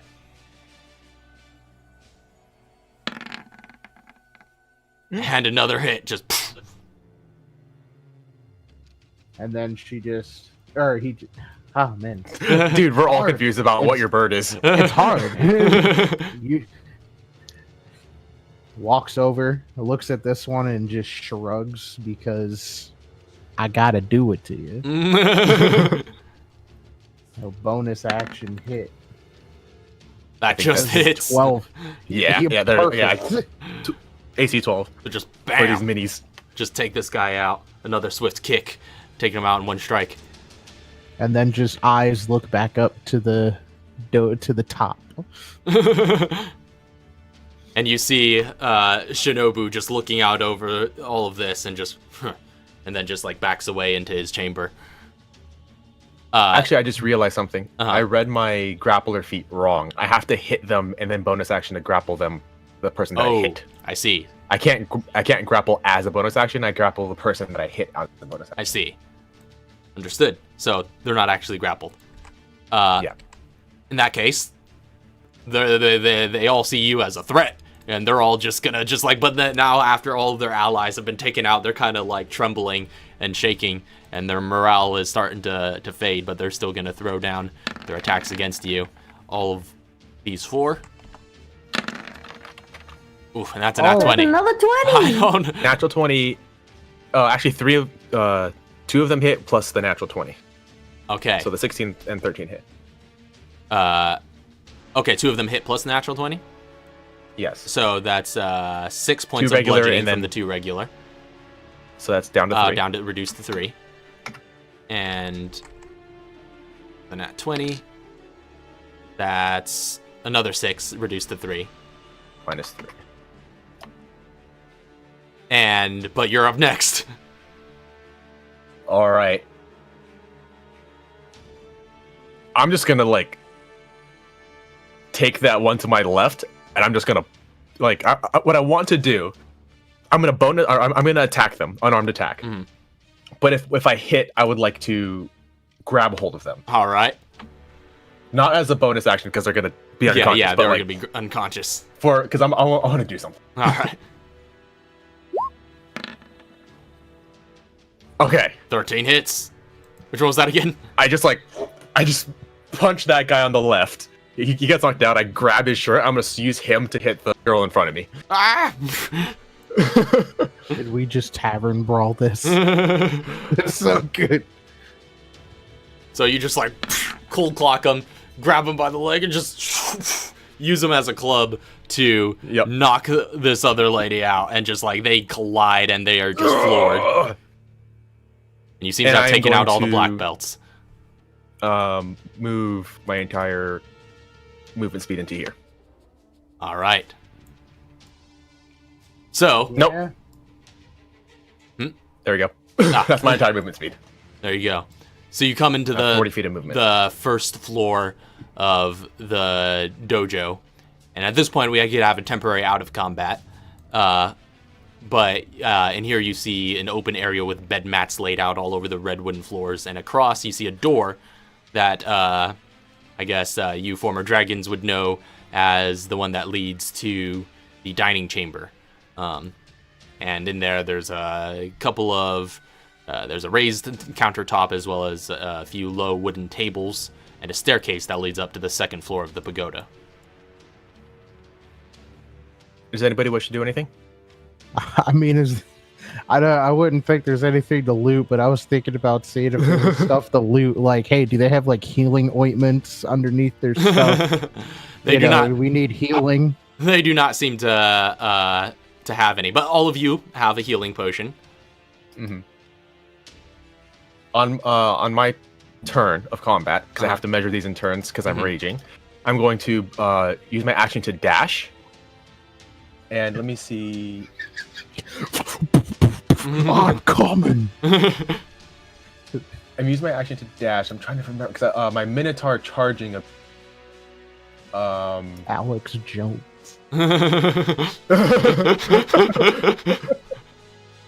I can't find it. Where'd it go? I believe my Minotaur charging ability allows me to, on a bonus action or on a dash, I can bonus action use my horn as an attack. Okay. If I move 20 feet in one direction, I'm attacking that door. So you see Ira just like charging in, who has gone like full beast mode after that last fray, and she charges straight into here and just like and is just looking around with a feral look in her eyes, and she just charges for that door and just gores it with her horns. It just splinters that door to bits. Bye. Ah. So you heading up those Just stairs? break through and just screaming, running up the stairs. Come on, or just come on. We have more. We have more to deal with. I was just gonna be. Oh, I don't want to be there. It's a nice bed, but I don't want to sleep yet. Yeah, basically, I'm just gonna move, full movement, and then move up the stairs as well. All right, so you start moving up the So- stairs. Yeah. So let's see.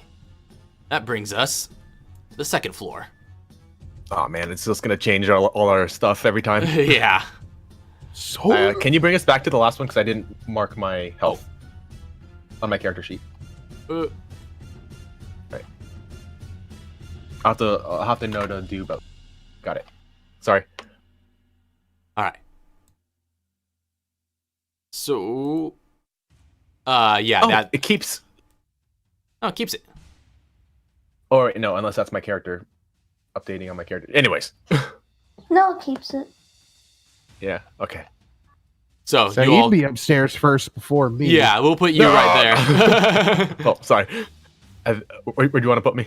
We'll just line you up on the stairs like so, and Yeah. we'll say so. That was about 2 rounds of your rage that went by. In the Yeah. interim. I attacked the door, Mhm. and so there's been. You only First were raging round, for the one door. round, so there's 7 rounds remaining in your rage. But you come up these stairs and you see an open chamber with nothing but 3 mats kind of laid flat on the floor. You guys would actually know this was the floor that Swan and Recall, you used to sleep here in this chamber. But it seems to have been taken up residence by the new lieutenants of the new cause that has entered here.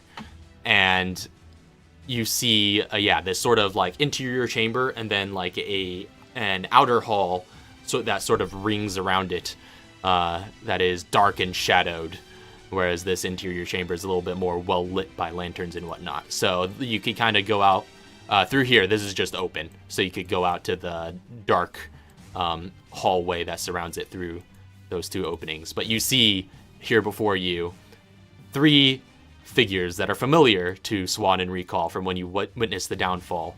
The 2 elven fighters and this hobgoblin that you saw darting in and out of the shadows. So they're here. And you see the 2 like half elves just like lined up. They're all just like lined up and ready for battle, and they're just like, I see you all have come back. Well, don't expect any mercy. The idea of mercy was taken away the moment you stepped foot into this village, to this country. And that's territory we plan to keep. So, I need you all to roll a new set of initiative. So this is the same combat, or it's a different combat encounter, but I'm still raging from the last one. Still raging from the last one. We'll say, those are all one-liners in the interim as you guys are getting your initiative out. Grr! Oh, look at Well, that. you guys are all gonna get low ones now. Yeah, watch. I'm gonna let you go first. There it is. Oh, okay. Oh. Not bad. Not bad. So, initiatives are... It's not a single digit, at least. Yeah. No single digits. Ira, 15. Alright, 15. Swan 11. 11. Recall 21. Roll 21. Alright. So, Do top... we know if this is the... Sorry. Oh, what were you saying? Do we know if this is like the final boss, or is there someone above us? These are his lieutenants. There's one more. Oh, okay. Yeah. So, first up is Recall. What are you going to do? Wait, how Rip it. much?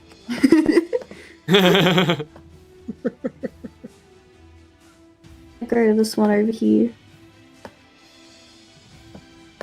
Okay. Slap it. Actually, Yeah. are we killing these guys? Just like, she called back. Are we killing these guys? They said no mercy. Okay. I'm gonna kill him. Crazy. I'm gonna put poison on these. Alright. Oh. Apply poison. Alright, 19 to hit. So you run forth with your spear and just thrust it into this figure, and they look very prepared, and they're sort of in a defensive stance. But as you come forth, you thrust it forward, and your spear goes into them, but also through them. There was no resistance as you went through, and they just seemed to just be like...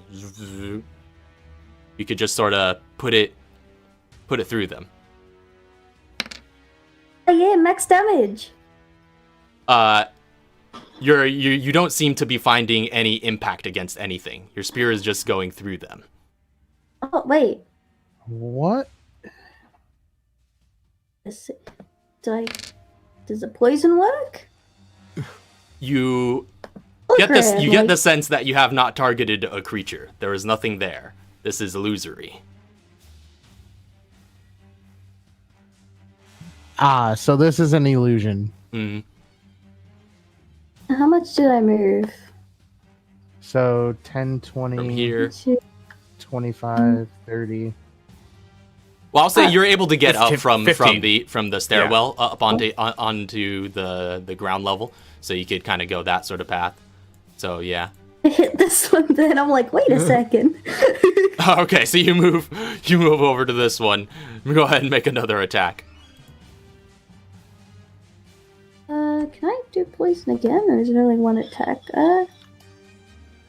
Nope, just when I attack with a weapon. Cool. Oh, snap. So, does this hit? Did I hit? That does hit. Hey! Okay. Damn it, my max damage was for nothing. And then I'm gonna poison. Another 6. All right, 12 points of damage that one as you run forth and just like thrust into him with your spear and just seem to have done a fair hit on them. And this male half-elf seems to have taken a hearty blow.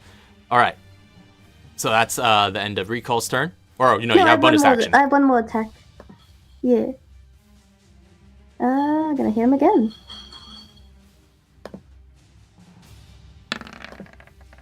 Hmm. 18 hits. You are gonna hit him again. Or wouldn't this be a D6 for an unarmed strike? It says you can use a monk weapon for bonus actions. Oh. Oh right, because it's In not martial flurry of arts, blows, right? yeah. Yeah. It's just your regular bonus action. That's right. Okay, yeah. So I guess that works then. So that's another 7 points. Yeah. another 15 points of damage. So snap. It's a lot of poison. You seem to have done a pretty hefty blow against them. It's the end of my turn. All right, end of your turn. Next up, this illusion just sort of flickers and fades away. And out of the shadows, a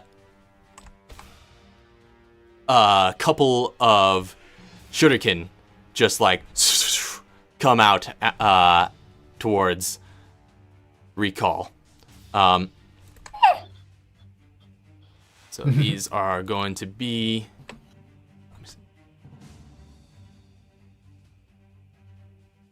So there are actually going to be... So there's going to be with advantage, because they are attacking from hidden, and they can actually make 4 of these attacks. So 2 are going to be towards Recall, and 2 towards Ira. So his first 2, and since I have this set up, I'll just use this. So this is... No! Nat. But Wow. but That's a lot of can attacks. you reaction? That's true, these deflect are ranged missiles? attacks. These This are is ranged ranged. attacks. No, but I was using versatile, so I used both my hands on the thing. Well, that only matters It's- when you're attacking. So in between Yeah. your turns, Okay. you can have an Yeah. open hand as long as you're not So holding 2 whatever- different items. Whatever the Okay. damage is, you'd be rolling a D10. No, I know. Yeah. Yeah. So that was just the first attack with advantage. So the second attack against you would be a 21. Okay, so that's a normal hit.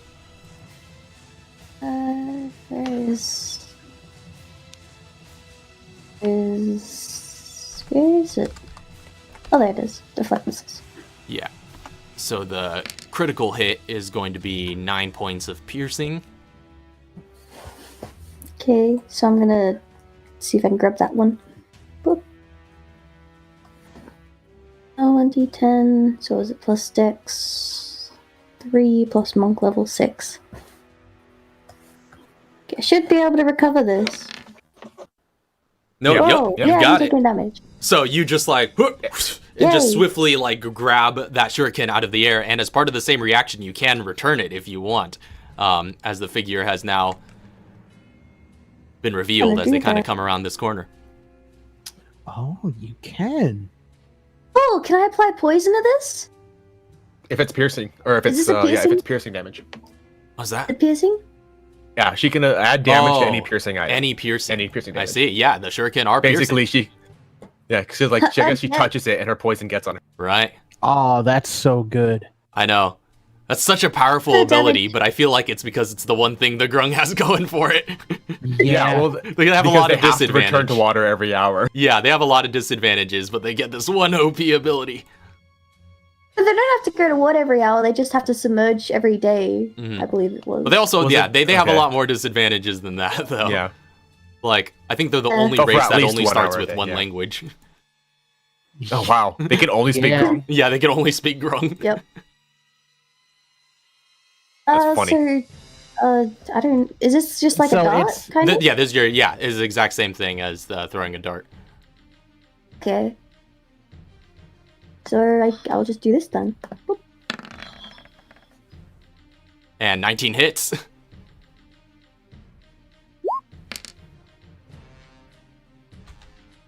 So, And then poison. oh, Oh, 2 poison. 2 ones. 8 points. so 8 points of damage to them as you, and you see she just like takes this shuriken into her shoulder, and the poison starts to course through her. So that is part of your reaction, but you still had one other hit that was on you. So you take I hope this isn't more than the other one I took. Okay, good. 7 points of damage. I just realized we can't see each other's stuff. Oh, Yeah, yeah, we because we have to Yeah. switch screens every time. Hold on, Ah, let me. Yeah, Uh, because I could have to do the yeah, there we save it as default token and all this other stuff. go. Yeah. So, all right. So take that and let's see.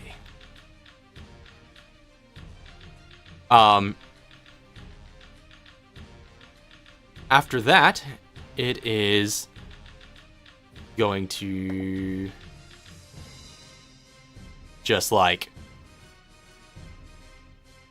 yeah, it's going to use some of its movement to kind of go back behind cover here. Zim, zim, zalabim. Yeah. So So, and that is going to be, yeah, that is going to be it. So, that's the Hobgoblin Iron Shadow's turn. Next up is Ira. I'm mad. I feel bad for what's coming to this elf that's just standing right there. So I'm going to yeah, I'm gonna reckless attack. All right. Which direction are you going? I was gonna say, do you guys want me to chase the thing that seems to be pretty fast moving? I could probably pin it down. But the problem is, Oh, it's wait. too far. Like it's too far away for me to be. I also just realized I never finished their turn. They never made their 2 attacks against Ira. Oh right, yeah, because I did attacked you. declare Yeah. that was going to happen. So, That's true. also with I advantage, was because gonna it was be from like- I was there. Oh no! 2 nat 20s on an advantage Come roll. on! I would What like is it to up be with now. roll 20 tonight? And a 23. So those both hit. All right. From the first one, you take 8 points of piercing, 4. reduced to 4, Oh yeah, you have that. Yeah. and then 6, reduced to 3. Missiles, you can do that too. All right, now it's your turn. I was just gonna say, just hit the people in here, because that one guy, I feel like we can just take him out quickly. Yeah, He's- that's true. I I mean, feel like but look I at could, these I could pin him down. But I'm gonna run up to this lad. It's lass. Is that a lass? That's a lass. That's a female half elf. These were the 2 half elf sort of combatants with the long dark hair. No, I'm gonna run up and unarmed attack. All right. These are reckless. These are reckless. Oh, right, I get advantage. Mhm. I have the option for that, but I didn't click it. 15 points or 15 to hit. Unfortunately, doesn't hit as you just like Does come not in, just hit. like angrily swing and just completely whiff your first strike as she definitely dodges underneath and just bobs and weaves. All right, extra attack. 16, 16 14, just 15, hits. 16. 16 Now, how do you do the damage? Is it just another damage? Yeah, you just click on unarmed. Like in the Oh, okay. yeah, like in the actual in Got it. Okay. So that Where did is you come from? that's my rage damage. oh So that would be Ah, 9 points of damage total. I couldn't figure out a way to add it to the total. Like, Okay, yeah, that's weird. Yeah, the UI is weird there, but so do trying you to figure out how these work, but yeah. yeah. So that's 9 Actually, total? no. Hold on. Yeah, that is 9 total. Here, I can Okay, see that. There we gotcha. go. That is 9 total unarmed damage to the thing in front. I'm going to bonus action grapple All right. on the hit. all right. Go ahead and make your athletics check. 22. Ooh. 17. She's Yeah. grappled. Come here. Come here. Just like she doesn't even speak. She's just like mad, yelling, and lots of slobber. Just completely incoherent. That is my turn, I believe. All right, that's the end of Ira's turn. Next up is Swan. Oh wow. You know, yeah. Alright, These two half elves didn't roll so good. 20. So I'm just gonna come up to this one here, and yeah, I mean, you know what? No mercy. So these blows are looking to, these fists are looking to kill. All right. So gonna go in for the first attack. 22. 22 hits. 7 bludgeoning, and then next attack 18. 18 also hits. and again. 14 in total, and then again. Actually, with that second hit, you just like, you just dash in after your ally and just like get in while they're distracted and just like send a couple of strikes down, just like brutally This is beating them so down. this is like definitely one of those when I run up and I just start beating them in, it's those flurry of blows to the chest. Just Oh yeah, just like rapid fire, just like just beating them down into the ground. No, yeah, they've been taken out. good. I guess with that last one, or wait, no, you're no, I'm gonna look at you and glare. never mind. Never mind. So I guess where I was on the stairs, I didn't see where this guy was. Yeah, well, no, I would say you would have had a decent enough visual. Your head was poking up. You would have been able to see it attack me. That's true. You would have seen where the Okay. darts came from, or where the shuriken came from. Okay. So what I use, that was 5, 10, 15. That was 20 to get here. 20, 30, 40. So I get out here having like 40, right? Mhm. And when I get out here, I can see this man. Or is it like... It's a female hobgoblin, or actually. see this female. Okay. Can I see them, or are Yeah, they you do just, see them. like... You do see them. Okay. Hi. So I'm just gonna come up and gonna This is with your bonus action, and that Yep. mega hits. 9 points bludgeoning. 9 points of bludgeoning as you just like throw in one strike to the that connects with the side of her face, and she just looks to be a little punch drunk after taking that blow. And yeah, with that, that's it. That's all I can do right now. All right. So next up is going to be the adepts, yeah. So the one of the half elves is down, and the female is just like squirming in Ira's grasp, just like she sees her partner go down. She's just like, no! And she's just gonna just start trying to just punch her way out of this grip. And she's going to just start throwing unarmed strikes against you. I realized I have advantage on a strength. Oh yeah, you check, would so have advantage. I would have advantage on grapples. On grapples, yeah, while you're advantage raging. on grapples.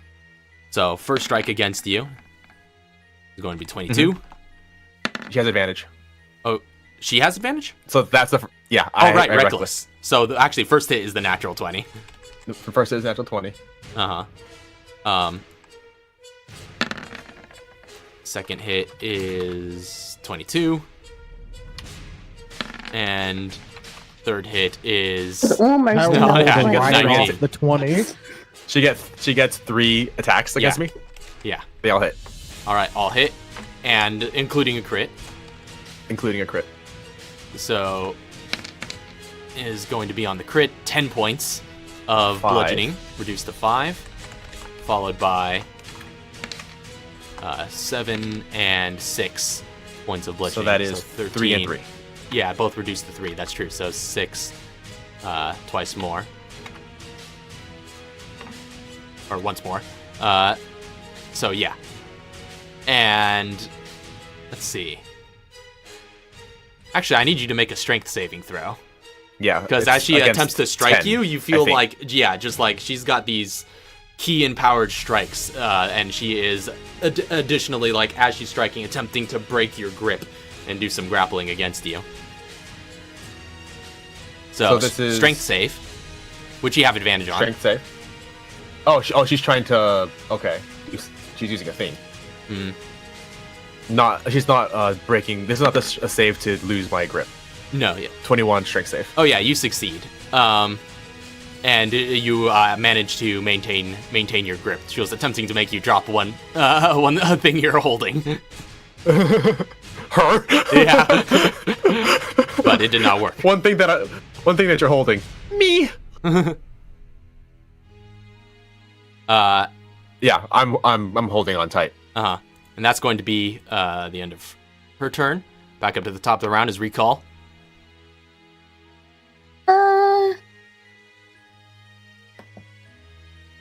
This one. All right, go ahead and make your attacks. I'm gonna glare at you. Okay. Hey, what's up? Best to leave that one to that. 16 hits.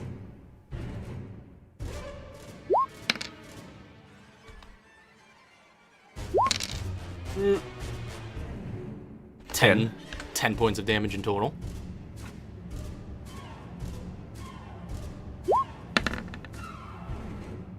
Again? 16 hits again. A 7. More poison. All right, now 13 dead? points of damage. And your bonus action Bonus attack action. does not Oh. hit.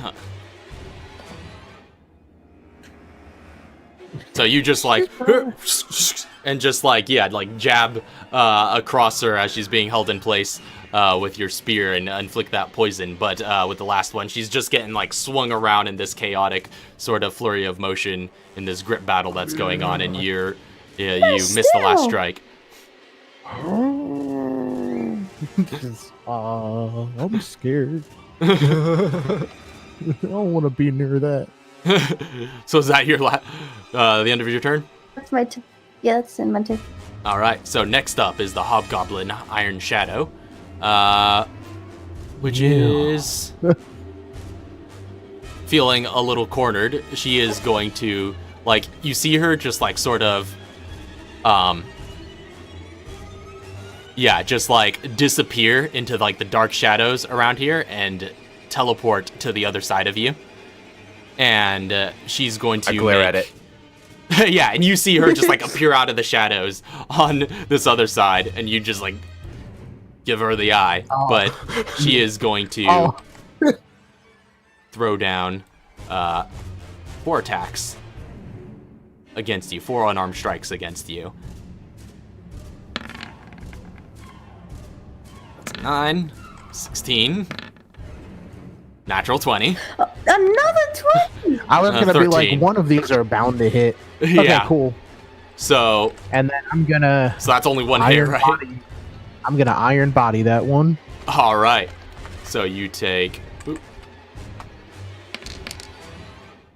7 points reduced to 3 in bludgeoning damage as she just like does like a series of just like open hands sort of striking against you, but you manage to you train in similar techniques and you know how to defend against this. You parry all of them, but like one strike just goes through and just palms you right in the side, and you have a feeling that one's gonna leave a mark. So this is the one that was just going through the shadows. Mm-hmm. Yeah, just a real quick like. That's not going to work on me. I remember. And with that, she's just going to be like, "Oh, you won't remember much else when I'm done with you." And she is going to attempt to continue kinda moving away, but you could take an attack of opportunity if you'd like. Definitely. And I do have one question. Uh-huh. With this attack of opportunity, if I hit, can I enact stunning strike? Interesting question. I think technically you can. I think, yeah, I want to say that's on any hit. It doesn't matter when it is, but let me double check. But I was like- go I ahead think and I go think ahead it's and one make time per turn. Well, no, it just costs key. So, Oh right, yeah. Yeah, Another creature with so melee. you can... yeah, just when you hit with an attack, so with a melee attack, so yeah, I'll allow you to. So go ahead and make your attack. See if it hits first. Unfortunately, does not hit, and she's just too quick and just scuttles away into the darkness and the shadows. So that is going to be her turn. Next up is Ira. So what is my okay? I'm gonna make my attack. All right. Reckless. Mm-hmm. Can I throw her? Oh, throw her out the window. Drag her 10 feet to the left. And just I'll say make your attacks, and we'll see. Yeah, just make them as if you're making unarmed attacks, and we'll see what you do with the damage. We'll decide whether you're able to chuck her out the window. But in the meantime, if not, you're just bashing her against the wall. Oh my. 25 hits. 25. 12 points of bludgeoning damage. So you just like have her just bear hugged, and you just charge towards the windows, just like, and just you send her scattering out the window, and just like chips of wood flying all over the place, and the sort of torn, sort of like paper curtains she sort of flies out of, and just and splatters on the paved ground below. So that That's a was kill. 20 feet. Yeah. That was 20 feet to get there. Because I was grappling her, that's half movement to drag somebody. I think that's 20 feet to get there as well. So it's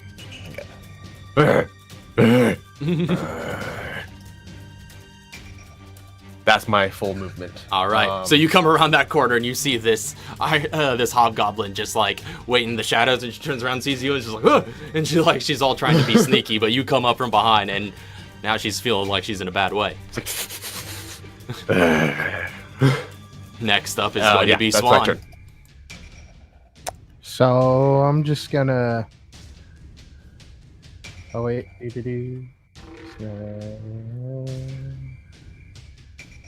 just gonna pop over, and I take it this person's not hidden. No, they are not hidden. They are on plain view. That's good. Throwing these attacks forward. 17. 17 hits. 9 bludgeoning. All right. Second one comes in. 20. Also hits. And mind you, I'm going for like collarbone and close to neck. All right. So with that second strike, yeah, you're just like throwing these strikes down, just like, and just like hammer fisting into like the collarbone and neck area, and just absolutely trying to destroy that region. And in doing so, you just like manage to like plunge in deep into her tissue, and you hear like an excruciating cry of pain as you're just able to just like rend out some of her flesh, and she bleeds, and she goes down.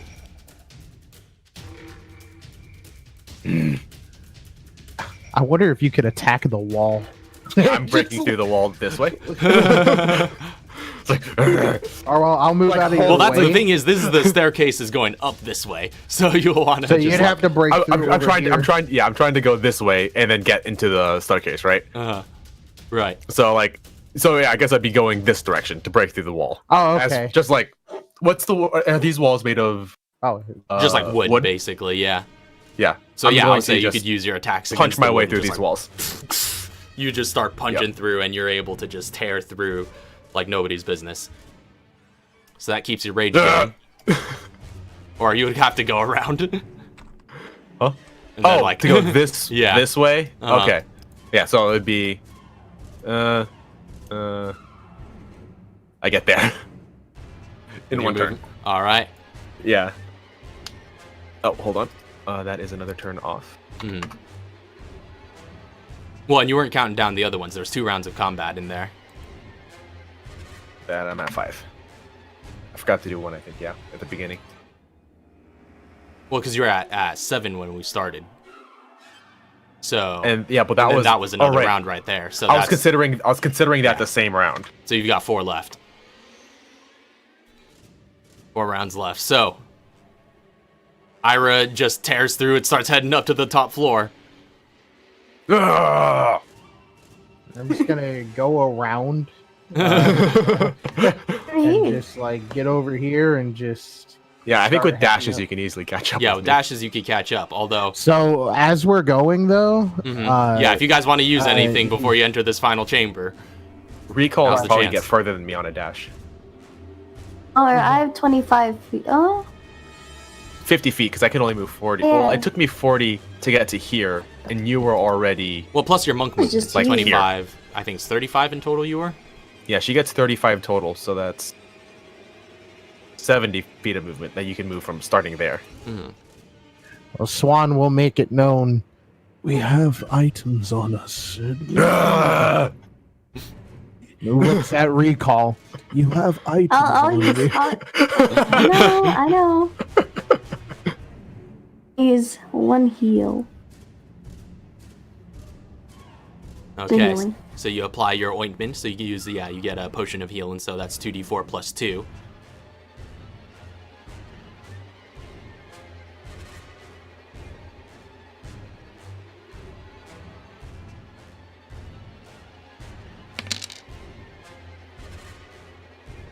Nice.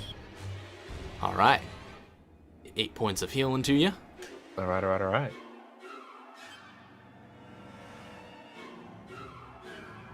That's a significant amount of health for you guys. Yeah.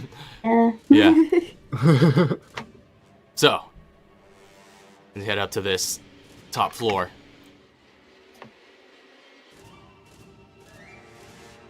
You enter. Oh!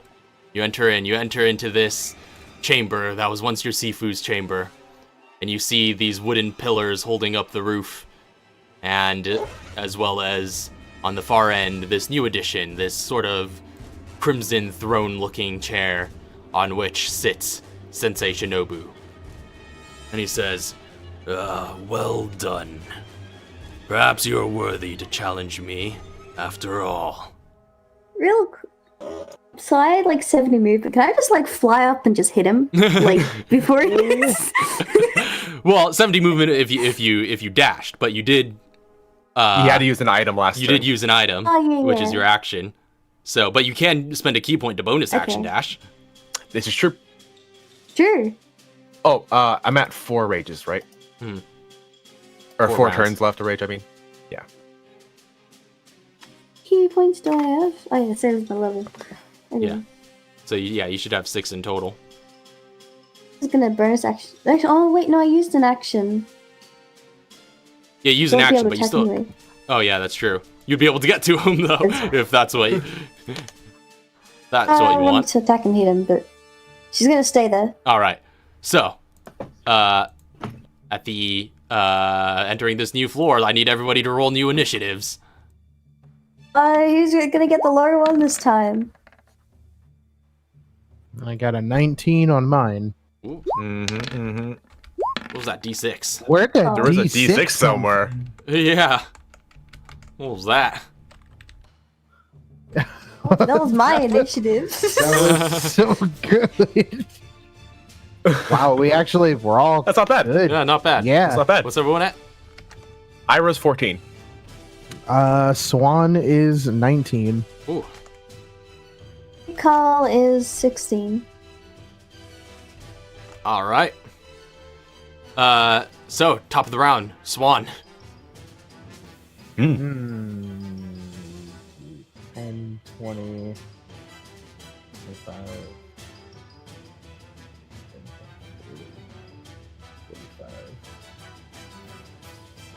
Actually, I'm gonna move up. I'm gonna do it this way. So then 20, 25, 30. I'm gonna move up to here. All right. And I'm gonna hold my action for when this man decides to come up to attack. I'm going to attack him. All right. Sounds good. So you're holding your action. Yeah, Next not up. moving up to him. Next up is recall. I'm going straight for him. All right. Dashing in and go ahead and make your Gonna- attacks. And you see him. He's just like, come on. And he takes his fighting stance and just prepares for you. Just sort of clanging his bracers together, ready to fight. Ah. Just throws his cape back over his other shoulder, just like. And in my first attack, oh wait, no, it's granted by my. No, I can't use Flurry of Blows unless I use my fists. What? Oh, Dang it! yeah. One of my monk things. Whenever I hit a single creature with one of the attacks granted by my Flurry of Blows. Mm-hmm. Okay. I can do that. So I'm gonna them with my speed twice. All right. Make your 2 attacks.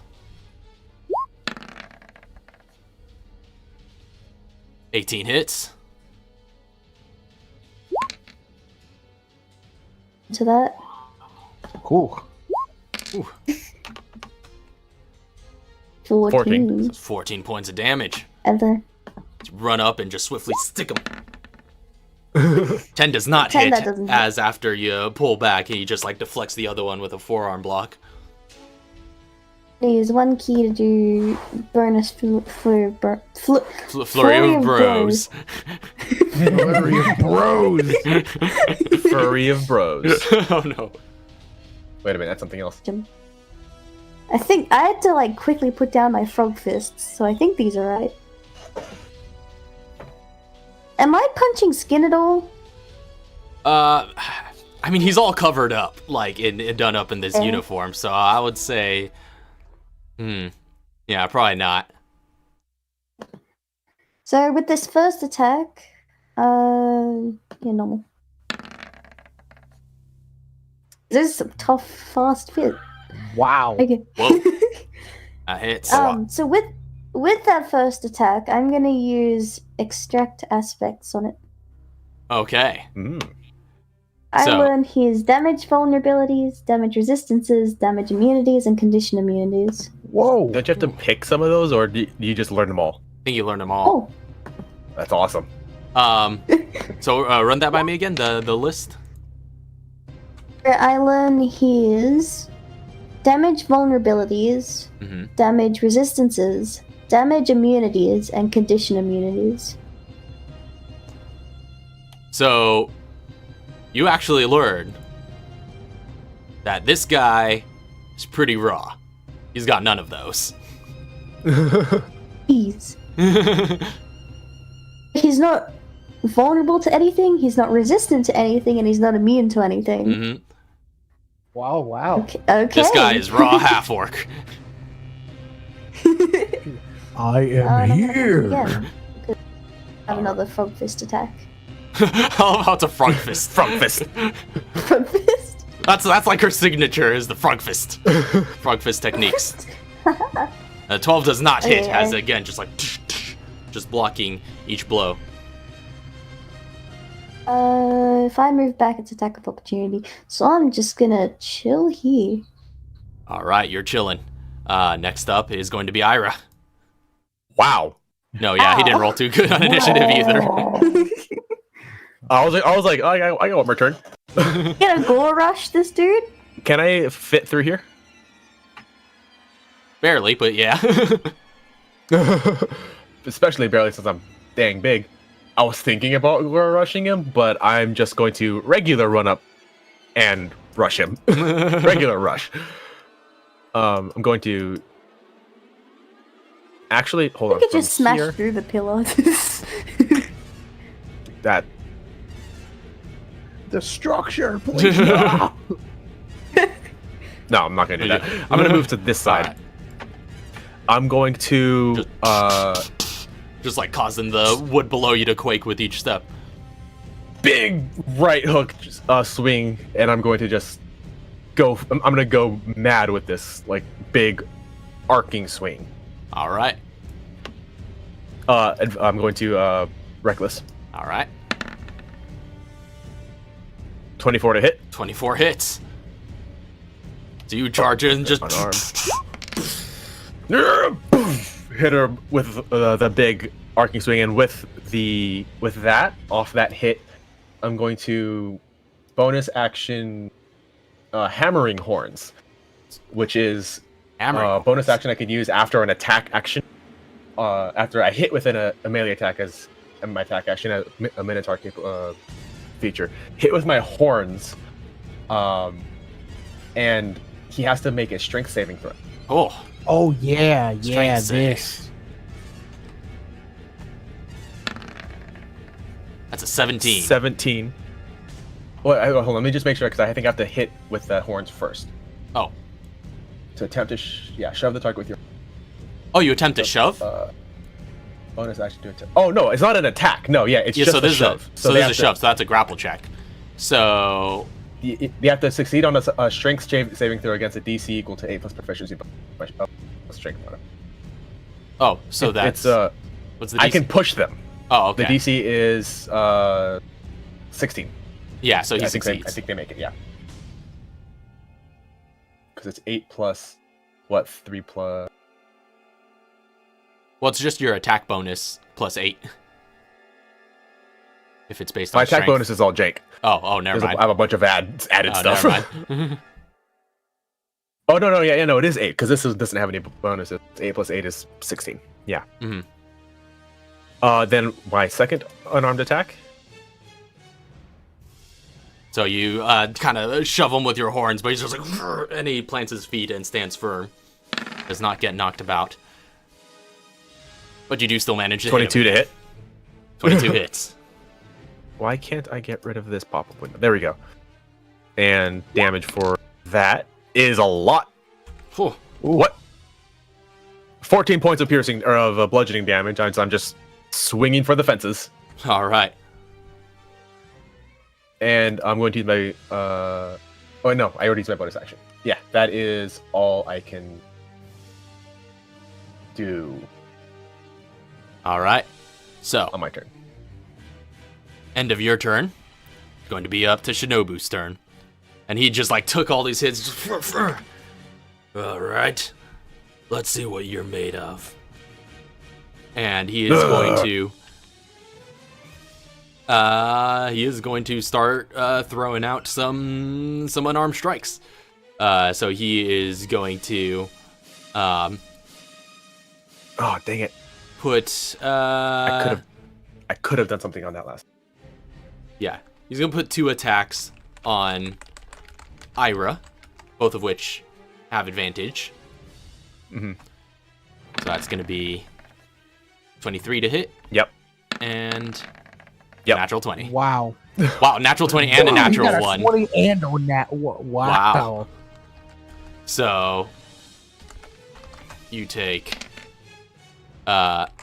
6 points of bludgeoning, reduced to 3. Mm-hmm. And 9 points of bludgeoning, reduced to 4.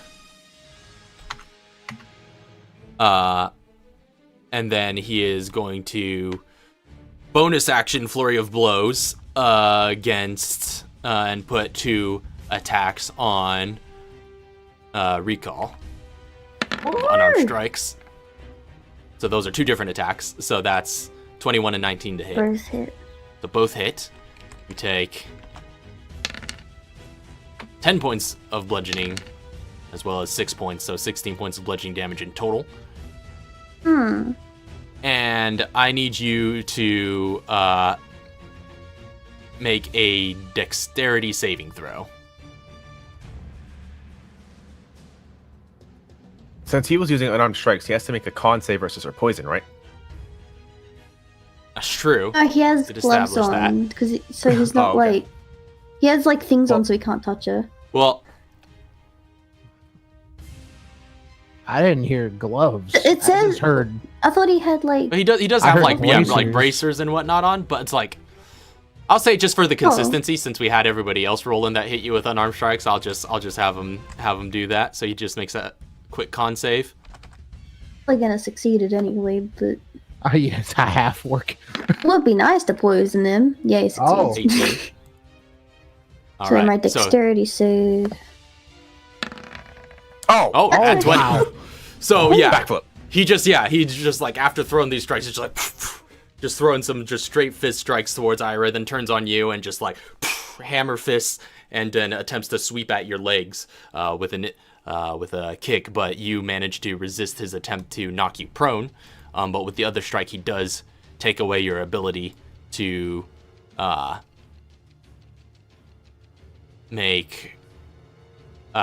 take reactions. And with that, he is going to start running out and move 25 feet to here around the Oh, pillar cool. You're in my way. to get up to you. So, But Ira can Yeah, take a reaction. I still get. Yeah. I'm going to take my reaction, and I'm going to make a grapple attack. Oh, you're going to attempt to stop him. I am. All right. So You make stay here. An athletics check. He's going to contest with acrobatics, which is a 15. You stay here. Oh, so Sorry. he does. Do you want me to? Do you want to punch him? huh? So he does not get Yeah, 'cause to. Yeah, because he does not get I to realize decay I'm actually negating your attack with No, this. no. That's completely fine because I'm All just right. over there. I'll just join the party over there. So I'm completely fine with that. All right, so he is grappled Just by grab you. him by the cloak and just like yank him back. So that's the end of Shinobu's turn. Back up to the top of the round, it is Swan. What's up, man? So I'm coming up. Yeah, and he's not even speaking. He's just going for the attacks. All right. So with that one, because I assume this doesn't have advantage even if they're grappled. No, yeah, grapple doesn't Yeah. give advantage. So I'm just gonna drops their go movement to through, 0. and because I missed with that melee attack, I'm going to spend a key point to make a Wisdom Insight check against the target's AC. All right, so you're using Analyze. I'm using Analyze. So go ahead and make an insight check.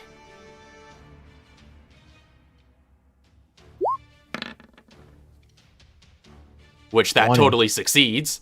Wow.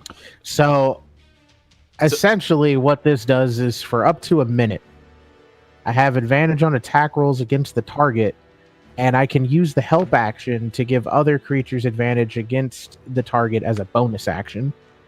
So yeah, you could use so as a bonus action every round, he could use help to give you all advantage Yep. against them. So Yeah, so you like I already have advantage, so you come in and you go for like a sort of sweeping strike, but he just like knee checks it and blocks it. But you sort of looking at his technique and seeing how he's blocked all these other attacks, you analyze him and you size him up and you realize where his openings are, and you're gonna have a little bit easier time hitting him now So now my next attack. with advantage. Disadvantage. 20 totally hits. 10 points bludgeoning. All right. Just And then gonna go through and just hit him again. oh no, it's your turn for the nat 20s. no. Oh no. So is it possible to hit with stunning strike on this as well? Sure, you could throw a stunning strike on that. as long as you've got the key for it. 11, 12, 13, 14, 15, Hold on, 16. there are 3d6s in there? It doesn't do the 3d6s. Oh, it's, Oh yeah, I'm looking at the. Okay, yeah, that's weird. I'm looking at the breakdown when you hover over it. I guess it's Yeah. just weirding out. Well, Wait. no, it rolled 2d6 for the crit damage. Oh, It did. Yeah, I see that. Well, we'll just take the first one and say that's a 4 in addition to the 9. It might be because there's 2 crits. Oh, that yeah. it added both crits. You know what? It That's probably, true. probably wonked out. It's like, oh, you know what? There's 2 natural 20s here. You must have crit twice. You So that's actually 13 points of bludgeoning damage on the crit. Yeah, just remove the last d6 in the formula. Con Yep. save And then I'm gonna for go his through. stunning strike. It's 14. fail. Oh, he is stunned. So he comes up. He's just like, boom. And just like The tyrant all over again. straight kidney strike. That just like, and you see his body just start to seize up. He is stunned. I hope you have fun with what's coming. And you all have the floor. So they have like, He's gonna have the floor very soon. man. So they got like double advantage. So I don't need a reckless attack. Technically speaking, yeah. So recall's next.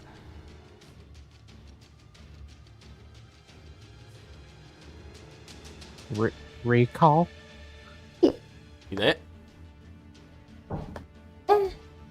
Oh, you're breaking up.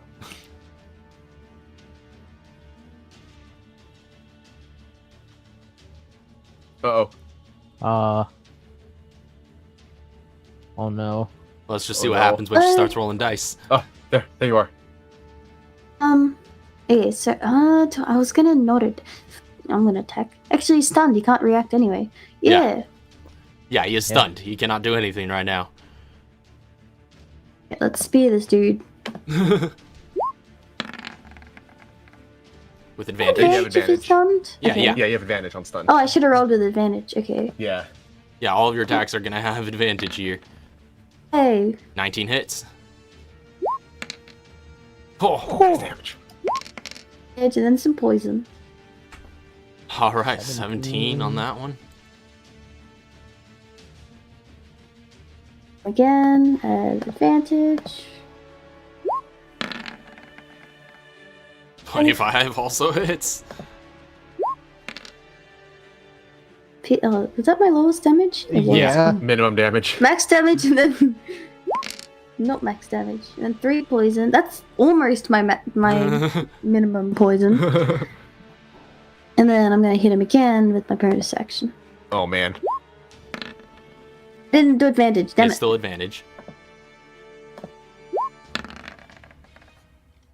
Which hits. Oh yeah. Oh man, you guys are going to town here.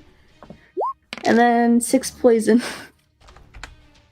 Like those freaking grung hunters you encountered in the woods. She's just like going up to him, just like, "Ah," and just starts. Is that 37 points in total? Oh yeah, something like that. Oh man. Man, average of like something like 12 damage per hit.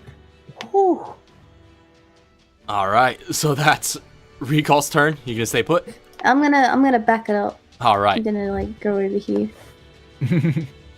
Ira, you have the floor. It's your turn. I'm going to use charged strike.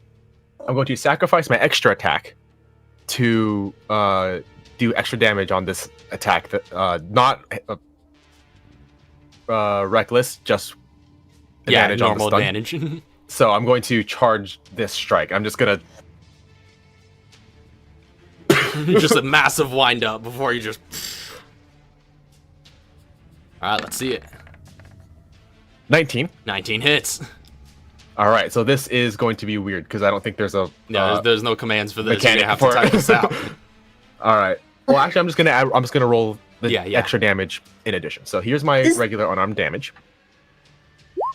This dude's just stunned here, watching as this giant minotaur just rams into I know. them. This is Oh terrifying. yeah, no, actually, I just headbutt it. I'm just 9 points of bludgeoning from my face, and an extra 10 damage Whew. for being mad. 19 points of damage on that single attack. And then as a bonus action, Also, I noticed you rolled gonna double punch- ones on the strike too. I That's did roll double ones unfortunate. on my punch. Yeah. 9's the minimum I roll while raging.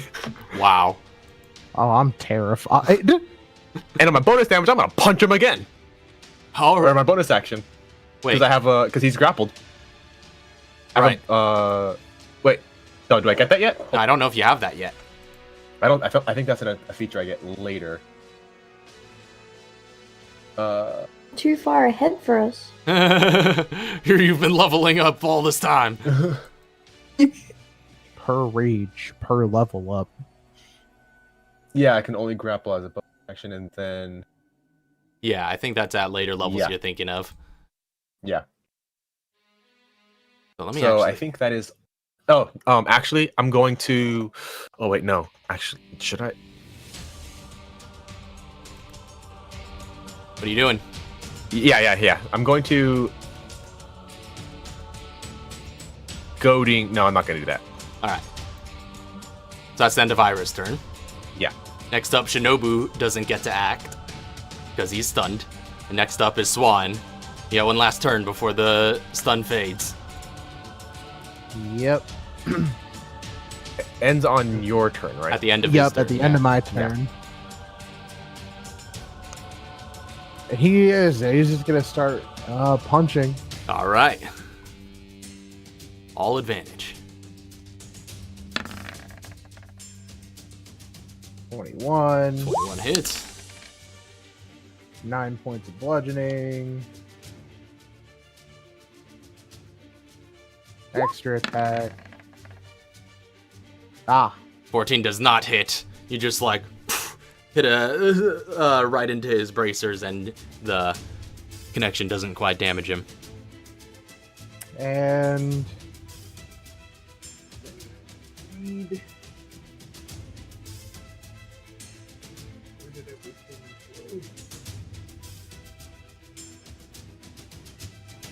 okay, so Flurry of Blows is another 2 extra attacks at the spend of a key point. Mm-hmm. Okay, so I'm gonna do that then. All right. Spend a key for Flurry of Blows. Get 2 more attacks. 23 hits. Whew. 10 bludgeoning.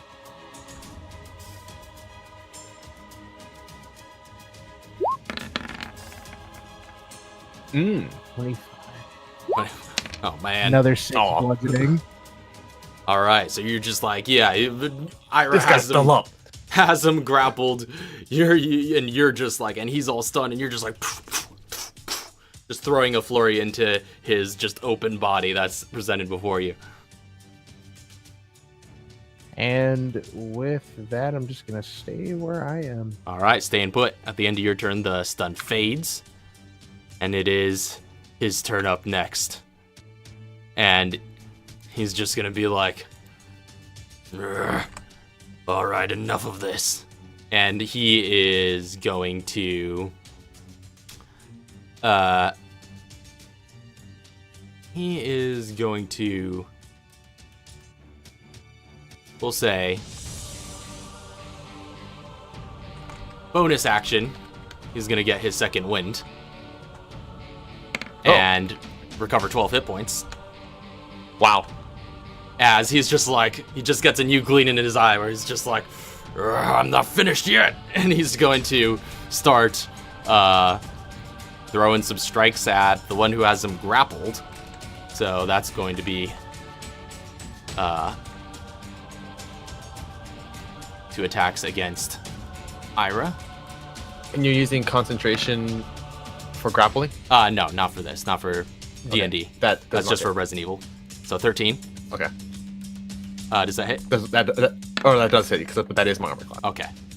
And 16. So both hit. You take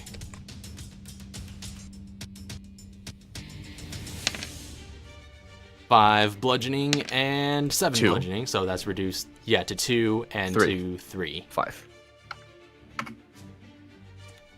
And it's just like, seeing that, it's just like you're still going. He is going to use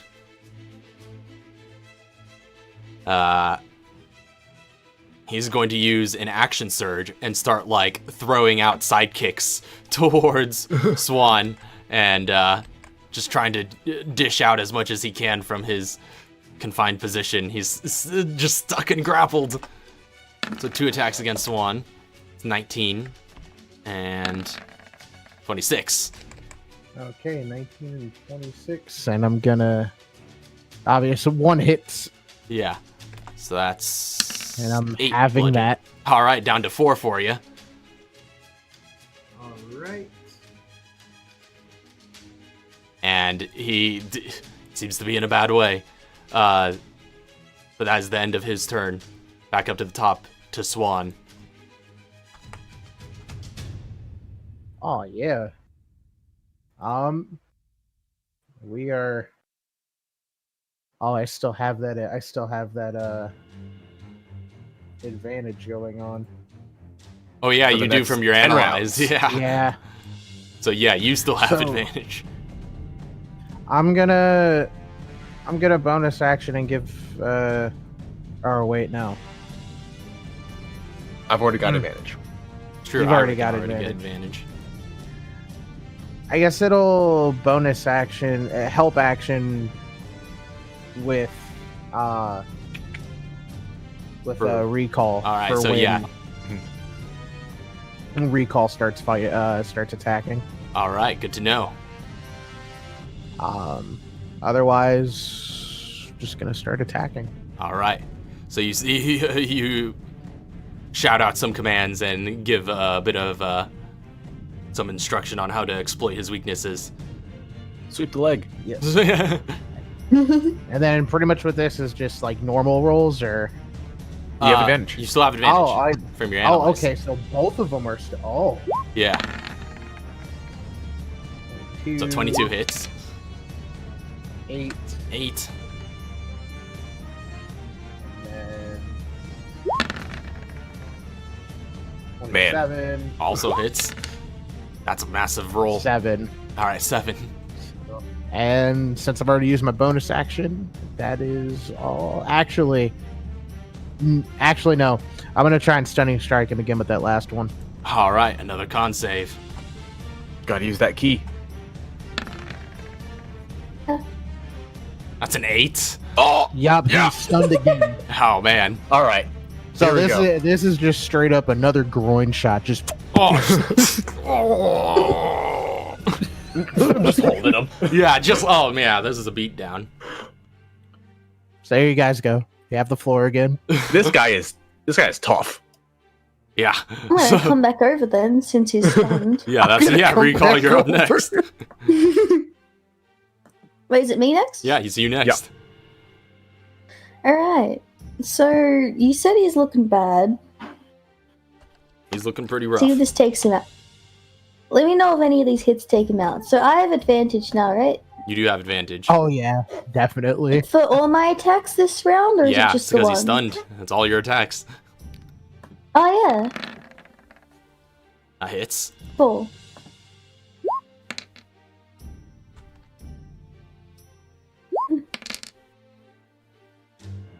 That's 11. 17? 17 actually does not hit. Oh man, Ooh. Alright, and then I'm we gonna use haven't my missed in a bonus while. action. Yeah. Yeah. This action. 3. 23 does hit, though. Poison. You die. oh, big poison. So 12. Alright, so you're just like, just jabbing in, getting in what hits you can. He's still kicking. Dang it, I wanted to stab it through his head. Okay. That's the end of. Oh, no, I'm gonna move back again. Alright, next up is Ira. I am going to again use my charge strike Mm-hmm. and just wind up and smash my face into his. Alright. Another advantage attack. Just imagine, like, if this was a game, someone just, like, spamming the A button to charge. Yeah. Just bam. So imagine this being like an MMO, and Mega we're hits. just ganging up on one person. There's Right. the raid. 12 points of bludgeoning for my face, and Ooh, 4 points of the swing. additional 4 points from being mad. That's 16 points of damage in total. He's just, and you just like, as your horns dig in, and from this headbutt, you just like see some like cracks scatter across his kabuki mask. Ooh. Actually, I'm gonna use my menacing attack on that. Okay, and what's that do? So the menacing attack, they must make a wisdom saving throw. Let me just. I think the DC is exactly the same as mine. It's I 14. think. It does not succeed. I think it has to succeed 16. Oh snap! Imagine if this ended I- up being the Sifu the whole time. What was that? Imagine if this ended up being the Sifu the whole time. He has a mask on. So what does that do? Yeah. So all it does is I just add 1d6 to the damage, and they are frightened of me until the end of my next turn. Oh, snap! So he is frightened of you. And d6 damage. 1 point of extra damage. All right, he takes another point of damage. And he is frightened of me. All right. Got some fright going on. That's the end of your turn. That is the end of my turn. Next up is his turn. He can't act. Back up to the top of the round to Swan. I think you're running low on your rage Swan. now. Oh yeah, I deduct 1 on everyone. I've got 2 turns left. Swan is just there and is just looking at him is just like, I can't wait to send you down. and is going in for some more attacks. Oh wow, huh? That doesn't hit. Whoa. So he's You just haven't like, missed in a while though. yeah. Oh, 18 what, just 18? hits though. So you just like, Okay. and just like, crack your Another knuckle 10 against this bludgeoning. mask, and then go in for another attack. So with that 10 bludgeoning, how do you want to do this? So yeah, as he's being held, Swan just comes up and is like,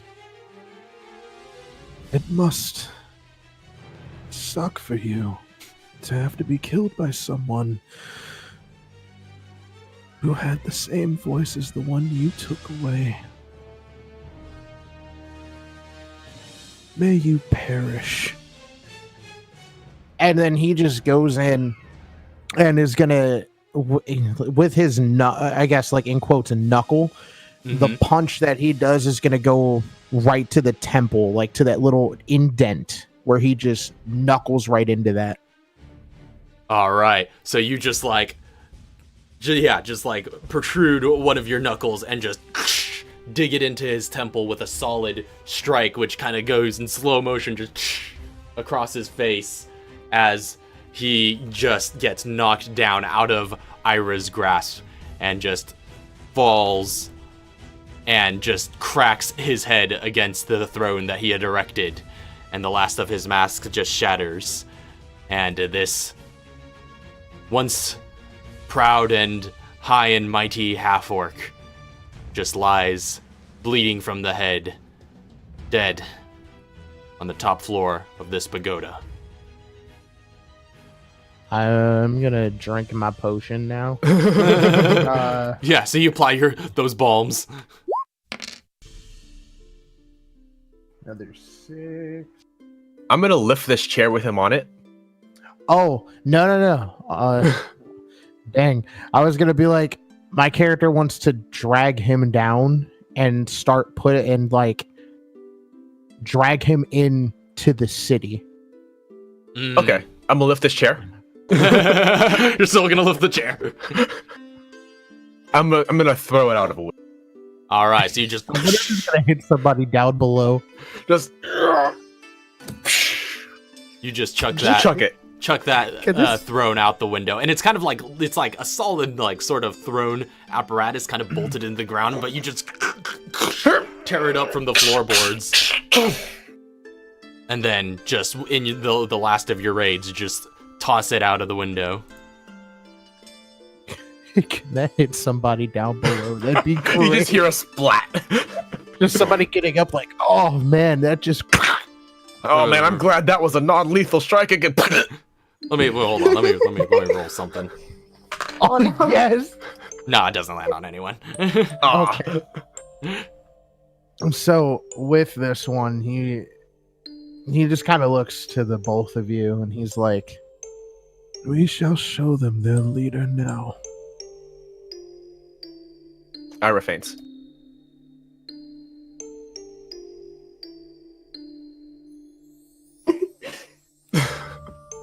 Rest. Just pat on the head. Yeah, she's still breathing and everything, but yeah, she faints. yeah. Oh man, it's gonna be really hard to bring you downstairs. We might just leave you here. I'll get up eventually. I'll get up in because I wanted to get you down just to put you on a bed down there, but yeah, just tuck her into one of those floor beds. Zukal's gonna try drag her down. Oh no! Make a strength check.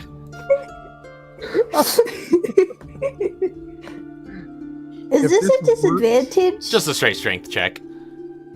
Because she's like 2 sizes bigger than me. It's true. I'm gonna be so well, not happy. 2 sizes. 1.5. That was the save you just rolled. Oh.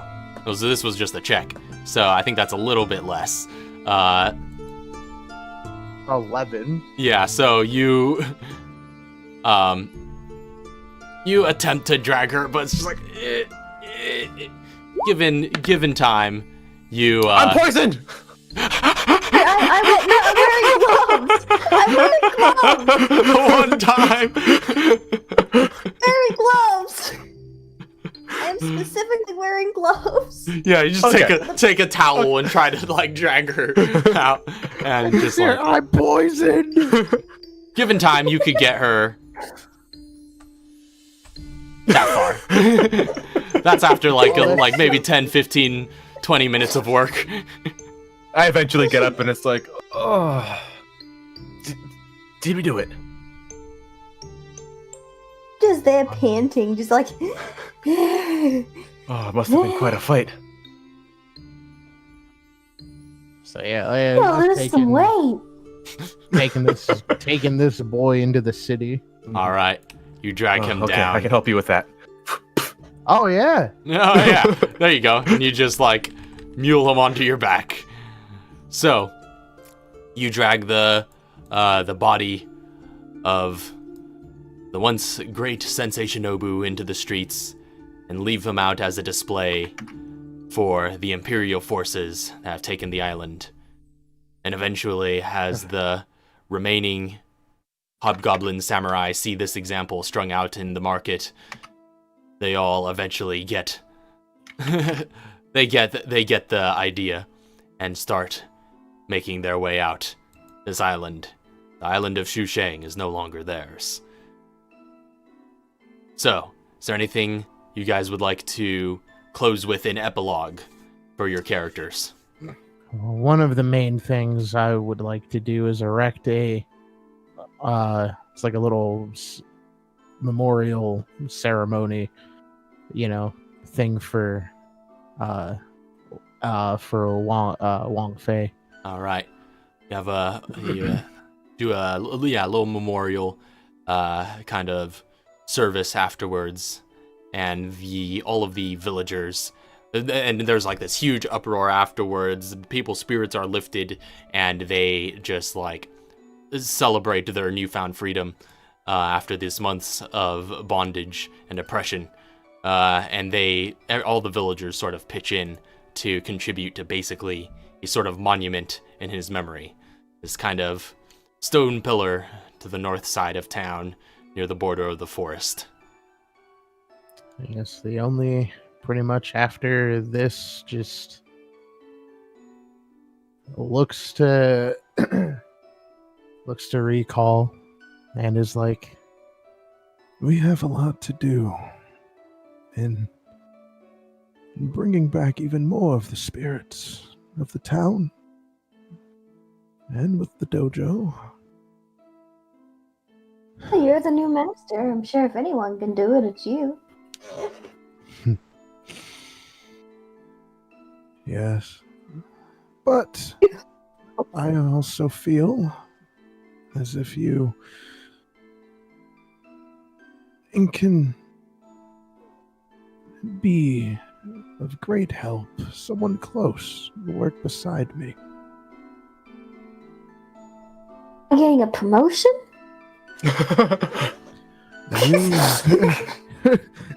You saved this place. Just as oh yeah, just as Ira had. And if anything, looks to Ira. should you require a home, a place to stay, work, whatever, you are welcome here. You have done a lot. Is the way I can repay you. I'll gladly stay and help you return this town back to its normal vigor. I'll do what I can with these folk. What did the people who all left, what did they do with their dead? Oh, with the just all the people you just killed, basically. I guess there's 5 dead. There's the leader, there's the 3 lieutenants, and then the one person that was stabbed down below. Yeah, the one black belt who died. No, I mean, no, yeah, they probably would have taken the dead home on their boats when they pulled out of the region. Okay. I would love to help and stay.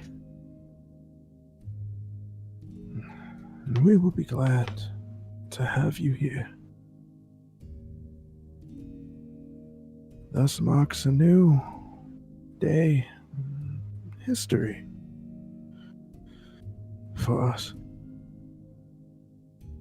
It's the beginning of a new era. That it is. That's pretty much that. All right. So, as Swan and Recall take back the dojo and add Ira to the ranks of the dragons of Shuishang, new era dawns. With peace and prosperity renewed, join forces to be the defenders of this island together. Whatever threats may come down the line now fall on your shoulders. As Sifu Swan Cry leads a new generation of fighters. That is where we're gonna end this little one shot. So this went quite late. It did. Because we started a bit late, but it was also just a super long session. But thank you guys for sticking with it. That was a ton of fun. Thank you all very much for watching.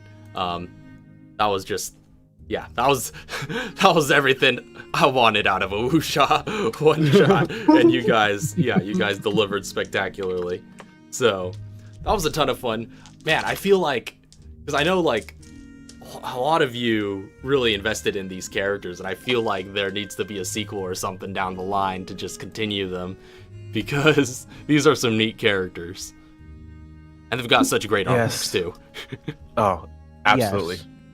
Ira's just going around just like, I will, do my best to help around the town. Just make sure nobody accidentally steps on my tail. I will brick their house. There's a reason they kicked me out of the temple. We will find a way. All You right. see what happens when I get mad. Yeah. And so you have finally learned why she was kicked from the temple.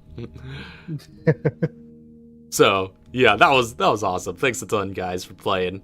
And No problem. until next time, and I see also Ralphabiki and Salty Pina is stuck around. So yes, glad you all enjoyed it as well as watching. That was a And of ton of course, fun. the VOD will be up by Monday on YouTube. So thank you all very much for watching and playing. We'll see you all next time. Peace. Squared. Have a good night. God bless. Good night, sweet dreams. All the good things. Good night, everyone.